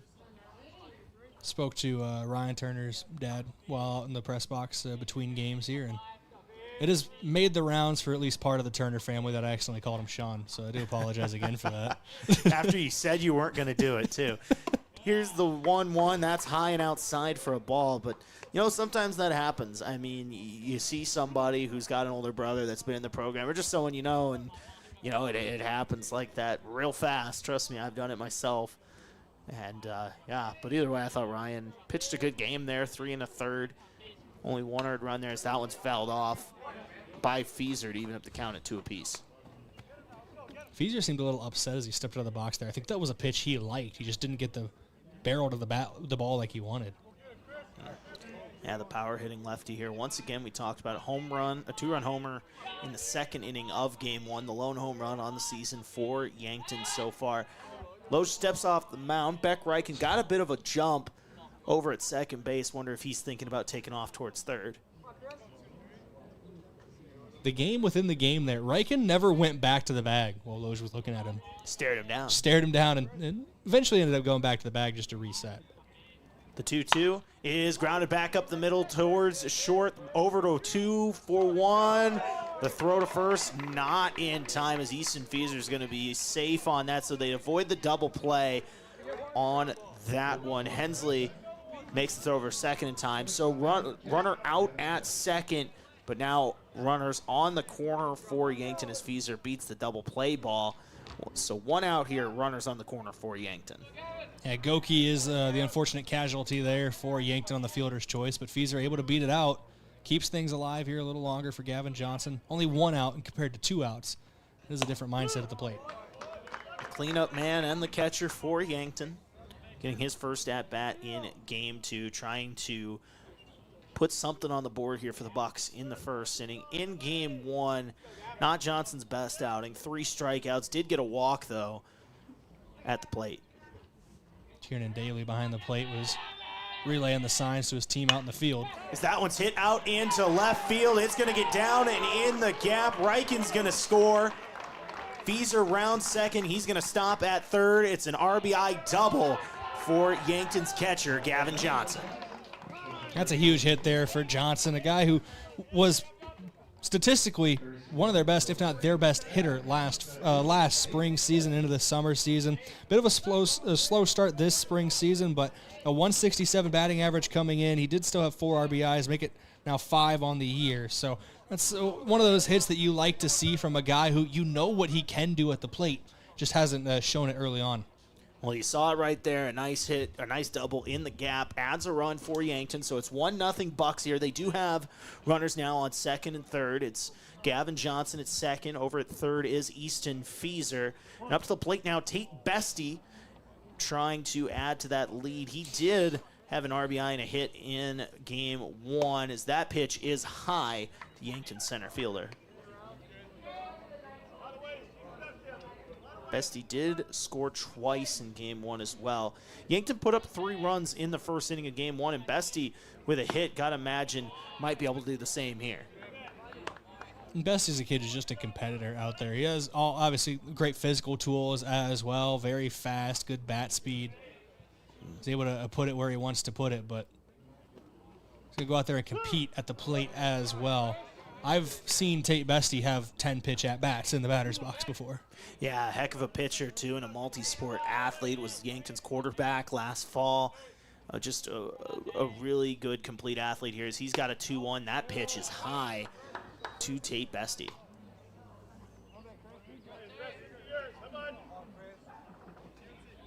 Kind of goes across the board, though. I don't know a single one of these guys on the Bucks baseball roster that doesn't play significantly in another sport. Yeah, and Loge is gonna walk Bestie there. So load up the bases with 1 out here in the bottom of the first, and that'll bring Yankton's speedy left fielder Carter Boomsma to the plate. Coming into today, he did lead the team in an on-base percentage at .611, and he's got a chance to do some damage here with the bases loaded. Just 1 out. It's over on third is Easton Fieser. At second, Gavin Johnson after his RBI double. On first, just walking Tate Bestie as that pitch is in for a strike for Loge here to start the count. I know there's a courtesy runner out there for Johnson, but I didn't catch the number on who was sent out there. It was Will Sager in Game 1, so I wonder if it's Will again. That pitch, a swing and a miss, a quick 0-2 count here for Loge, trying to battle back and get out of a jam with minimal damage. Trying to use telepathy right now to tell whoever's at second base to turn around real quick so I can see their jersey number. Typically it is Sager until we got a number. We won't say a name, but we assume that's him, as Booms was going to strike out on 3 pitches. A big one there for Loge to get out number 2 of this inning, and now Brayden to play at any base. For a second, I thought I heard it clip the bat, but I think it was more hitting off the catcher's mitt is what that sound was than the bat. He ran it out down the first base line, but obviously with the bases loaded, there's nowhere to go, so didn't need to run that one out. But Christian Weir now with his first opportunity of the game to get in the batter's box. Yeah, he did not play in Game 1, the designated hitter here in Game 2 as he takes a first pitch strike to start this at-bat. 8 plate appearances for Christian Weir this season, so not a huge sample size. A .375 on-base percentage, though. Has drawn a pair of walks, scored a run, and driven in 2 runs. The 0-1 count now. Weir trying to add to this Yankton 1-0 lead. Bases are loaded. 2 outs as that pitch is high for a ball. Yankton, once again, we talked about it, did score 3 runs in the first inning of Game 1. Trying to hope to at least match that here with a base hit from Weir. 1-1 count. 2 outs. Loge the pitch. That's in for a strike. He's 1 pitch away from getting out of this inning. We're on the low part of the zone there for Loge as well. Be an impressive jam to work out of here in the bottom of the first. Here's the 1-2. That pitch is high, evens up the count at 2 apiece. Once again, a lot of pitches in this first inning for a Roosevelt pitcher. Loge at 29 by our count. I think Cargan was at close to 40 in the first of game 1. So this is 30th pitch of the first inning is low for a ball. But yeah, once again, 40 in that last game there for Cargan when he pitched game 1. Payoff pitch. 3-2 count, 2 outs, bases loaded. The pitch is in the dirt, and that's going to bring a run across for the Bucks as Christian Weir draws a walk. Another RBI for Weir on the season. Bases remain loaded as well. That'll bring Easton Feeser across home plate, and then Caden Hunoff gets his first at-bat of the day. Yeah, once, like you said, Caden Hunoff, his first at-bat. He does not have a hit in his 4 plate appearances. Looking to change that here. He's had a couple nice plays in right field in the top of the first as he takes a first pitch looking for a strike. Loge, once again, just trying to get out of this with minimal damage here. We saw what this pitching staff and bullpen can do for Roosevelt in game 1 after they settled down, but once again, trying not to find themselves in that early hole here, although they've kind of already done it already, trying to limit that. You want to know something funny, Josh? Yes. I was trying to figure out who was at second base, wanting them to turn around. I should have just looked at our outfield camera. It shows the back of their jerseys. Oh, yeah, huh? I can tell Tate Bestie's at second base right now. Oh, it's Tate Bestie. Hi, Tate. but now the guy I'm trying to figure out's at third. Which was the guy we were trying to figure out. Yes. I think 1-2 here. I'm always a minute late to figuring things out. Caden Hunoff as he fouls that one back. But, yeah, so it's kind of funny how sometimes you realize things just a hair too late. But as things stand right now, 2-0 Yankton, bases loaded in the bottom of the first as they lead here over Sioux Falls Roosevelt, trying to sweep this weekday doubleheader. And getting out of the jam here is Sioux Falls Roosevelt with a strikeout of Caden Hunoff. After 1, Yankton leads 2-0. They strand 3 men on, but get those 2 runs. When we come back, it's going to be Boston Frick on the mound. I'm Josh Boelter, Brayden Butler, KYNT and KYNTV. Introducing the all-new Glow Vitality Bar at Glow Aesthetics Med Spa. Quick, effective in-office injections and IV therapies designed to support energy, immunity, recovery, and overall wellness in minutes. From NAD+ and glutathione for cellular support and glow, to B-complex boosts, hydration drips, and fast-acting nausea or pain relief. We make feeling better simple and convenient. Need a quick energy reset, recovering from travel or a long week? It's time to glow. Glow Vitality Bar at Glow Aesthetics Med Spa. Buying a home isn't just about real estate. It's about investing in yourself. At the Move Group, we believe the best time to buy is when it makes sense for you. Our expert agents put people before transactions, meaning we listen first, provide honest guidance, and help you make a confident decision. No pressure, no gimmicks. Markets change, but the right home is about more than just numbers. It's about finding the right fit for your life and your future. When you're ready, we're here to help. Contact the Move Group today.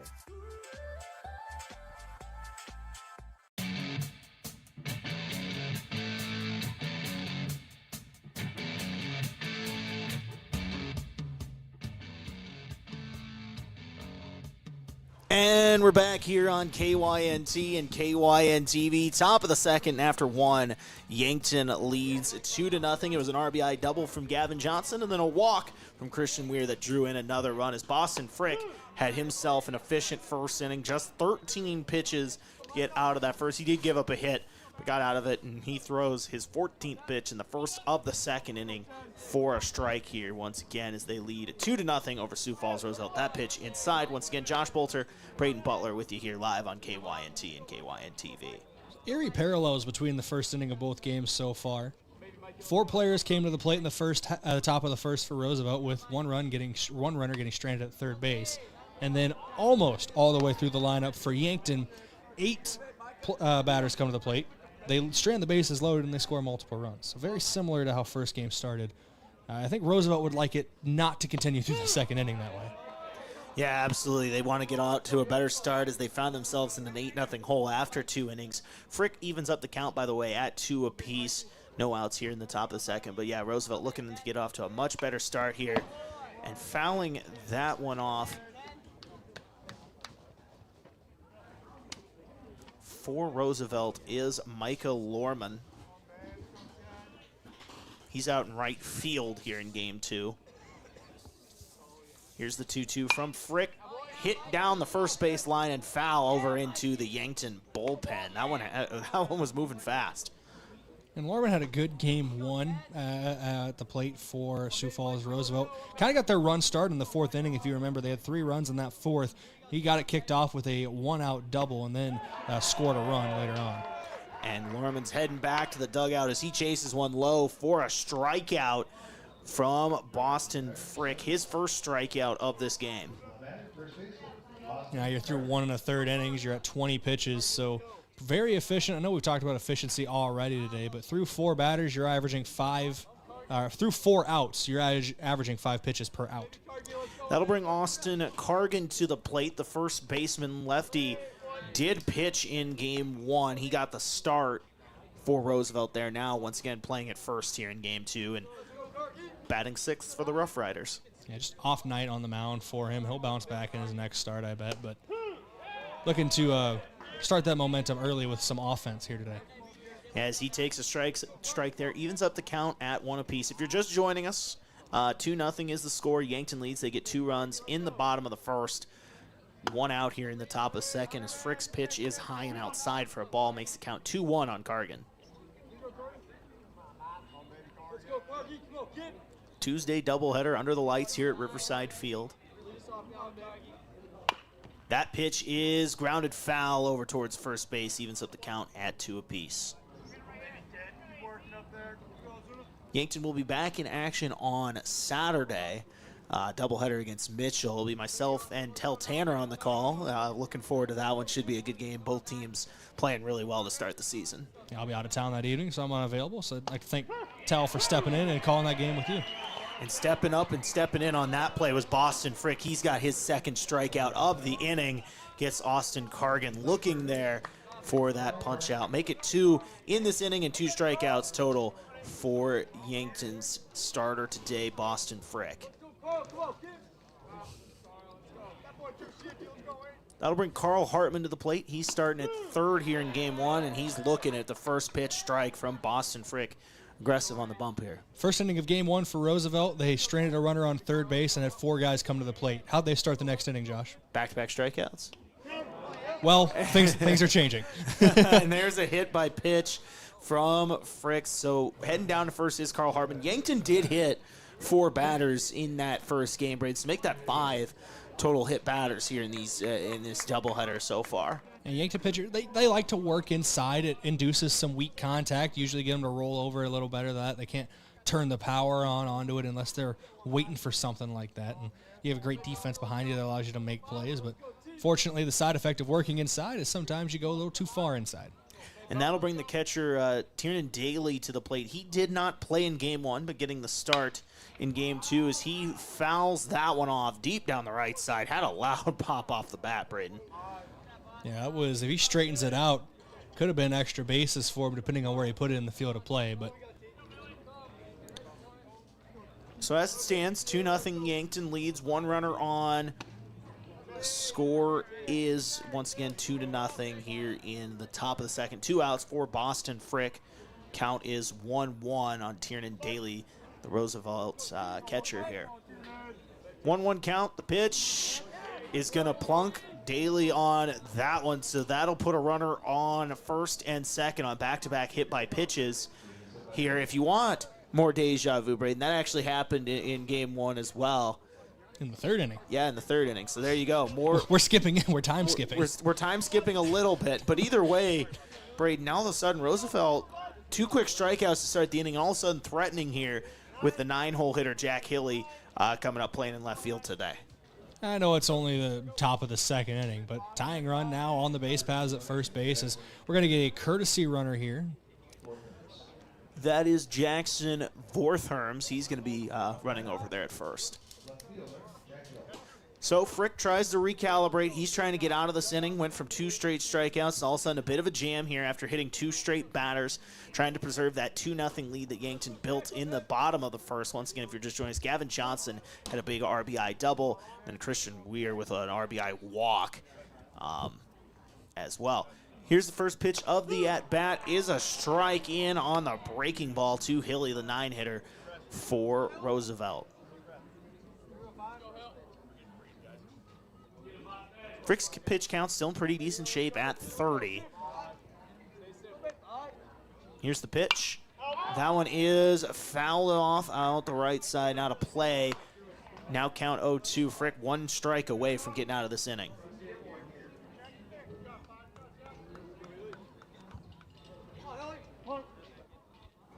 Two runners on, first and second.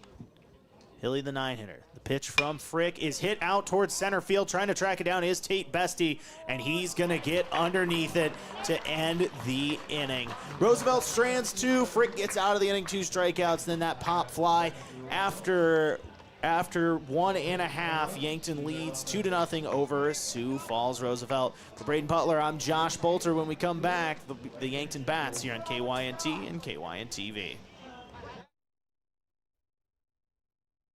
Loading the kids in the car, brokering peace in the back seat, mastering the snack handoff without even looking. Why are simple things sometimes so complicated? Thankfully, with auto owners, insurance doesn't have to be one of them. We work with independent agents who keep insurance simple, so you can worry about more important things, like figuring out what's growing in that cup holder.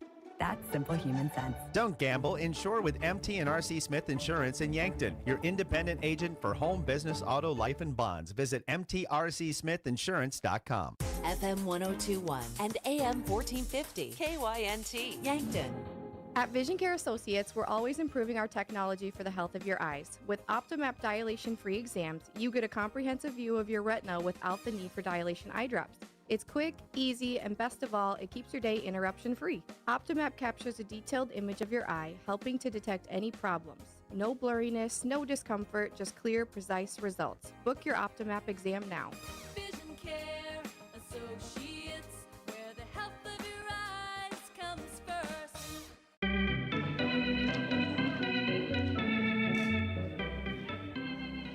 Jackson Cooter, the 9-hitter, getting things started here for the second inning for Yankton as he takes a first pitch ball from Chris Loge, the pitcher, and Brayden, a good first inning for the Yankton Bats. Yeah, they scored 2 in the bottom of the first, trying to rally around and keep that up here, but Cooter finds himself in a 1-1 count after that strike. Cooter, the 9-hole hitter, did pitch in game 1.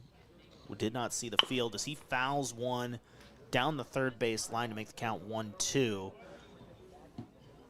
Once again, we'll go back to the top of the lineup after this at-bat. It'll be Beck Reichen on deck.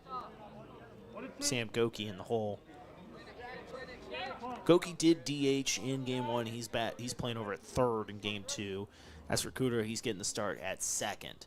Here's the 1-2 to Cooter. He hits this one right back down towards shortstop. It's going to be a quick play. The throw is in time. Out at first is Jackson Cooter. Nice play over at short for Lawson Hensley to get the first out here of inning number 2. Yeah, Hensley had to charge up on that one hard. It took some awkward bounces off the pitcher's mound. And, sometimes when it kicks off where a lot of those pellets gather on the mound, it can go any which way. So good concentration and charge there from Hensley. So one down here in the bottom of the second after that ground out from Cooter at a short. That'll bring Beck Reichen back to the plate as he walked in his first plate appearance. He's going to foul off that first pitch here of his second at bat. And this is the second game in a row, Brayden, where Beck Reichen leads off and he's also hitting in the second inning. Just becoming a common occurrence for Beck.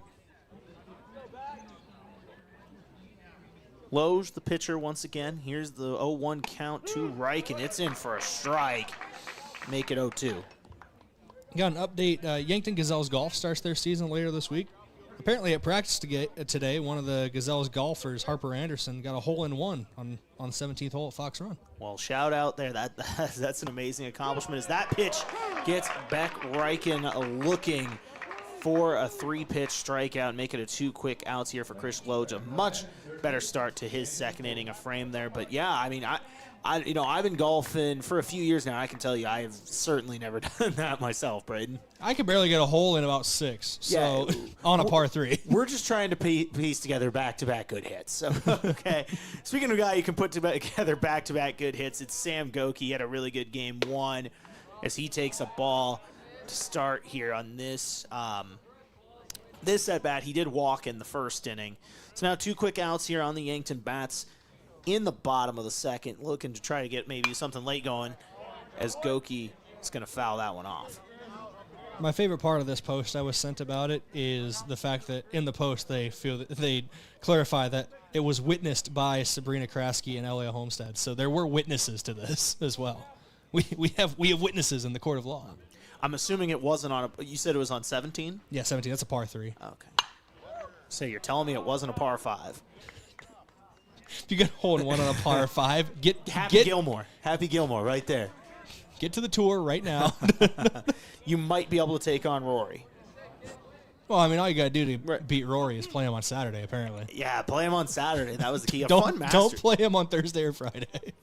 Even then, as Goki takes strike 3 looking, Loge gets 2 strikeouts here in the bottom of the second to retire the side. 1, 2, 3. After 2, it is Yankton 2, Sioux Falls Roosevelt nothing. When we come back on KYNT, KYN-TV, it'll be Boston Frick on the mound against the Sioux Falls Roosevelt bats. I'm Josh Boelter, Brayden Butler. We'll be back with the top of the third.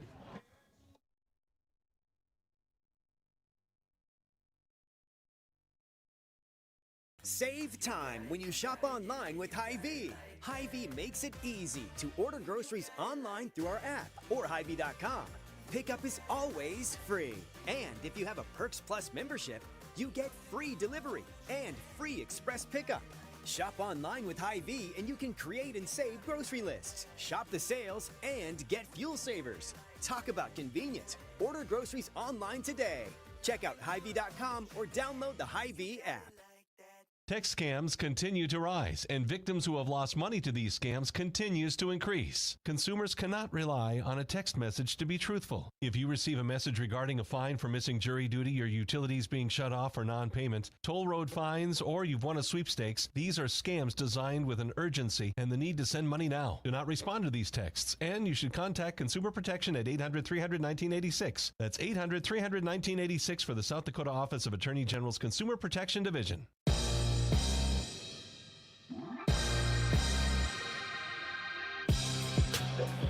Top of the third here is Yankton leads 2-0 over Sioux Falls Roosevelt. KYNT and KYN-TV. I'm Josh Boelter, Brayden Butler, and Brayden, really efficient start so far for Boston Frick. Just 30 pitches through 2 innings.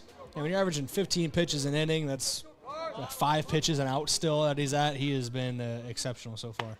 Looking at a quality start as he throws a quality pitch to start the inning for a first pitch strike. Here to start the third. One of the more embarrassing baseball facts about me, Josh. Do you want to know how long it took me to learn what a quality start was? How long did it take you? About 2 years ago. About 2 years ago. Isn't it? It's what, 5 innings, 2 runs, or is it 6 innings? I think it's 5 innings and 2 runs or less. Okay. Carson Breedenbach, the leadoff man, back at the top, back at the plate here as he takes a pitch for a ball. That makes the count 1-2. Breedenbach did get a hit in his first appearance, the lone hit so far for Sioux Falls Roosevelt in those 2 innings. Yeah, was stranded at third base after initially getting on a single. He fouls off a pitch there to keep it alive. I should clarify. I knew that the quality start existed. Yeah. I just didn't know how to I didn't know what quantified. I also wonder if it's changed over the years. Because, if you go back to the 90s and you look at 5 innings, 2 runs, I don't know if they'd look at that as a quality. Maybe they would, but 5 innings, 2 runs, that was what you had to do to keep your job. Yeah, that was honestly. that was the bare minimum. Where guys were expected to go 7, 8 innings. The game has kind of changed, and not necessarily for the worse. It's just kind of interesting to look as that pitch goes in, makes the count full on Breedenbach. But yeah, kind of crazy how that's kind of changed over the years. Some calls of wear it from the Roosevelt dugout there. trying to get a base runner here as they're down 2-0. No runners on here in the top of the third. This one ground over to short. Ryken picks it up, makes the throw over first in time for out number 1 of the third inning. And good composure there from Ryken. There was a slight bobble as he was transferring the ball up, just kind of kicked right at the end before it got into his glove. And I think it might have went off the heel a little bit, but able to stay focused, stay calm, and make the good throw. That'll bring Beckett Whitlock to the plate, the designated hitter for the Roughriders today. Whitlock popped out to the first baseman back in the first inning for an out. Game number 1, he did drive in a run and score a run himself, finished 1 for 3. Looking to get another hit here. Here's the pitch, in for a strike. And, you know, maybe this is just the Yankee fan in me. Every time I hear the name Beckett, I think of Red Sox pitcher Josh Beckett. Marlins, too, at one point. Anytime I hear Red Sox pitcher, my first thought goes to Clay Buchholz, and I don't know why. That pitch in for a ball for some reason. Buchholz is up there. Another one I think of nowadays because of, I'm not going to go into it, but Cutter Crawford. Cutter is king, that's what they're saying. As well. John Lester, 2-1 pitch here to Whitlock. He hits this one down left side, and that's going to be fouled, just missing the line. I am at a weird spot here with this net on this window where I can't see completely down that line unless I start leaning over. It was foul. Foul ball. If you don't trust me, trust Ken. Which one's Ken? Ken behind the plate? Ken. Shout out Ken. Ken. I'm pretty sure Ken's behind. Ken's one of these two, and I'm pretty sure he's behind the plate. He's just Ken, man. That's 2. 3 strikes and you're out, buddy. All right, remember that. 2-2 count here to Whitlock as that pitch low and inside for a ball, making a full count here. 1 out in the top of the third. Yankton leads 2-0. Boston Frick on the bump here for the Bucks. Here's the payoff. This one hit right towards the glove of Feaser. He bobbles it, but picks it up, recovers in time, and gets the out at second base. So 2 down now in the third. 2 up, 2 down. Boston Frick continuing to roll here in the third inning. It's what you like to see if you're head coach Drew Lawrence. Another guy, and I know I've brought this up already, but we talk about guys like Sam Goki and Beck Reichen at the top of the order, but now you can add Boston Frick to that mix. Chase Cooley's pitched well this year as a starter. We saw a great start in Game 1 from Ryan Turner. Yeah, good start from Turner, and that pitch on 1-0 for a ball to Tucker DeHaan and Brayden. Once again, Brayden Butler, Josh Boelter, KYNT, KYNTV. Yankton leads 2-0. Here's the pitch, grounded over to second to Kudra. The throw is in time, and that'll do it for the top of the third. Frick's through 3. He's only given up 1 hit. No runs so far. I'm Josh Boelter, Brayden Butler, KYNT, KYNTV. When we come back, the Yankton Bats. Recently, a woman came into the UPS store to make some color copies for a project. As we were finishing up, she asked if we could help her design and print graduation announcements for her daughter. The answer? Of course we can! At the UPS store in Yankton, we've been helping families with everything from basic copies to beautifully customized graduation announcements. Come see us at the UPS store in Yankton today and let us help make your special occasions even more memorable. Is it the competition that keeps bringing you back? The long-standing rivalries? Or is it seeing friends again and cheering on your favorite team? At First Dakota, we're here for it all. We appreciate the fans, the players, the coaches and officials, the concessions crew. The shared community experience is part of what makes life here great, and we're here for it. See you at the game. First Dakota National Bank, member FDIC.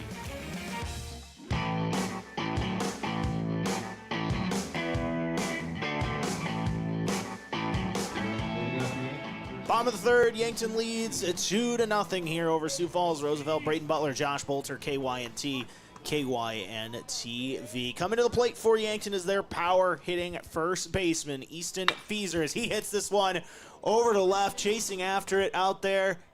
And it's going to drop down in the corner. That's going to be at least 2 bags for Feaser. He's going to hold up at second, so a deep hit oppo on that one to start the third. Easton Feaser picking up right where he left off in Game 1 with another powerful hit. Usually we see Easton Feeser as he goes scuba diving at second base. We usually see Easton Feeser pull those power shots to maybe the right center field alley. I know dead center for his home run earlier on, but able to show the opposite field strength. Bounced off the 324 sign there in the left corner. That'll bring Yankton's catcher Gavin Johnson to the plate. He had an RBI double in the bottom of the first. Looking to add on here for Yankton. Feeser on second after his double. That one's fouled back right towards us, maybe a little above us, but Johnson found that pitch off. Loge, the pitcher for Sioux Falls Roosevelt. 2 hits for Yankton. Gavin Johnson once again has one of them. As he fouls that one back towards us again, make the count 0-2. You ever stepped away from something for a while and you try to get back into it and you go, oh, it's been a minute? Me every time I golf. It's the second time we're going to bring up how bad a golfer I am today. Try to get back into working out. It's been a while since I've been consistent about it. Like I'll start out with just some push-ups and sit-ups to warm up. You feeling it today? Dude, I am. It was humbling, to say the least. That one popped up towards center there, trying to tag up is Feeser. That one is caught, by the way. Out in center field is DeHaan. Now Feeser caught after a wild throw. He's sliding back and gets over in time to second. A little bit of a roller coaster of emotions there, Brayden in the field. The All-American roller coaster. Yes. But yeah, if Feeser started to go off the tag and the ball gets away from the third baseman, and should I stay, should I go situation, finally finds its way back to second base. There was no clash on the field, though. But Tate Bestie to the plate for Yankton, the center fielder. Won our hustler of the game in game one. He did walk in the first. Bestie trying to drive a run in. Feeser on second, 1 out. We're going to get a time at the plate. Home plate umpire talking to Bestie, so I don't know if it's Bestie that called it, or was just stepping off on the mound who initiated what. But once again, Bestie did have an RBI single in game one. I think he'd take that right here if he could, as we're going to get another time here. We will eventually have the first pitch here between Loge and Bestie at some point. It's the game within the game, Josh. And here it is. That pitch low for a ball, and it's going to get past. That'll send Feeser to third. Advances the runner, Brayden, as you know, baseball 101, that puts the sacrifice in play. And Feeser eventually does make his way to third after the roller coaster, as you said, of emotions earlier on. But, yeah, being 90 feet away, that puts a lot of different things in play. The corner infielders are playing in enough. I don't think a sacrifice bunt is on the cards to potentially send Feeser home. But I meant more so that sack fly. is definitely that's more so what I meant. Here's the thing. I've seen Yankton do it successfully. That's why I bring up a sack bunt here. Here's the 1-1-2, Bestie. As that pitch is low, gets away from Daly, but he's able to recover. Feeser will stay over at third. So Yankton trying to add to their lead here up there. They're up 2-0 in game two, trying to sweep this doubleheader. With the win, Yankton could move to 8-0 to start the season. Which is just a fantastic start to the year. Really set yourself up for some key games as we get in the middle of April. 2-1 is in the dirt from Loge. That weekend doubleheader with Mitchell coming up. It's currently scheduled for Saturday, like we mentioned earlier on. Mitchell's the top team in the class right now, albeit just a couple games for him. I think 3-0 in class play when I checked the standings. That pitch inside for a ball, so Bestie will walk, and that'll put runners on the corners. And you mentioned that doubleheader, Brayden. It's a real litmus test for both of those teams just about 10 games into the season. Litmus test. Word of the day calendar. All right, so here we go, Brayden. Runners on the corner. Runners on the corners. You're good. You're good. Runners on the corners here. Carter Boomsma at the plate. You wonder, Brayden, once again, could they send Bestie here? He's got some speed. As Boomsma fouls off that first pitch, make it 0-1. And, of course, that would obviously do a couple things there if you're able to get over there. You avoid the double play scenario, which is very much in play right now. You got to think Loge is hoping for something on the ground here or a strikeout. And Bestie runs, thrower to first. He's kind of caught in the middle here, heading back and trying to get back to first in time. And as that happens, detention over to first, and Feeser sneaks home and gets a run. You talked about some weird scenarios, Brayden, where Yankton manages to pull off a run. We just saw it right there as Bestie's caught in between first and second. Fieser takes advantage and is able to score. Oh, yes, the classic get caught in a pickle so the guy from third can score.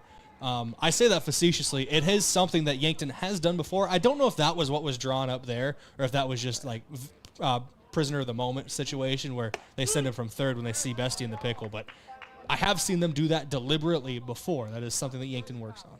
I'm sure if you ask Coach Lawrence after the game, they're like, oh, yeah, totally planned. Here's one thing I know about Coach Lawrence. He will be brutally honest with me. If it was not planned, he will tell me. As that one's fouled off by Carter Boomsma.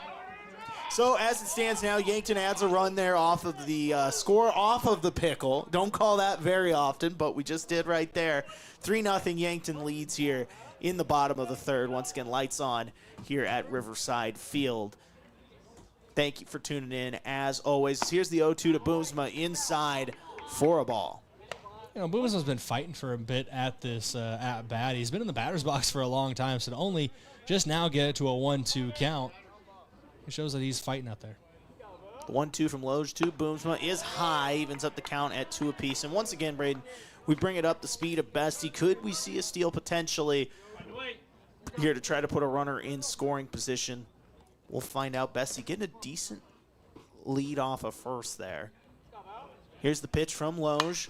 That's fouled off down the first base line and out of play for Carter Boomsma.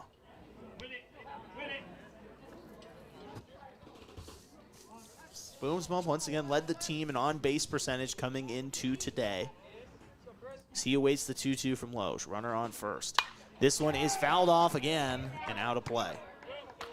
You want to mention as well, today's action is brought to you in part by Farmers Union Insurance and First Dakota National Bank. Loge looks over at Bestie at first. 1 out. 1 on, 3-0 Yankton leads. As Boomsma grounds this over to third and bobbling it at third base. Runners are going to be safe, and Bestie's rounding the corner. He's heading for third. Slides in, so runners on the corner from Yankton, capitalizing off the error there from the third baseman. That's Hartman, Carl Hartman over at third for Sioux Falls. Roosevelt just not able to come up with that one. So all runners are safe, and Bestie's able to grab a second bag there, Brayden. Put runners on the corner here for Yankton. Bring up Christian Weir to the plate. And that was very similar to what we saw with Beck Reichen. I believe it was last half inning, the ground ball to him that ended it, or that got one of the outs. But kind of kicked up awkwardly and goes off the heel of the glove. Beck was still able to be in front of the ball to secure the bobble and get it over to first. But with Hartman moving to his left, when it kicks weird like that and goes off the heel, you can't get in front of it. And how about that heads-up base running there from Tate Bessie? He's able to grab the bag. Hitting that one over to first is Weir. Runner is out at second. The throw over to first is in time. The double play, and Roosevelt gets out of the situation off of a double play there. So one runner stranded after 3. Yankton adds a run. They now lead 3-0. We'll head to the top of the fourth. Boston Frick and company take the mound.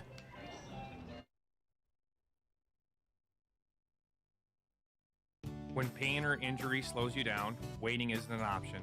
That's why Yankton Medical Clinic Orthopedic Walk-in Care is available Monday through Friday, 8 to 5, right here in Yankton. No appointment is needed.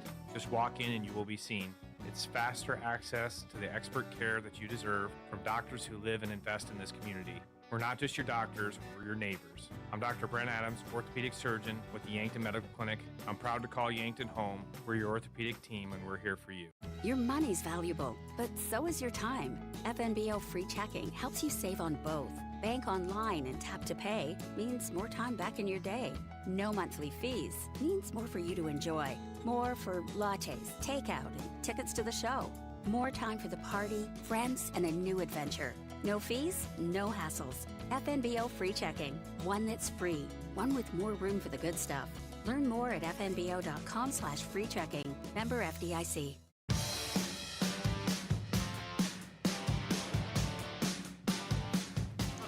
Top of the fourth here, Yankton leads 3-0. They did add a run in the bottom of the third after Tate Bessie got caught in a pickle. And while that was going on, Easton Fieser sneaks home. So it's 3-0. Yankton leads. Josh Boelter, Brayden Butler, KYNT, KYNTV. Top of the fourth in game 2 of our doubleheader here. Yankton took game 1, 9-4, as Boston Frick, his first pitch of the 4th inning, is high and inside. Through 3, Frick has given up only 1 hit, no runs. Here's that one's driven out to left field, and it's gonna get down for a hit out to left field. Getting on base there for Roosevelt is Hensley, the shortstop, getting his first hit of game 2. So Hensley now on first. That'll bring Micah Lorman to the plate for Sioux Falls Roosevelt. Roosevelt trying to get something going here as they trail. Slow starts in both games for the Roughriders. And Roosevelt. Sorry. Go No, go ahead, please. Roosevelt might feel a little hard done as well. They have the same amount of hits. Yankton and Roosevelt both have 2 hits, but the Roughriders have walked a couple batters, and obviously an error in there as well. Changed things up. Throw-over attempt at first, pickoff not in time. Hensley will be safe. Frick now the 1-0 is low for a ball, make it 2-0. Frick once again playing with a bit of lead here, Brayden. 3-0, top of the 4th.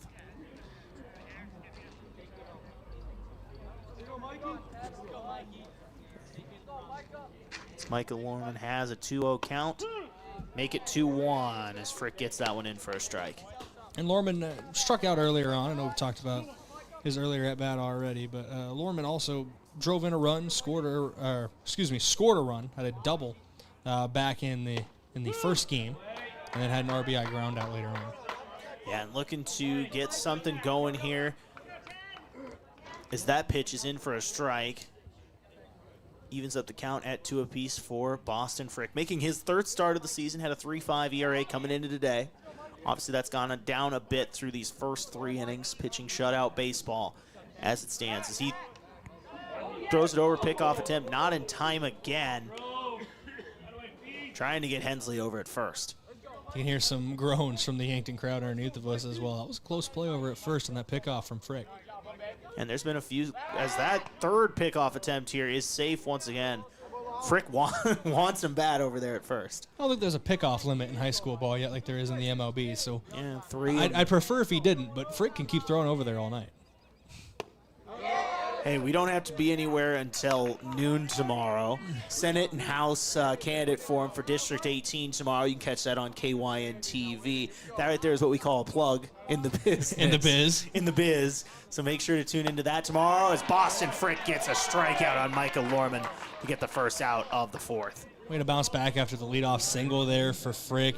Another strikeout for him, first since the 2nd inning, his 3rd overall. Started the 2nd with back-to-back punch-outs. We mentioned that candidate forum as well, Brayden. You can catch the replay of the Yankton County Commission and County Auditor Senate or candidate forum that was today as well on KYN TV. So make sure to check that out as we welcome Austin Cargan to the plate for Roosevelt. And tomorrow's obvious candidate forum for House and State will stream live on YouTube and Facebook and our app. This one popped high in the sky. Underneath it is Beck Reichen for a quick out number 2 in the 2nd inning. Or excuse me, in the 4th inning. 2 outs. Top of the 4th. Yankton leads 3-0. Building the time machine on me, going back in time. I was going ahead of time earlier. Now I'm going back in time. It's like the song from Back to the Future. Back in No. What? You know, sometimes you just got to sing a little bit. I sang I'm Just Ken earlier. Now we're singing Back in Time, Huey Lewis in the News.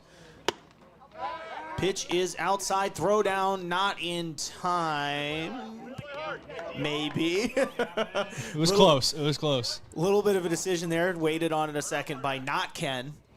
I got to tell you, speaking of Back to the Future, I got to tell you how I offended Bree over the weekend. As the throw to first isn't there in time. But Bree was talking about watching an 80s movie with their dad, with their family and everything, about a time machine. Runner goes safe in time over at second. So stealing a bag. There is Lawson Henley. All of a sudden a runner in scoring position here for Austin Cargan at the plate. What movie are we talking? Yeah, here's the thing, because they're talking about a movie, and Bree couldn't remember the name of the movie. I'm like, did it have a DeLorean? He's like, I know what Back to the Future is. Don't pretend I don't.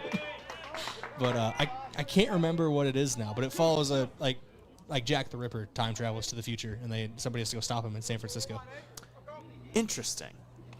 I feel like it's like Just in Time or something like that. That one's hit out towards right field. Getting underneath it is Hunoff. The throw. Runner goes. And just missing it on that. Okay, so we're going to recap this here to explain what happened, as they are going to call him out. Okay, so to recap here, we have a hit from Cargan. Going around was Hensley trying to get home. Hunoff throws it in time to Johnson. Johnson chases him back to third and gets him on a diving tag there to end the inning. What a play, a sequence of events there, Brayden, to close out the top of the fourth. And I think the umpire explained to Sioux Falls Roosevelt's coach right now, because the ball came out. What a throw from Caden Hunoff. Yeah. Janitor throw from right field, which is one of my favorite sayings in baseball. But I think the umpires explained to Sioux Falls Roosevelt's coach right now that the ball came out after the tag, but it wasn't the tag that knocked the ball out. It was the contact with the ground, and that's where they're going to say the tag still counts for that one. So because the ball came out technically a play after the tag, I assume, is what the conversation is down there. But great throw from Caden Hunoff to save a run. Great throw, and we're going to send it to a quick 30-second break to get back for the bottom of the fourth. Loge on the mound for Roosevelt. It's 3-0 heading into the bottom of the fourth. Once again, we're going to take a 30-second break and be back for the bottom of the fourth. Are you on track to retire? I'm Adam Boelter, a certified financial planner with Vantage Financial, born and raised in Yankton, South Dakota. My team and I pride ourselves on building trust through clear, honest advice tailored to your unique goals. From retirement planning to smart tax strategies, we'll create a personalized plan to help you feel confident and secure about your financial future. Visit vfplanning.com or search Adam Boelter Vantage Financial to schedule a 15-minute call today. Vantage Financial Partners is a registered investment advisor. SEC registration does not constitute an endorsement of Vantage by the SEC, nor does it indicate that Vantage has attained a particular level of skill or ability. All right, bottom of the fourth, Yankton leads 3-0 after the throwdown from Caden Hunoff. Gets a runner out heading for home. Yankton bats at the plate. That pitch out for a ball here to start the bottom of the fourth. Speaking of Caden Hunoff, he's at the plate as he drives this one high in the sky over towards right field. Coming up with it is Lorman. We're not going to mention what I saw in the skyline, Brayden, as we're playing here, because that would delay this game a little bit. But definitely saw some lightning out there towards right field. Let's monitor that as the game goes on.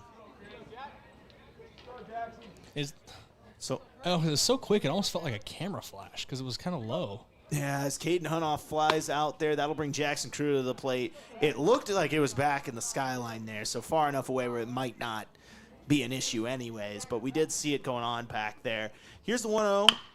Grounded over to short. Kudera trying to beat out the throw, which is in time from Lawson Hensley to get the second out. So 2 quick outs here to start the bottom of the fourth. That'll bring the top of the Yankton lineup back up. Beck Reichen.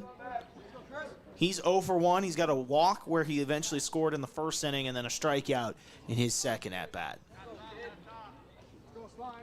Been trying to get the bat going earlier this season, but still finds ways to get on base and cause problems for people. And we did see that in the first. Once again, leads the team into walks coming into today. Definitely boosted that a bit here throughout these 2 games. As his team leads 3-0 over Sioux Falls Roosevelt, trying to build onto that as he takes a pitch, make it 2-0 in the count. And Brayden, how about Chris Loge? He's really kind of calmed down since that first inning. Gave up those quick 3 runs, but then since then pitched fairly well. Did give up that run, but that wasn't on him, as that one's hit out towards center field, and it's gonna be caught out there by DeHaan. That'll do it for the fourth.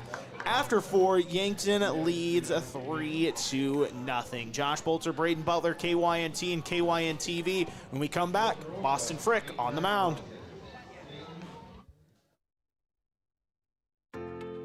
If you want a job where your work matters, you belong at Avera. Here, we've invested in our workforce because every Avera team member drives our health ministry forward, making a difference in lives and communities every day. We offer competitive pay, great health insurance, and even career opportunities. We're putting people first, including you. Search for local job openings and apply at avera.org/careers. Tip-off is here and the season's heating up. Whether it's your home, farm, or everyday life, Farmers Union Insurance help you defend against the unexpected and score big on protection. Brendan Hansen and Brandon Tykero at Suite 101B, Morgan Square in Yankton help you rebound from surprises, make every play count, and keep your game strong all season long. Don't let life slam dunk you. Stop by today and stay covered with Farmers Union Insurance.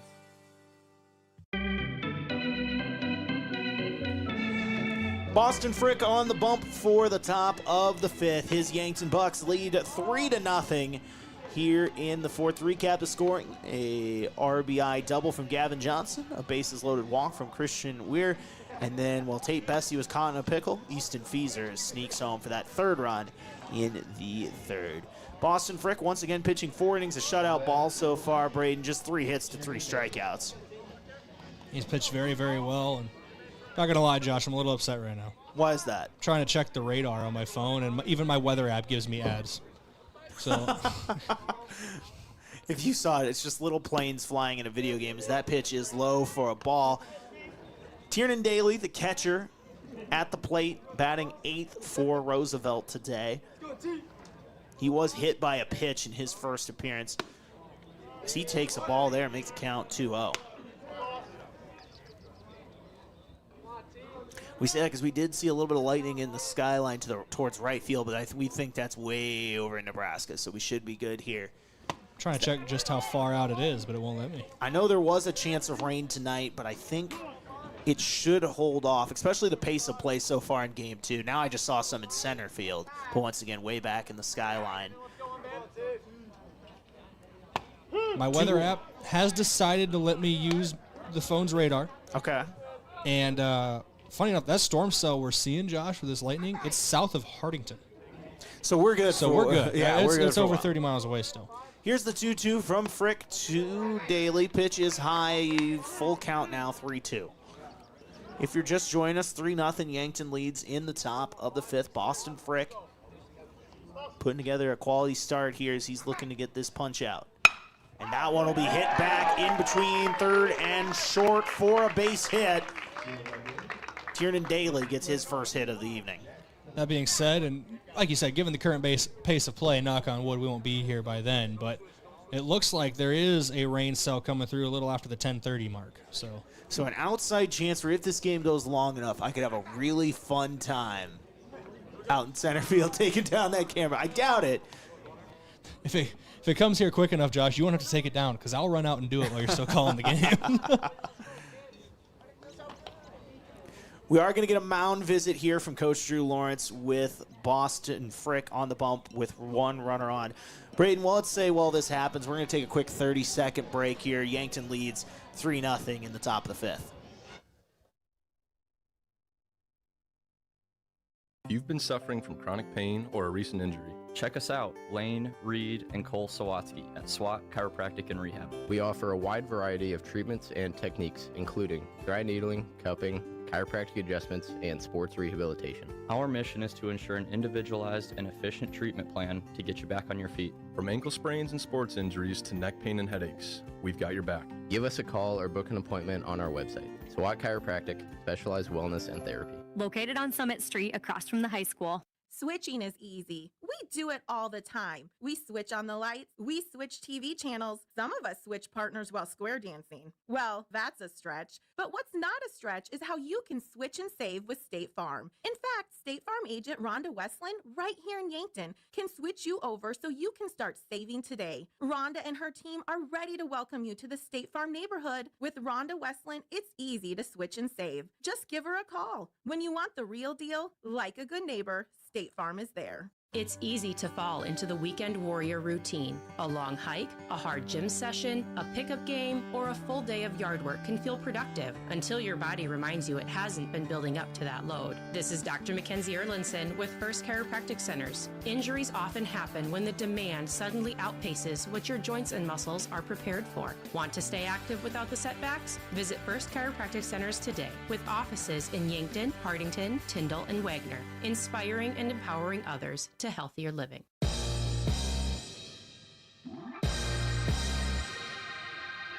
All right, 3-0 here in the top of the fifth. Yankton leads as Boston Frick's day is done. We got several changes on the mound and in the field. So, Brayden, I'll kick it to you for that, as well as if we can get Boston Frick's line as it stands for today. So we'll start with the changes in the outfield. There are none. Now we'll go into the infield. Simon Kampshoff moves into third base. Jackson Kudera takes over at shortstop as Beck Reichen steps onto the mound. Sam Goki moves to second base, and Boston Frick comes out of the game. And Gavin Johnson stays at catcher. East Feezer stays at first. Those are the changes. Looking at Boston Frick's line, as soon as Game Changer wants to load for me, I'll get it to you. Actually, I have it. I wasn't sure if you had it or not. I will get it. As it stands, 4 innings pitched, 4 hits, 3 strikeouts. He is responsible for the runner on first, so we'll see if Beck Reichen can come in and keep that ERA down for Boston Frick. How many pitches did he throw? I want to say it. I'm going to say it. It was 67, Brayden. It was 67. 6-7. That one's for the kids out there. You're welcome, kids. I don't even think Bree's been telling me that they don't even think they say 6-7 is like old news. See, I thought it was, and then our friend, we both once again live in the same town.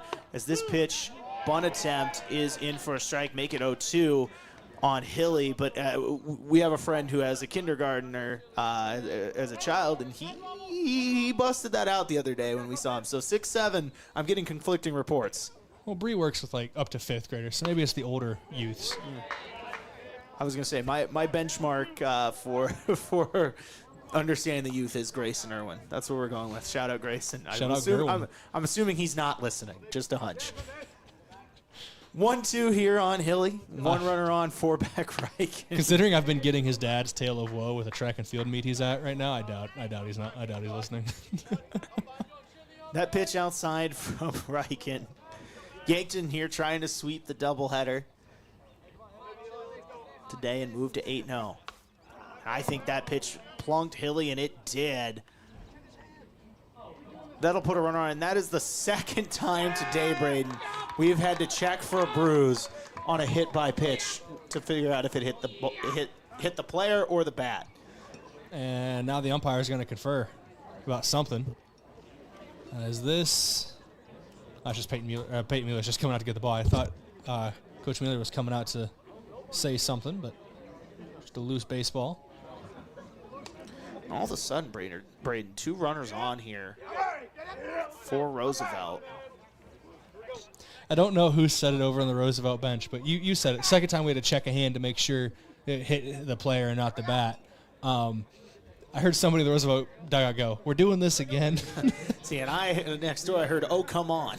so we are on one today, as that'll bring up the top of the Roosevelt lineup here.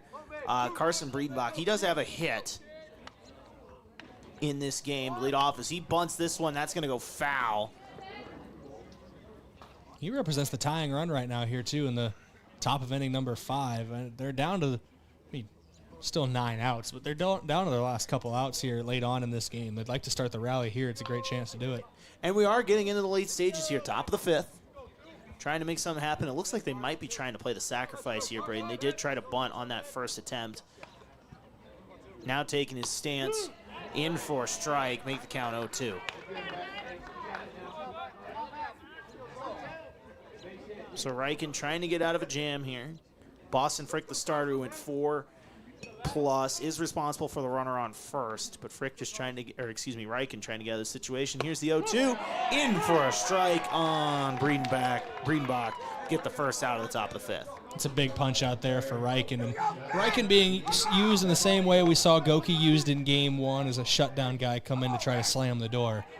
And that's, couple great pitchers to try to do that. Beckett Whitlock, the left-handed designated hitter, to the plate. He's 0 for 2, but has a chance to change his fortunes with 2 runners on, down 3. Riken steps off.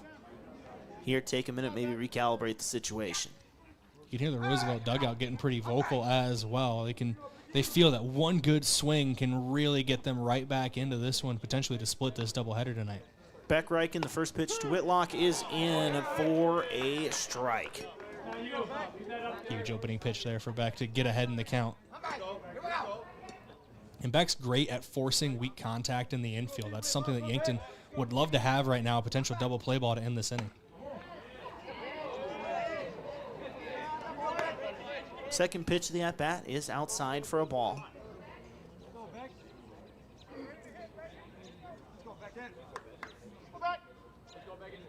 Two runners on for Sioux Falls Roosevelt. Yankton leads 3-0. Riken the pitch. In for a strike, make the count 1-2. How big would this be, Brayden, if Riken, after having 2 runners on, no outs, gets 2 quick strikeouts? Be a huge situation here for him. I gotta open up a thesaurus, find something else besides the word huge. That pitch, swing and a miss, and Riken gets back-to-back strikeouts, 2 down. It was massive. Gigantic. Come on. Hey, come on. I'm just trying to enormous. Yeah, you're going to have to give me a second here. We're just going to move on. Tucker DeHaan at the plate, 2 runners on, 2 outs here in the top of the 5th. We've seen his power today. He had a triple in game 1. As Riken pitches this one, it's grounded over to first. Fieser gets it and throws it over to Riken in time as Yankton gets out of the jam. After 4.5, Yankton leads 3-0. 2 runners left on. I'm Josh Boelter, Brayden Butler, KYNT, and KYN-TV. When we come back, the Yankton Bats. Turning 65 or new to Medicare? Navigating your options can feel overwhelming, but we're here to help. At Missouri River Associates, we make it easy to find the right plan for your health and budget. From Medicare supplements, Advantage plans, and prescription drug coverage, we'll guide you every step of the way. Plus, our services are completely free. Call Missouri River Associates today, 665-6885. Let us help you find peace of mind and the coverage you deserve.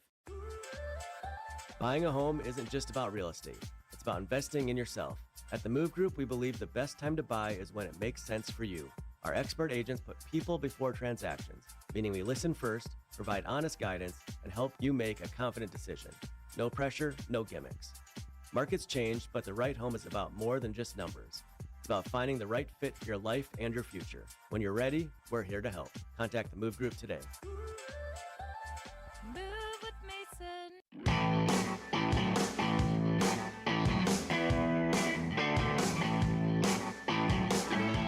Bottom of the 5th, Yankton leads 3-0 over Sioux Falls Roosevelt. It is Sam Goki getting ready to come up to the plate. I'm Josh Boelter. Brayden Butler join us on KYNT and KYN-TV. Chris Lowe's the pitcher. He's given up 3 runs. Thrown 72 pitches so far, and he'll face Yankton's 2-hole hitter here. That pitch catches the outside corner for a strike. Once again, welcome in here. Yankton leads 3-0 on KYNT, KYN-TV, trying to move to 8-0 on the season. Lowe's, the 0-1, is in the dirt, evens up the count at 1 apiece. Sam Goki here in Game 2 is 0 for 1 with a walk. He's got a strikeout.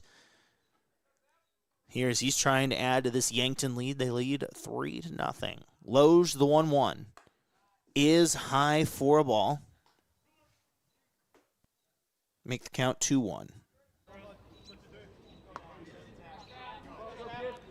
Lowe's the 2-1 to Goki. In the dirt, makes the count 3-1. Yankton trying to put a runner on here to start the bottom of the 5th. On deck is Easton Fieser. Lowe's the pitch. This one grounded over to third. Goki's going to try to beat it out. The throw is high and not in time. It's wild, and Goki's going to turn 2, and he will reach safely. So all of a sudden, just like that, a runner in scoring position for the Bucks. Goki beats out a throw and then gets a second bag on a wild throw. We talk a lot about insurance on these broadcasts, Josh. It's fitting that we're sponsored by multiple insurance companies, but that is a big run there potentially for Yankton if they can bring Goki in. That's how you want to lead off an inning when you're trying to secure a late run or a late win. Easton Fieser at the plate. He's got a hit and 2 runs here in game number 2. He did have a home run in game 1. Was our offensive player of the game as he takes a pitch low and inside to start the count. I feel like Easton Fieser's darn near swept the offensive player of the game award. I know Carter Boomsma won it game 1 of the season against Pierre, but since then I think it's been a lot of Fieser. Yeah, a lot of Fieser, and he's earned it. I mean, we talked about all the categories. He leads batting average. As he pops this one out to center field, will it get down? It will, right at the warning track in center field. Goki's going to score. Fieser has an RBI double, and Yankton's lead now 4-0 off of an RBI double from Easton Fieser. Josh, I got so excited I hit a button that's not even connected to a camera on our switcher and turned the whole screen black, but I thought Fieser was going scuba diving again at second base, Josh, but I thought he hit another one to dead center, another 2-run bomb for him, just comes up short, hits off the base of the wall, but a great swing of the bat there for Easton Fieser. I mean, my goodness, the sound that ball made off the bat. And once again, another big play is that one in the dirt to Gavin Johnson, the other man who has an RBI double in this game for Yankton, as they now lead 4-0. Easton Fieser, once again, his bat being a difference maker for the Bucks.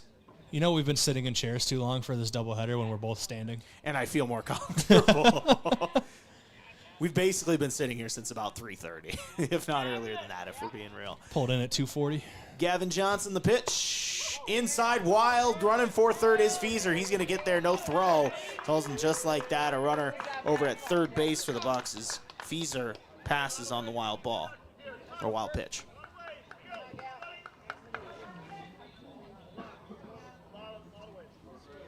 There's a crew from Callow here filming the game, I assume for news stuff tonight and things. They didn't take my offer to trade cameras. Hey, shoot your shot. We have a pretty good camera, but shoot your shot. we have a great camera, but theirs looks like it can see the moon, but like physically, like they can zoom in all the way in on that lightning going on in Nebraska right now. They can tell me what's going on in Hardington. Johnson grounds this one over to third. Run will score for Yankton, make it 5-0. Throw is in time. Johnson's out, but he gets a second RBI here this evening. Make it 2 once again on this game as Yankton now leads 5-0.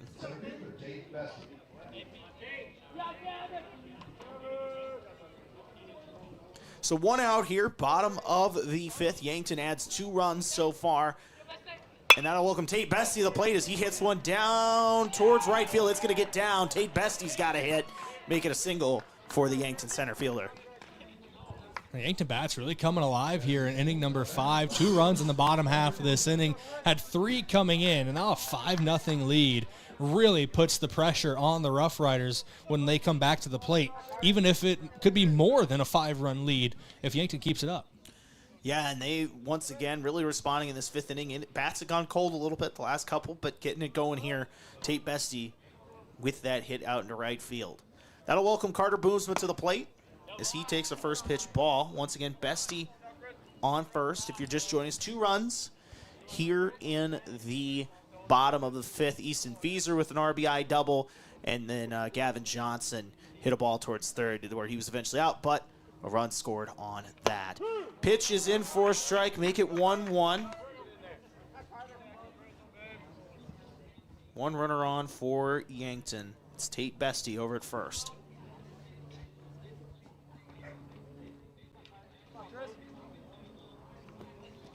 This pitch fouled off by Boomsma. Yankton right now, like we said, as it stands, 5-0, putting themselves in a really good position here to potentially sweep this doubleheader here today, and once again move into the weekend unbeaten at 8-0. 8-0 heading into the weekend. When you're going into the middle of April too, that's impressive considering I know their season start date was pushed back about a week, but they start in late middle March. That pitch is high, had some heat on it, make it a full count here on Carter Boomsma.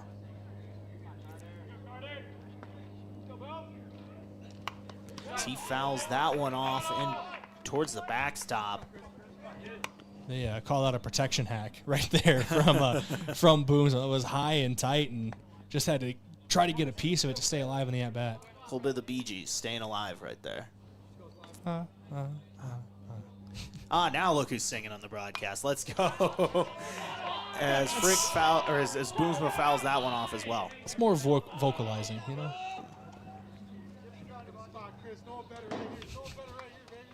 There's somebody warming up in the Roosevelt bullpen, trying to get an idea, trying to get a look at the number.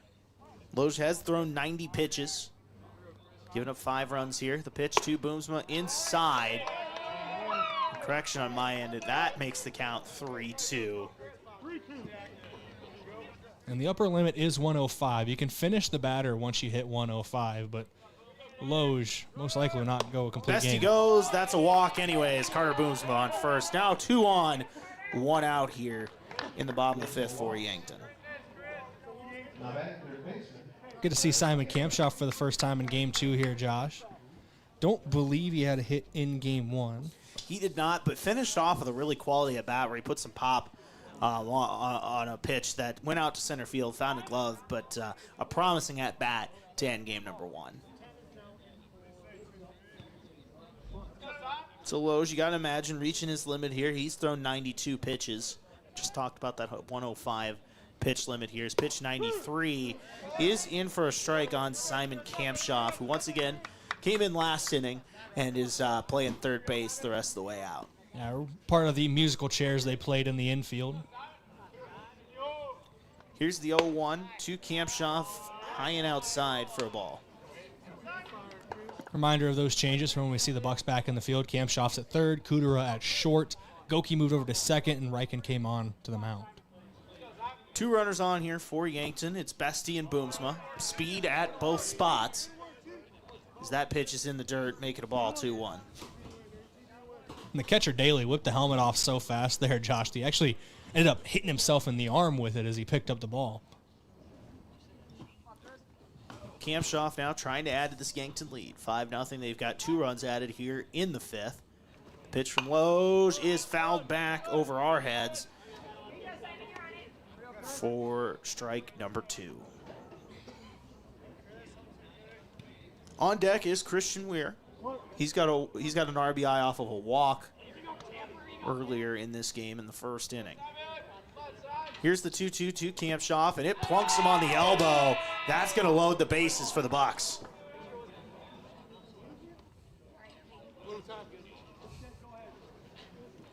And it's not, it's not a likely situation right now, Josh, but that does move the winning run into the on-deck circle because we are in the 5th inning. If Yankton's able to go up 10, I know it's unlikely right now, but with the bases loaded, see what can happen. We do have a mound visit, potential new pitcher possibility here, and as that stands, we're going to take a quick break. Bases loaded for the Bucks. 1 out here in the bottom of the 5th. They lead 5-0. Brayden, Butler, Josh Boelter, KYNT, KYNTV. We'll be back in 30 seconds. Loading the kids in the car, brokering peace in the back seat, mastering the snack handoff without even looking. Why are simple things sometimes so complicated?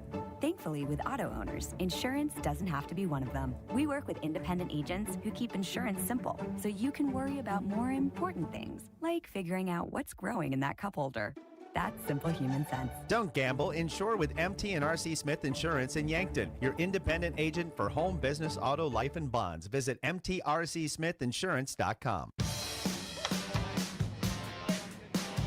Pitch is high and inside to start this at-bat for Christian Weir. Score is 5-0. Yankton leads. They've got 1 out and a bases loaded here, trying to add to lead. And actually, that's Caden Hunoff. I apologize. He gets a hit. It's going to 1 run will score. 2 runs will score. Caden Hunoff. My apologies on the name there. Caden Hunoff with a 2-run RBI single there to come out of the break. Yankton now leads 7-0. He took that personally, Josh. He did. And Brayden, I think he's had 2 really quality at-bats we should mention as well there. He gets, once again, that 2-run RBI single. Looks like we're going to get another mound visit here, Josh, and I think this is going to be the one, if they make a change on the mound, this is where they're going to do it. Yeah, but how about that, Brayden? Caden Hunoff, he's played a really nice game. We talked about the 2-run RBI single there. He had a nice throw to home in right field, made a couple nice snags as well, as that is going to do it for Chris Loge. We're going to take a break. We'll come back here in 60 seconds on KYNT and KYN-TV. Yankton leads 7-0 here in the bottom of the 5th. Once again, we'll be back in 60 seconds. Does anyone in your family have macular degeneration? At Vision Care Associates, we are dedicated to delivering the highest standard of eye care, utilizing the latest medical advancements to protect and improve your vision. That's why we offer ZX Pro, a new technology that measures the risk for macular degeneration. ZX Pro is a test used to assess macular health before signs of macular degeneration even begin. Be proactive and schedule an appointment. Vision Care Associates, where the health of your eyes comes first. From sprains to fractures, getting the right care quickly makes all the difference. That's why we offer Yankton Medical Clinic Orthopedic Walk-In Care, weekdays from 8 to 5. Walk in and be seen, no appointment needed. It's expert care, faster access, and a team that's part of your community. Because here, you're more than a patient, you're our neighbor. I'm Dr. Benjamin Lancaster, orthopedic surgeon with Yankton Medical Clinic. I'm proud to call Yankton home. We're your orthopedic team, and we're here for you.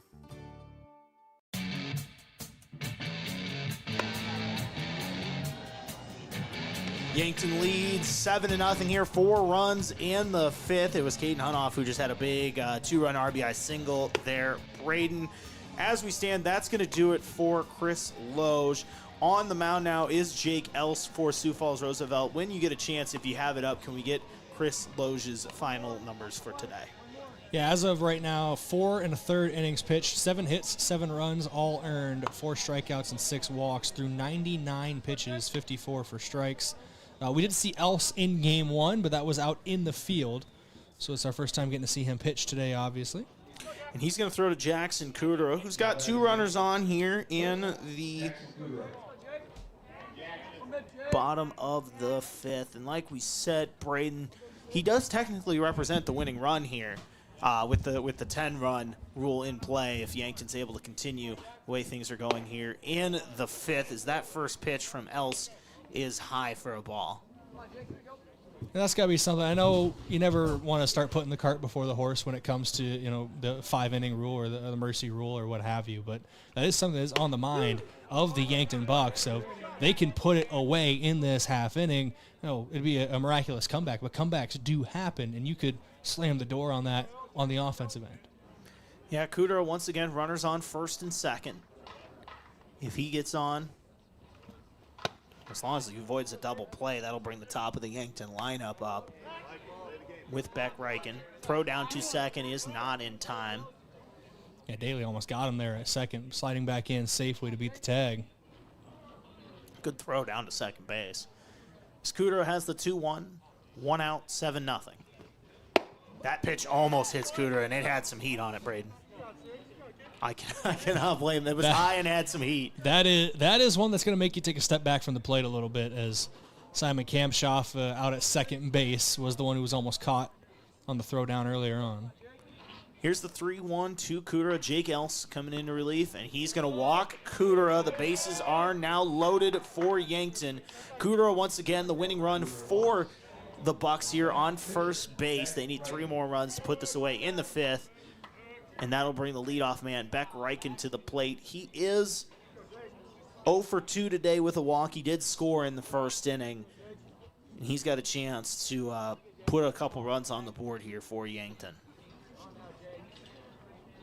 Here's the pitch from Else. That's in for a strike. Make the count 0-1.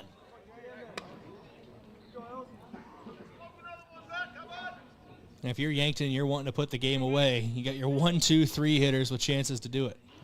Here's Reichen. The 0-1 is outside for a ball, and exactly you think about that, trying to put that away. Also save an arm. I know they don't play again till Saturday, but, you know, if you can rest Reichen a little bit longer, definitely puts him in play for this weekend. As that pitch is in the dirt for a ball, make it 2-1. Once again, if you're just joining us, welcome. Even though we're in the late stages, welcome, as always. 7-0 Yankton leads. They took game 1 9-4. Now trying to cruise their way to a sweep here as Reichen fouls that one off 2-2's the count. Bases are loaded. One out here in the fifth. Reichen at the plate.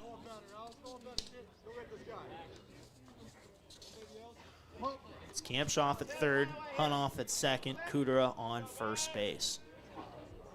Reichen.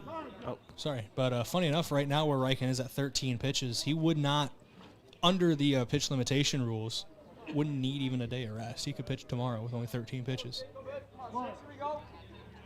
So Yankton, another one of many things to consider here. As Jake Else, the pitcher, throws that one high, full count, nowhere to put Reichen. A walk will draw in a run.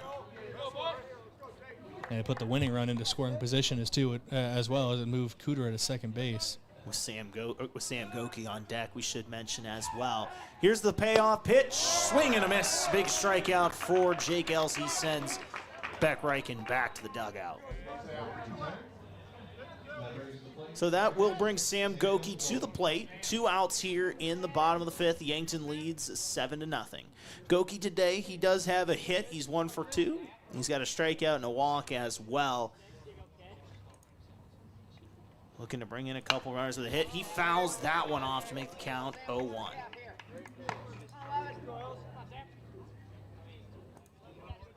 If Goki were to reach, that would bring Easton Fees to the plate. He's 2 for 3 in this game with an RBI double that started this inning. So that pitch is high and inside for a ball, evens the count at 1 apiece. Was it Goki who started? I believe it was Goki who actually started this inning. I think we've batted around as it stands. I can tell you.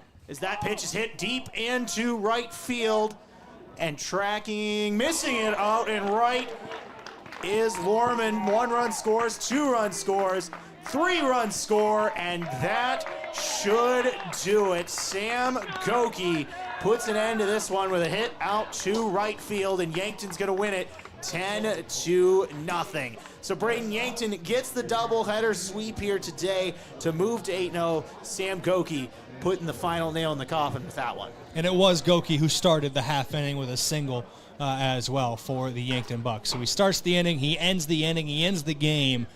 Great piece of work there for Goki and the Bucks today. A 7-run bottom of the fifth to seal things off. Yeah, so Yankton gets the sweep, like you said. We're going to go to break. When we come back, we'll have our post game. I'm going to run out and get our camera out in center field. Brayden will take things over and handle the post game. Coach Drew Lawrence will join us, and so much more. Yankton wins game 2, 10-0, sweeps the doubleheader. For Brayden Butler, I'm Josh Boelter, KYNT, KYNTV.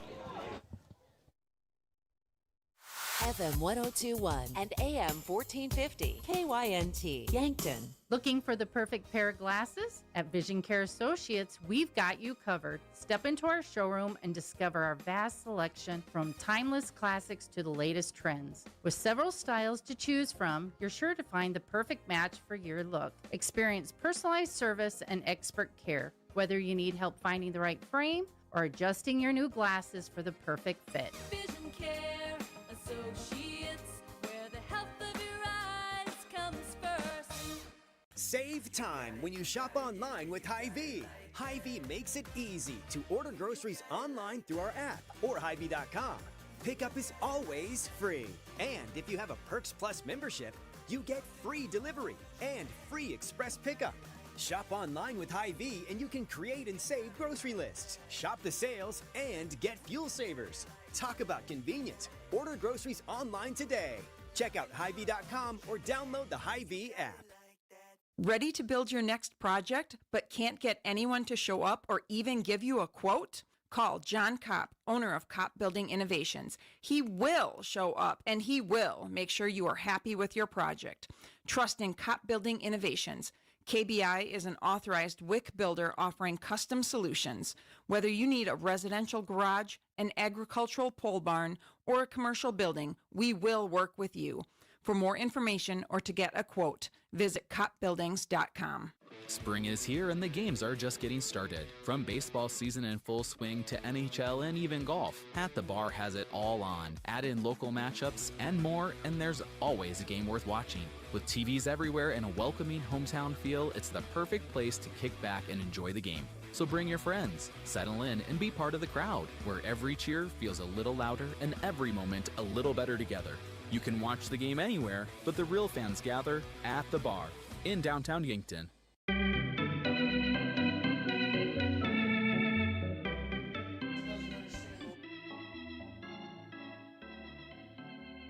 Welcome back here on KYNC and KYN-TV. It's time for your post-game report, courtesy of Mason Schramm and the Move Group. You buying or selling, move with Mason and the Move Group. And as soon as I was going to get into your stat recap, we're going to just call an audible. Head coach Drew Lawrence now in the booth for us, or with us here on KYNT and KYN-TV. And Coach Lawrence, an impressive pair of games and a couple more wins. Now 8-0 on the season.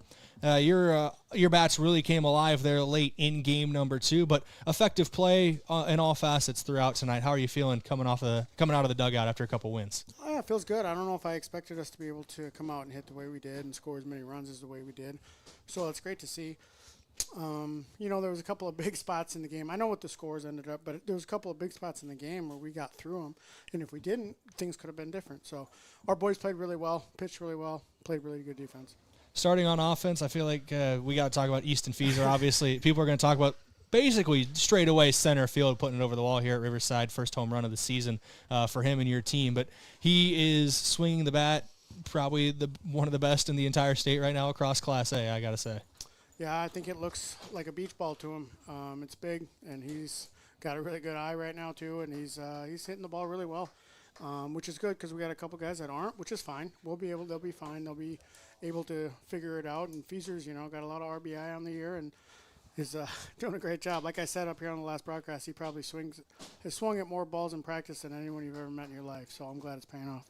Looking at Just a rundown of both the games. We'll start in game 1. Ryan Turner gets the start today. First varsity start of his career, I believe, and pitched fairly well. 3 1/3 innings pitched. Did get into a couple trouble spots, but kept it clean. Couple strikeouts for him. I was fairly impressed for a first appearance. Yeah, I mean, he did a great job. The first time being out here on a varsity game, first varsity win. One of the things I talked to the group about was Ryan's job to get out of that first inning. If that run scores in the first inning of game 1, it could be a completely different ball game. They had a runner at third, 2 outs, and we got out of it. But Ryan competed. He threw strikes. He was around the zone. He worked fast. He did a really good job and did what we needed him to. Game number 2, start goes to Boston Frick. He pitched 4 innings of 4-hit ball, no runs allowed, a couple strikeouts for him, and threw 67 pitches. So I'm always fuzzy on the day rules. I don't know if he'd be available this weekend, but that is still early season workload for him. Not as many as the top end you might see on a day. But I thought he pitched well. And then in both games, you bring in Beck Reichen to shut things down in game number 2. Sam Goki shuts things down in game 1. Jackson Kudera in between Goki and Turner in that first game as well pitched well. So yeah. I feel like top to bottom, your pitchers did a great job tonight. Yeah, Boston did a really good job. He just started a game on Saturday. We got him out early. He only threw like 40 pitches because we had a comfortable lead. He didn't give up a hit on Saturday, and we still took him out after 3 innings because we were planning to throw him here. And so we extended him a little bit more. So we'll give him a break here for a little bit. He probably doesn't need it, but I think he might need a little bit of a one. Kudera came in, did a good job. And, we know what we're going to get out of Jackson. He's going to attack the zone. We put him in a tough spot with runners on base. Probably the first time he's had that at the varsity level, so good learning experience for him.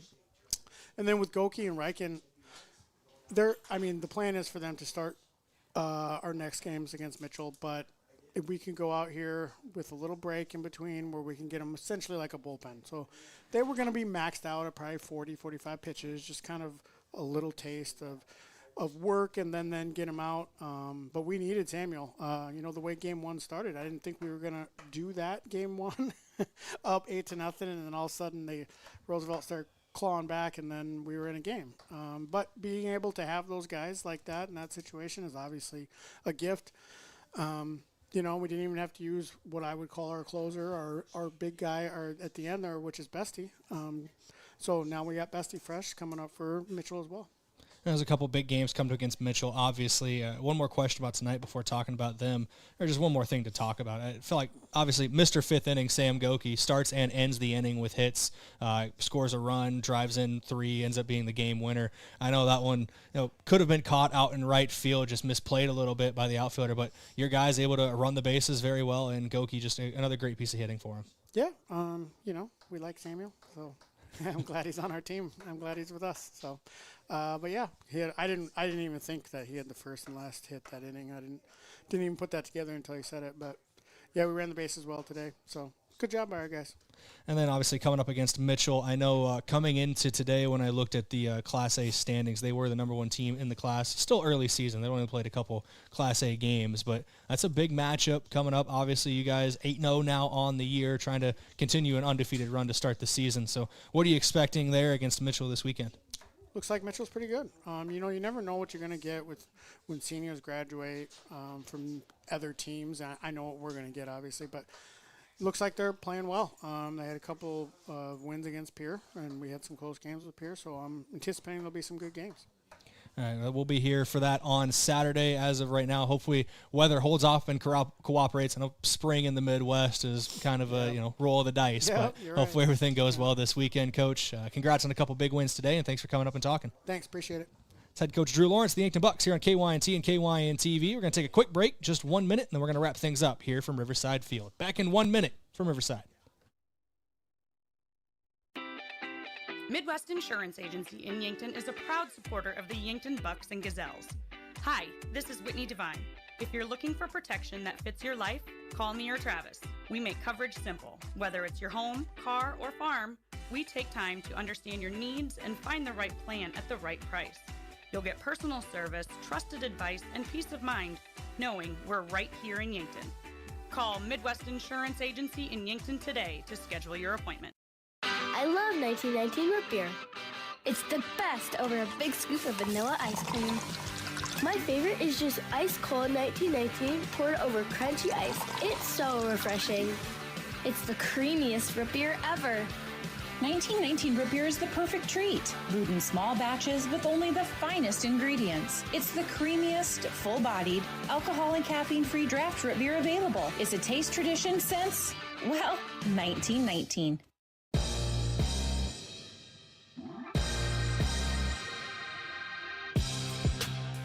Welcome back here on KYNT and KYN-TV. Let's wrap things up from Riverside Field with your post-game report, courtesy of Mason Schramm and the Move Group. You buying or selling? Move with Mason and the Move Group. We'll start with your stat recap from Mayor Signs. Consider the possibility with them today. They're on 4th and Broadway in Yankton. Game number 2 stats in Yankton's win over Sioux Falls Roosevelt, completing the doubleheader sweep.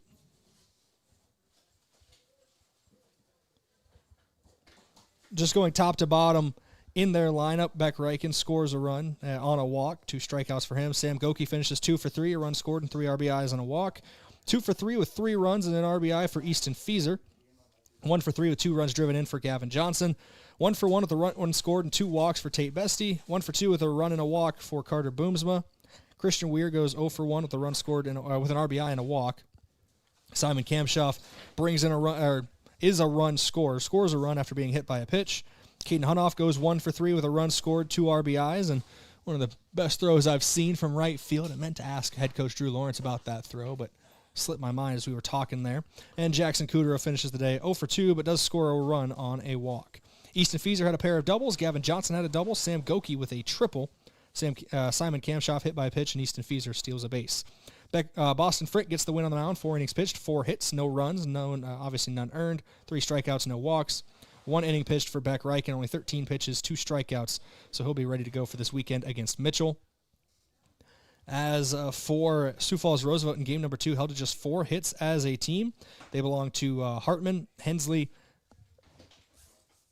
Breidenbach, and Daly. None for extra bases as well, all singles. 3 batters were hit by pitch. Hartman, Hilly, and Daly all hit by pitch. Hensley and Breidenbach both stole a base.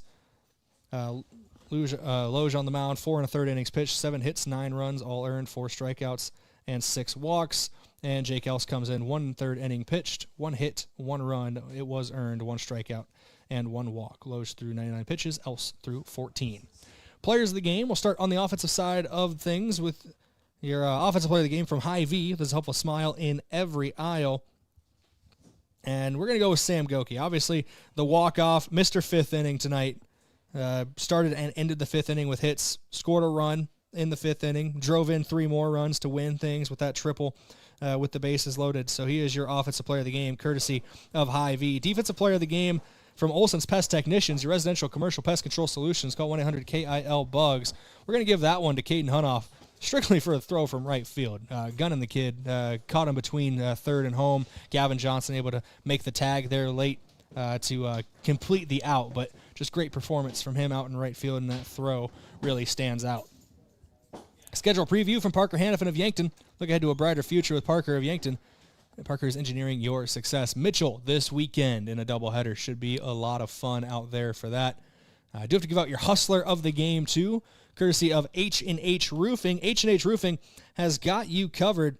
And looking around here, I mean, Easton Feeser with a couple extra base hits, 4 total bases for him, and a stolen base. I think that's worthy of hustling around the base paths today. So Easton Feeser, your H&H hustler of the game. It's going to wrap us up here for KYNT and KYN-TV. I've been Brayden Butler. Big thank you to Josh Boelter tonight for helping make everything possible, broadcasting the game with me. Big thanks to Daniel Dykstra back at the studio running everything, our studio producer. And, of course, thank you to our sponsors and you, the listener. Without you, this broadcast is not possible. The Bucks improved to 8-0 on the year with a doubleheader sweep of Sioux Falls Roosevelt. The Roughriders fall in this today to 2-7. Until Saturday here on KYNT and KYN-TV, for the next time Yankton Bucks baseball is on the airwaves. Be safe, or stay safe, be good people, and have a great rest of your week, everybody. We'll talk at you later.